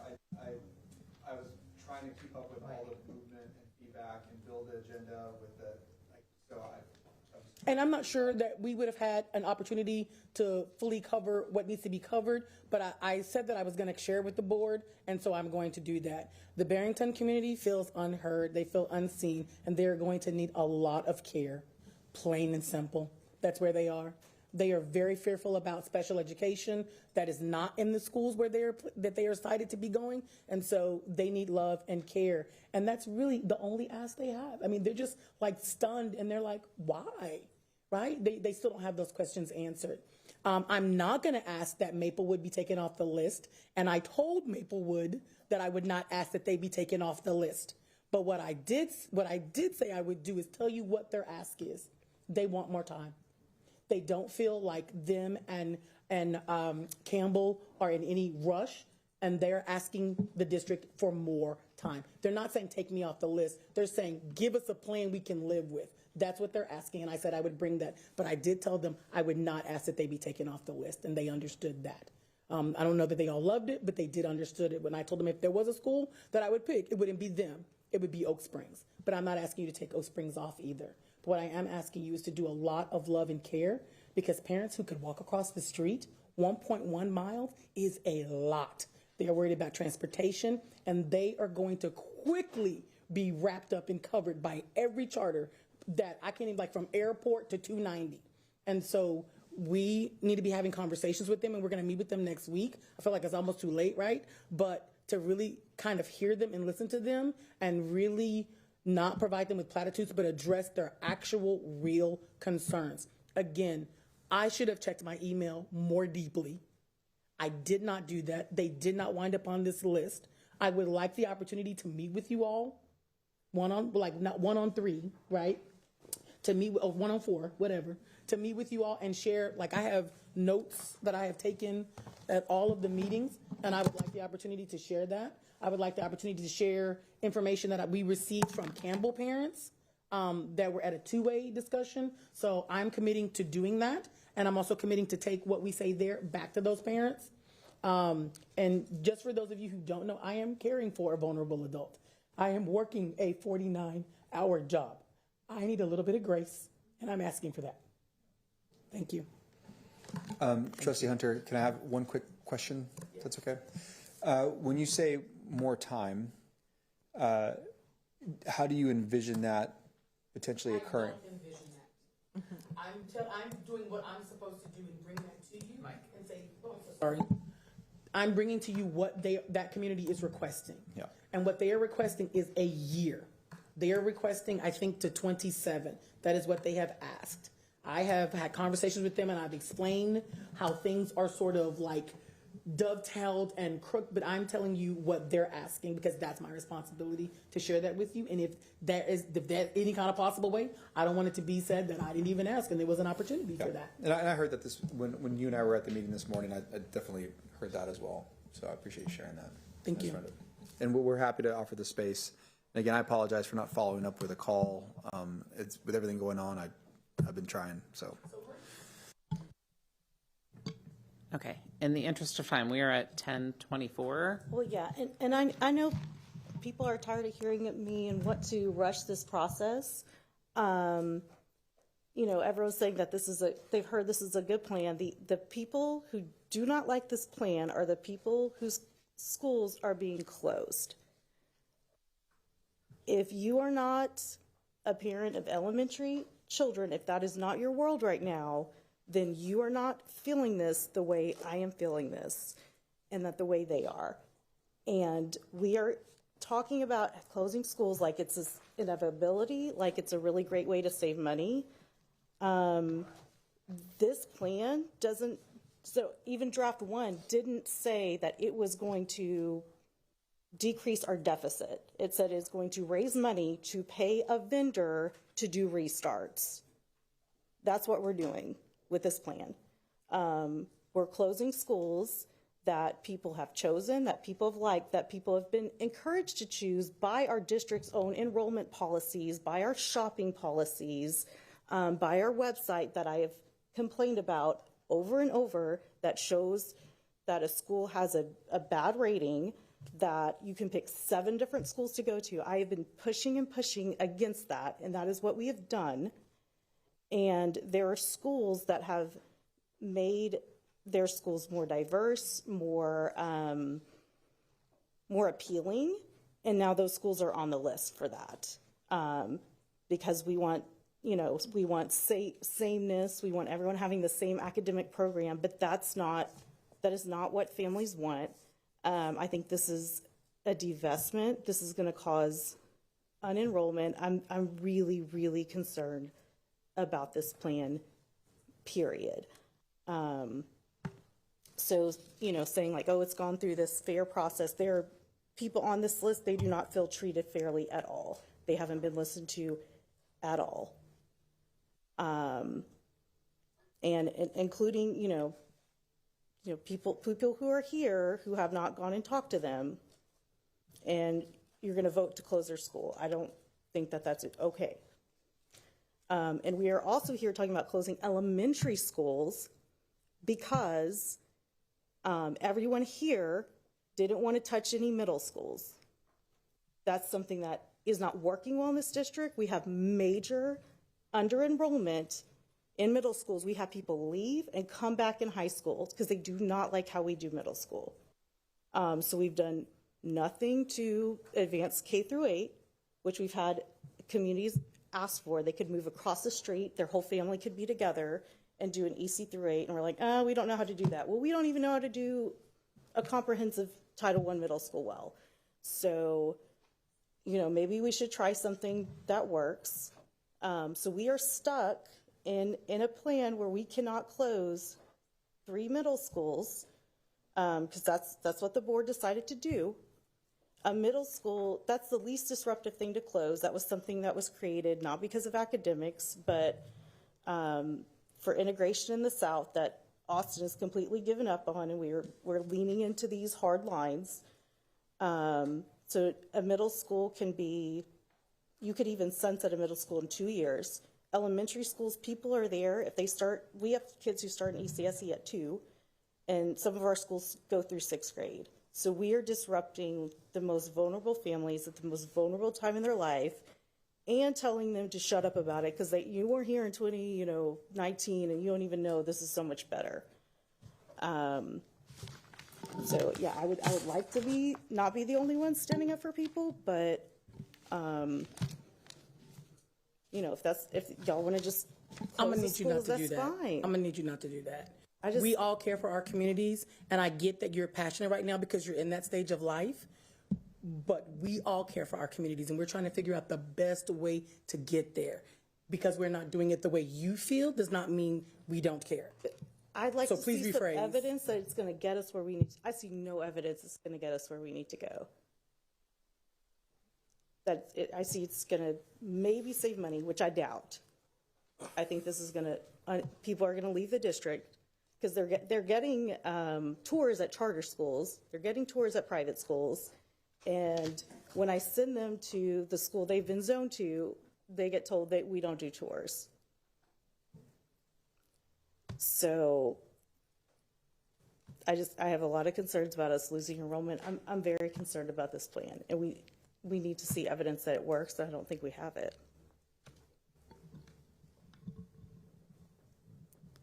Okay, so in the interest of time and moving forward, are we okay with the administration bringing what it would look like to choose a different school from Breaker Woods and to keep that open? So at least we have an understanding of what that would look like. The administration will recommend what it recommends. You know, and I will say personally, and that's my neighborhood. I've lived in Briker Woods for 25 years. I, you know, left for 8 years, moved back right to the same neighborhood. I am heartbroken that it's there. I have my own opinions that I don't think it belongs on the list. That doesn't mean that we all don't believe, you know, that that's the right thing to do. So I understand this. And I have a really hard time with all of this. It's a manufactured crisis, and I'm sorry we're in this place. You know, we need to get to something that all of us can get behind, and I have major concerns that remain that I appreciate you addressing, you know, beginning to address them, and I'm seeing evidence here that a lot of what our community is saying is being heard, and I think that is essential. And we haven't gotten to talk about the turnaround plans yet, and we need to do that as well, because those are profoundly important, and that is fully existential. So in the interest of kind of moving forward, if that were to be created so we have a concrete thing to look at and respond to, perhaps a Palm conversation as well, if that's important, and we can come back unless people have other thoughts. I would just suggest if we're going to ask the administration to spend significant time on an alternative plan, for my part, I would ask for a plan on what it would look like to do the 1 year delay that the community is asking. To sit here and negotiate between different schools and dramatic changes on the plan, I think personally is not appropriate for the board. As much as I am not going to speak about my personal opinions on Lone Star governance, I think the difference between governance and administration is perfectly, in my opinion, demonstrated in this conversation. They're giving us a plan to consolidate. We asked for one. I think we can vote on whether they want to consolidate or not. A large direction change into doing a pause, to me, falls under the purview of governance. I think the reason I would ask for that distinction is because if we're actually going to delay and do the longer conversation, all this stuff, I want to see how we're going to cover the budget for the year that we're going to need to cover it, how we're going to avoid the accountability strikes that would be coming. We need to implement all these turnaround plans, all these things. Certainly, if there's going to be a no vote, which I have said, there's a possibility that the board votes no, then we need to have alternate turnaround plans. We need to be able to submit everything to TEA immediately the next day. I would assume that due diligence is that there is a catastrophic plan for if the vote goes no. I think that makes much more sense if we're going to ask the administration to put a bunch of time into an alternative plan than just doing one or two changes to specific schools, because then that starts a cascade of every district having specific concerns, and I don't think we have time to do multiple drafts. So that would be my 2 cents, because I think if they're going to use some time, use it to do the most extreme on the other side, which is to delay for a year and do a full consolidation, and then I can decide between those two things. But for my part as an at-large, I don't want to micromanage some of these shifts. I think voicing the community's concerns and saying, hey, this is what I'm hearing from my constituents makes total sense. But yeah. I did ask This that is question. the time we have to deliberate, so I think this is an important conversation. Because I did ask a question in the tracker about the delay, the cascade, the ramifications, what it would take. Like, I put a whole list of things like about a pause or delay. I don't know that was answered. Because we could just look at that. So, a couple things. I'm going to try to choose my words carefully. The first thing I would say is that when you think about alternative plan, I think about alternative elements to a plan, not a comprehensive plan redo. I don't think that you're going to find the same guardrails, find the same goals, and somehow magically end up with something so different that you're not going to be right here a year from now doing the exact same thing, but with the risk being that much bigger. So I don't, because the goals were the goals, right? I mean, balanced enrollment, there are things that we asked to do and that led to work. And unless the goals fundamentally change for y'all, then you're not going to see, I would think, a huge shift globally. Now, are there elements in it that can refine and improve? Yes, I think that does exist. Because there are different ways to arrive at a solution, but you're not going to ever find a solution that says don't close schools, or you don't want to align programs, then that's a different goal. Then get rid of that goal, right? But then that's going to create a whole different set of changes in the plan that will ultimately lead to different solutions, right? So I would really caution the board about doing a full year delay. In fact, I would probably be adamant that we don't go down that path. Now, for the full thing, when Trustee Hunter made the comment around a delay for Maplewood and Campbell, I heard that as take the vote, but the implementation of that vote is a year delayed, right? Because school districts can do that. They'll take a vote. They do it all the time. They're going to close X amount of schools or make these changes in the next 3 years, and this is the timeline in which we do it.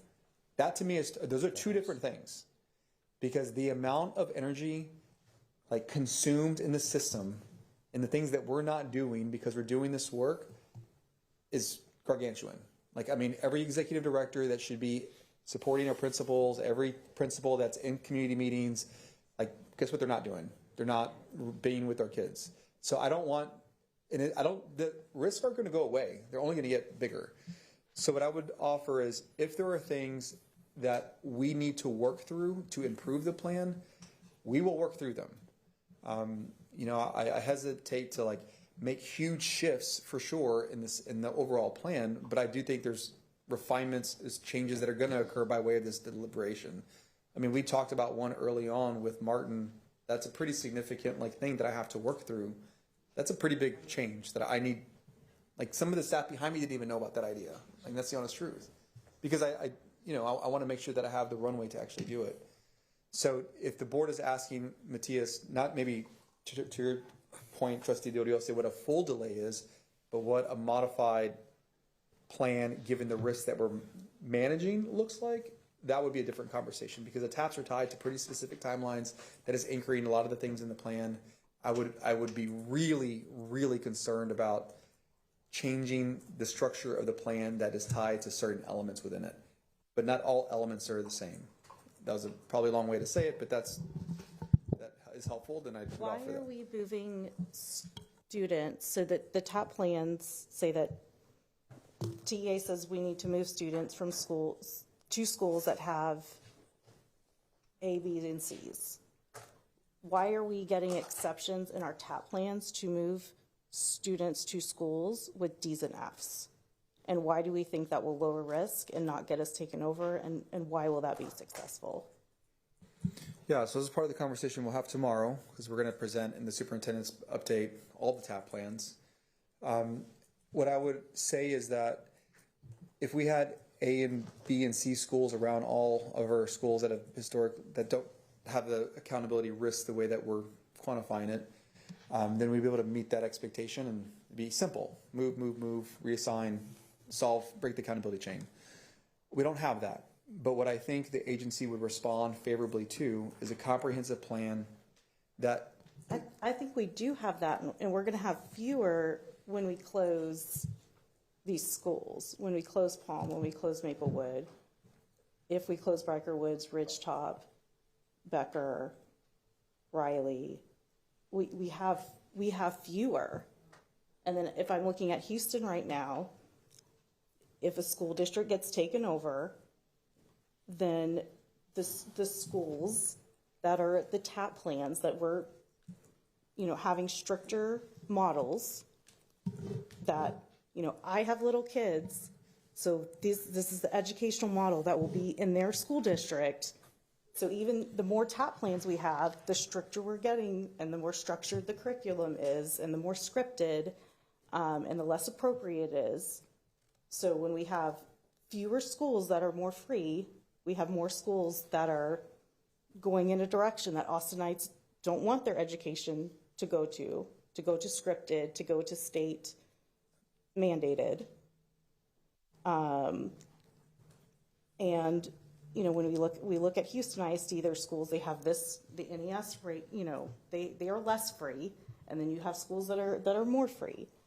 And so I think this puts us at a higher risk of takeover and at a higher risk of, if the district is being taken over, having a more punitive takeover here.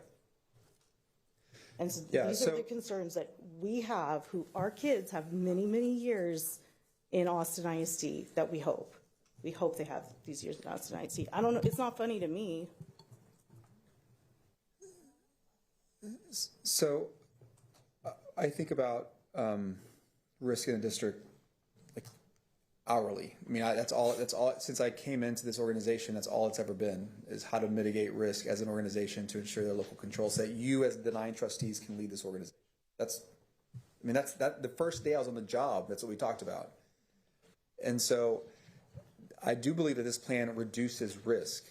The scale that we're having to operate, given our size, with the number of 3 UAs and 2 UAs, makes it to where there aren't exceptions, but the idea is if you have a comprehensive plan, you can demonstrate that you're going to allocate the resources to meet the needs of our students, and you do it well. And I think that what I hope that I've demonstrated is that we can do things, and we can do hard things, and we can do them well. We need time to implement, and then I need the ability to deliver, like the opportunity to deliver is what I would say. So if you do a comprehensive plan, I think that's how you get to a place where it's not an exception, it's just a recognition that because we're trying to lift the whole, that, you know, you can make different adjustments throughout the entire plan. Because to your point, A, B, C, you know, F or D, you know, this 20% of the students are going here, but we're also going to provide resources to that percent also. We've said, like, the district has said they're going to do that over and over, and like that we can have schools. I mean, that it's leaning into like an old idea that's never worked here or anywhere else, where you can have schools where we isolate students in poverty, isolate students who are emergent bilingual, isolate them from peers who speak English, and then put certain resources, and that will move test scores. We're not trying to isolate any student population. That's what we're doing when we take these lines and make them really, really hard. Like, that's how our school district looks. We have which lines? A diverse school district. The boundaries? Yeah, these boundaries, they don't make our schools more economically diverse. We're closing the schools that are economically diverse. And we're, you know, and even Campbell, which isn't a school closure per se, but that program is a program that people choose to be a part of. And so combining it with a whole nother school, it's not going to be the same. And then that's a program that's been doing better and better, that I think is going to make accountability, you know, that's going to do fine. Aren't they one of our 1.0 schools this year? And they have a long-time principal. It just seems that any school that's, you know, we have an IB program, we have Montessori, anything that's someone who's doing something different is being like penalized in this plan with the closure. I mean, Trustee Bellucci, we don't have the ability to do everything everywhere. I mean, that's just the honest truth. Like, I don't know what other way to describe the situation that we're in, except that we're trying to navigate multiple risks all at once. You know, reducing the accountability risk is something we absolutely have to do. We have to ensure that our students are on grade level, achieving academically, but doing it our way. If you lose control of the district, forget. What's our way? Can I make a quick comment? Just to be really, I mean, and I'm glad we get to talk about the turnaround plans tomorrow. I know, me too. And Trustee Bellucci, this is like really, like, you're making so many good points. You really are, and I appreciate that. And I'm just like, but what's the alternative? Like, I really don't know when the state has kind of put so many restrictions on us and imposed rules. Like I know that like, I'm not sure what the alternative is. Like, when you have, when you don't have, what I think I heard the superintendent say, when you have TAP schools and there are not A and B schools that are close by. There are. Like, A, are B, there and C schools specific that are examples? close by? Yeah, we can pull up the map. So I mean- Palm is being closed instead of having students come to Palm. Palm is not that's not a. They're academically acceptable. Yeah, but again, this is where, the utilization, the seats is, there was a flood there in 2013, 2015. There are thousands of homes that were there then that are not there now. And so as a system, if we're going to, have resources to distribute them to meet the needs of our students, we have to find those resources somewhere. No one's going to come save us. So I can't, that's what's happening. So Palm is a great example, right? I think this is a plan that puts kids in good buildings. But when Teachers' people are looking for compensation when costs. people are looking for schools, they're choosing what they perceive to be a good school over a good building, like over and over. So I think this is a solid, I guess, building utilization plan. So, I mean, this is really hard, but I want to go back and answer a question that came up like half an hour ago, which was, do we need to see another plan that has like different schools closing? I'm not sure. I really feel like that's the best use of our time, given the short timeline. I would much rather have the staff working on this is what Northeast is going to be offering, because I'm really worried that we will have an exodus of students in certain areas because they have concerns, which I know we can meet. I'm confident in y'all to be able to do that. I know Dr. Maxwell, you told me you're actually going transcript, you're looking at individual students' transcripts to see what courses that you would expect them to want to see at Northeast. So you are planning already. And that's what a good, solid district should be doing. So I appreciate that. People don't know that that's happening, but these things are happening. And I personally would rather see our staff spending the time on bulking up our amazing schools that are like Northeast, Crockett. These are schools that have been underappreciated, but they're doing well and they have so much potential. And we've got to really work on a attitude change, a cultural shift in our community to see these schools in a light where they would actually want to see their kids there and thriving there if they weren't thinking about that previously. And so that's where I really want to see our administration focused on personally is forward looking.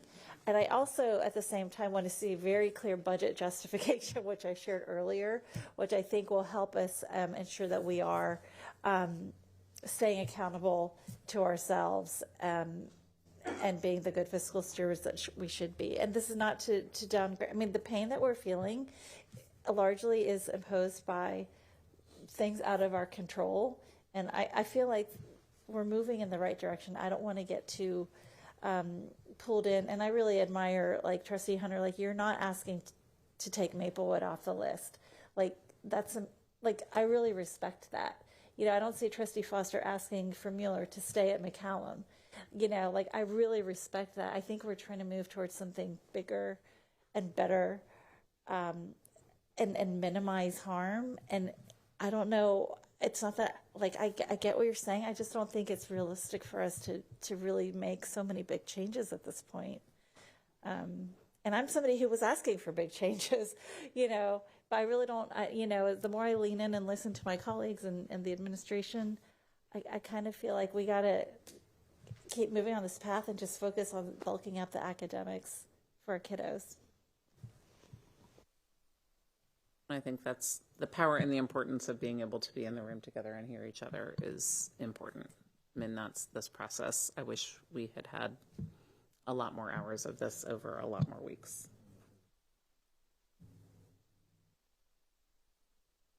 I wish we've gotten good plans from the community, good plans and good ideas, and I wish we had started there, because I still feel there are things on this that are arbitrary and not justifiable. And if they're not tied into anyone else, then just, When I hope that, I know we haven't talked about everything that the I think community brought us. everything in here has to be justified. It has to be. You cannot close any school without justification. And I don't see it. And I think we should all feel really confident that it's justified, that it's good, that each of these closures is going to serve a purpose, and we need to show why. Not that, oh, it's too tangled in, so I can't show you. That's not acceptable. That's not what I would never. I mean, I don't. That's not. I've never said that. Like that they're too tangled in. I would say that because we're trying to address multiple things at the same time, every one thing impacts something else. That's always been the case. And so, whatever we do, just I'll communicate what those changes are and how it impacts everything else. That's just how it is. We're a large, elaborate, complex public education system. Okay. I'm just wondering sort of where we are in this. And I think it's 10:50. I think we can keep talking or we can adjourn, and we've already blown way past our time, but I also think it's worth blowing past our time for us. So we're going to have a chance to talk again tomorrow about the turnaround plans, which I think is a really part of this work. And I think we have a lot of questions about. We've heard a lot from our community about. So if we can adjourn, if we're ready. Well, so the plan coming Friday. Yeah. And you've given us, we had this starting point, and I think dutifully, I think the trustees have been working so hard to just lean in and listen, and we've heard so much good, powerful stuff, and I'm really excited that several things, like I'm seeing them reflected. Then there's still remaining questions, and then there's things where it's like, you know, I was hoping for this, and I kind of, in a sense, got to know in a way where what you've kind of said is, this is why we're rolling this way. And I didn't hear a chorus of people saying change direction, so I imagine that some of the things that I would like to see won't quite be exactly like I would like them, but I'm one of 9. That said, as we move forward for this final, or for what comes next that we will vote up or down on,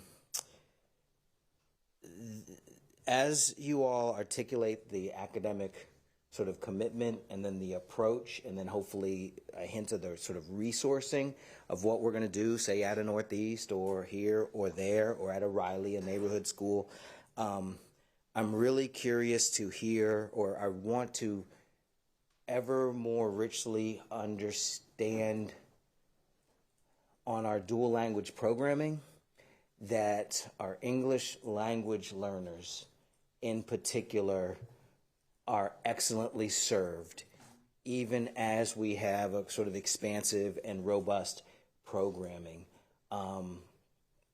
This is ops and this is facilities and this is what's going to be in a building, but when you boil it down, I have way too many conversations with families, say, I won't name this particular schools, but I've got a 3rd grader, a 5th grader, a 7th grader. My 7th grader doesn't really speak English well yet, and we've been here this many years. And so I have like wonderings about our dual language programming and how it rolls out. And when I look at our actual conversation around our multilingual programming, I see really good things about our commitments to everybody being multilingual, but I don't see something that I would like to see, which is that first and foremost, we ensure that English language learners learn English as part of the equation. And that's that we haven't chosen to articulate that. That's not, but I would like to see that lifted up as a value, that yes, we want everyone to be multilingual, but we, like, families are desperate. And they say, okay, my 1's in 7th and that's where I am, but I also have a 4th grader and I need to see X. So that fleshed out in the academic framework and approach. And then likewise, it was actually spoken to a little bit, the gap of dual language, not dual language opportunity again. In other words, what's the vertical flow from elementary to middle to high? I think this plan should capture that, and the ops and the buildings and everything should be a reflection of our commitment in that direction. Middle schools haven't really, and to Trustee Chu's point, we have a severe under-enrollment in some areas, and there's some conversations we haven't had yet. I would like to see, not that we dive back into this or dive into it yet, because I think this is enough of a lift for today, so to speak, or for this season, but we have this beautiful school run by just an amazing principal in a beautiful building that's about to come online with fewer than 200 students. And I'm talking about Bertha Sadler Means. And I have lingering questions about our vision around our single gender schools. And I'm actually wondering, and I'm sorry for taking so long, but I'm actually wondering how many of our challenges would be addressed if we took that on next. If we said, we've got to have some conversations about our apportionment of middle school seats in the Northeast. I would love to see, well, I'll stop with that one, but can that be not a part of the plan, like, hey, let's make this part of the plan now, but a commitment to continued or to an initial empowered conversation that would have us take action eventually around figuring out this piece of the puzzle. And then there's a piece about transportation, and this is very important to me because I think it just reflects a nationwide reality. I've said a million times, non-zone schools do not typically end up equitable over time. They trend almost invariably towards inequity. No evildoers. It's just kind of how it happens when some people have cars and some people have public transportation and some people have this access and some people don't. So when it comes to non-zone schools, if we're going to commit to that sort of thing, we not only need enrollment guidelines, we not only need guardrails saying thou shalt not this, thou shalt not that. You got to resource it. And you have to act powerfully and affirmatively to counter what will invariably otherwise happen, which is you will become inequitable over time. So when we do the transportation, thank you for, and I understand it's hard to get the language, thank you for, if you previously were zoned to this school and receiving transportation, and now you still want to go back to the non-zone school but wouldn't get transportation, you will get transportation. Like, thank you for that piece, which is so hard to, like, I don't know how you're going to get that into a sentence or whatever. But I think we need to seriously find the way, the means, the money to provide transportation for English language learners. Because right now what we're doing is chasing demographics. Oh, let's go to St. John's. That's where the kids are. Guess what? St. John's will gentrify too. And so either we're going to move the schools every 3 years or maybe we do that also, but we have to find a way to ensure that we can retain the balance. We need tools to retain the balance. So I would request a consideration of transportation for English language learners to the non-zone schools and transportation for kids on free and reduced lunch for the non-zone schools. And I do understand it's a big ask because it's a money dip. But I do not see equity continuing for more than a year or two if you don't put resources behind it. So with apologies, President Boswell, those are my additional asks of this. I appreciate that. So we are back together in 18 hours. Are we ready to adjourn? Do I have a motion to adjourn? So moved. All right. We are adjourned at 10:59 p.m. Thank you all.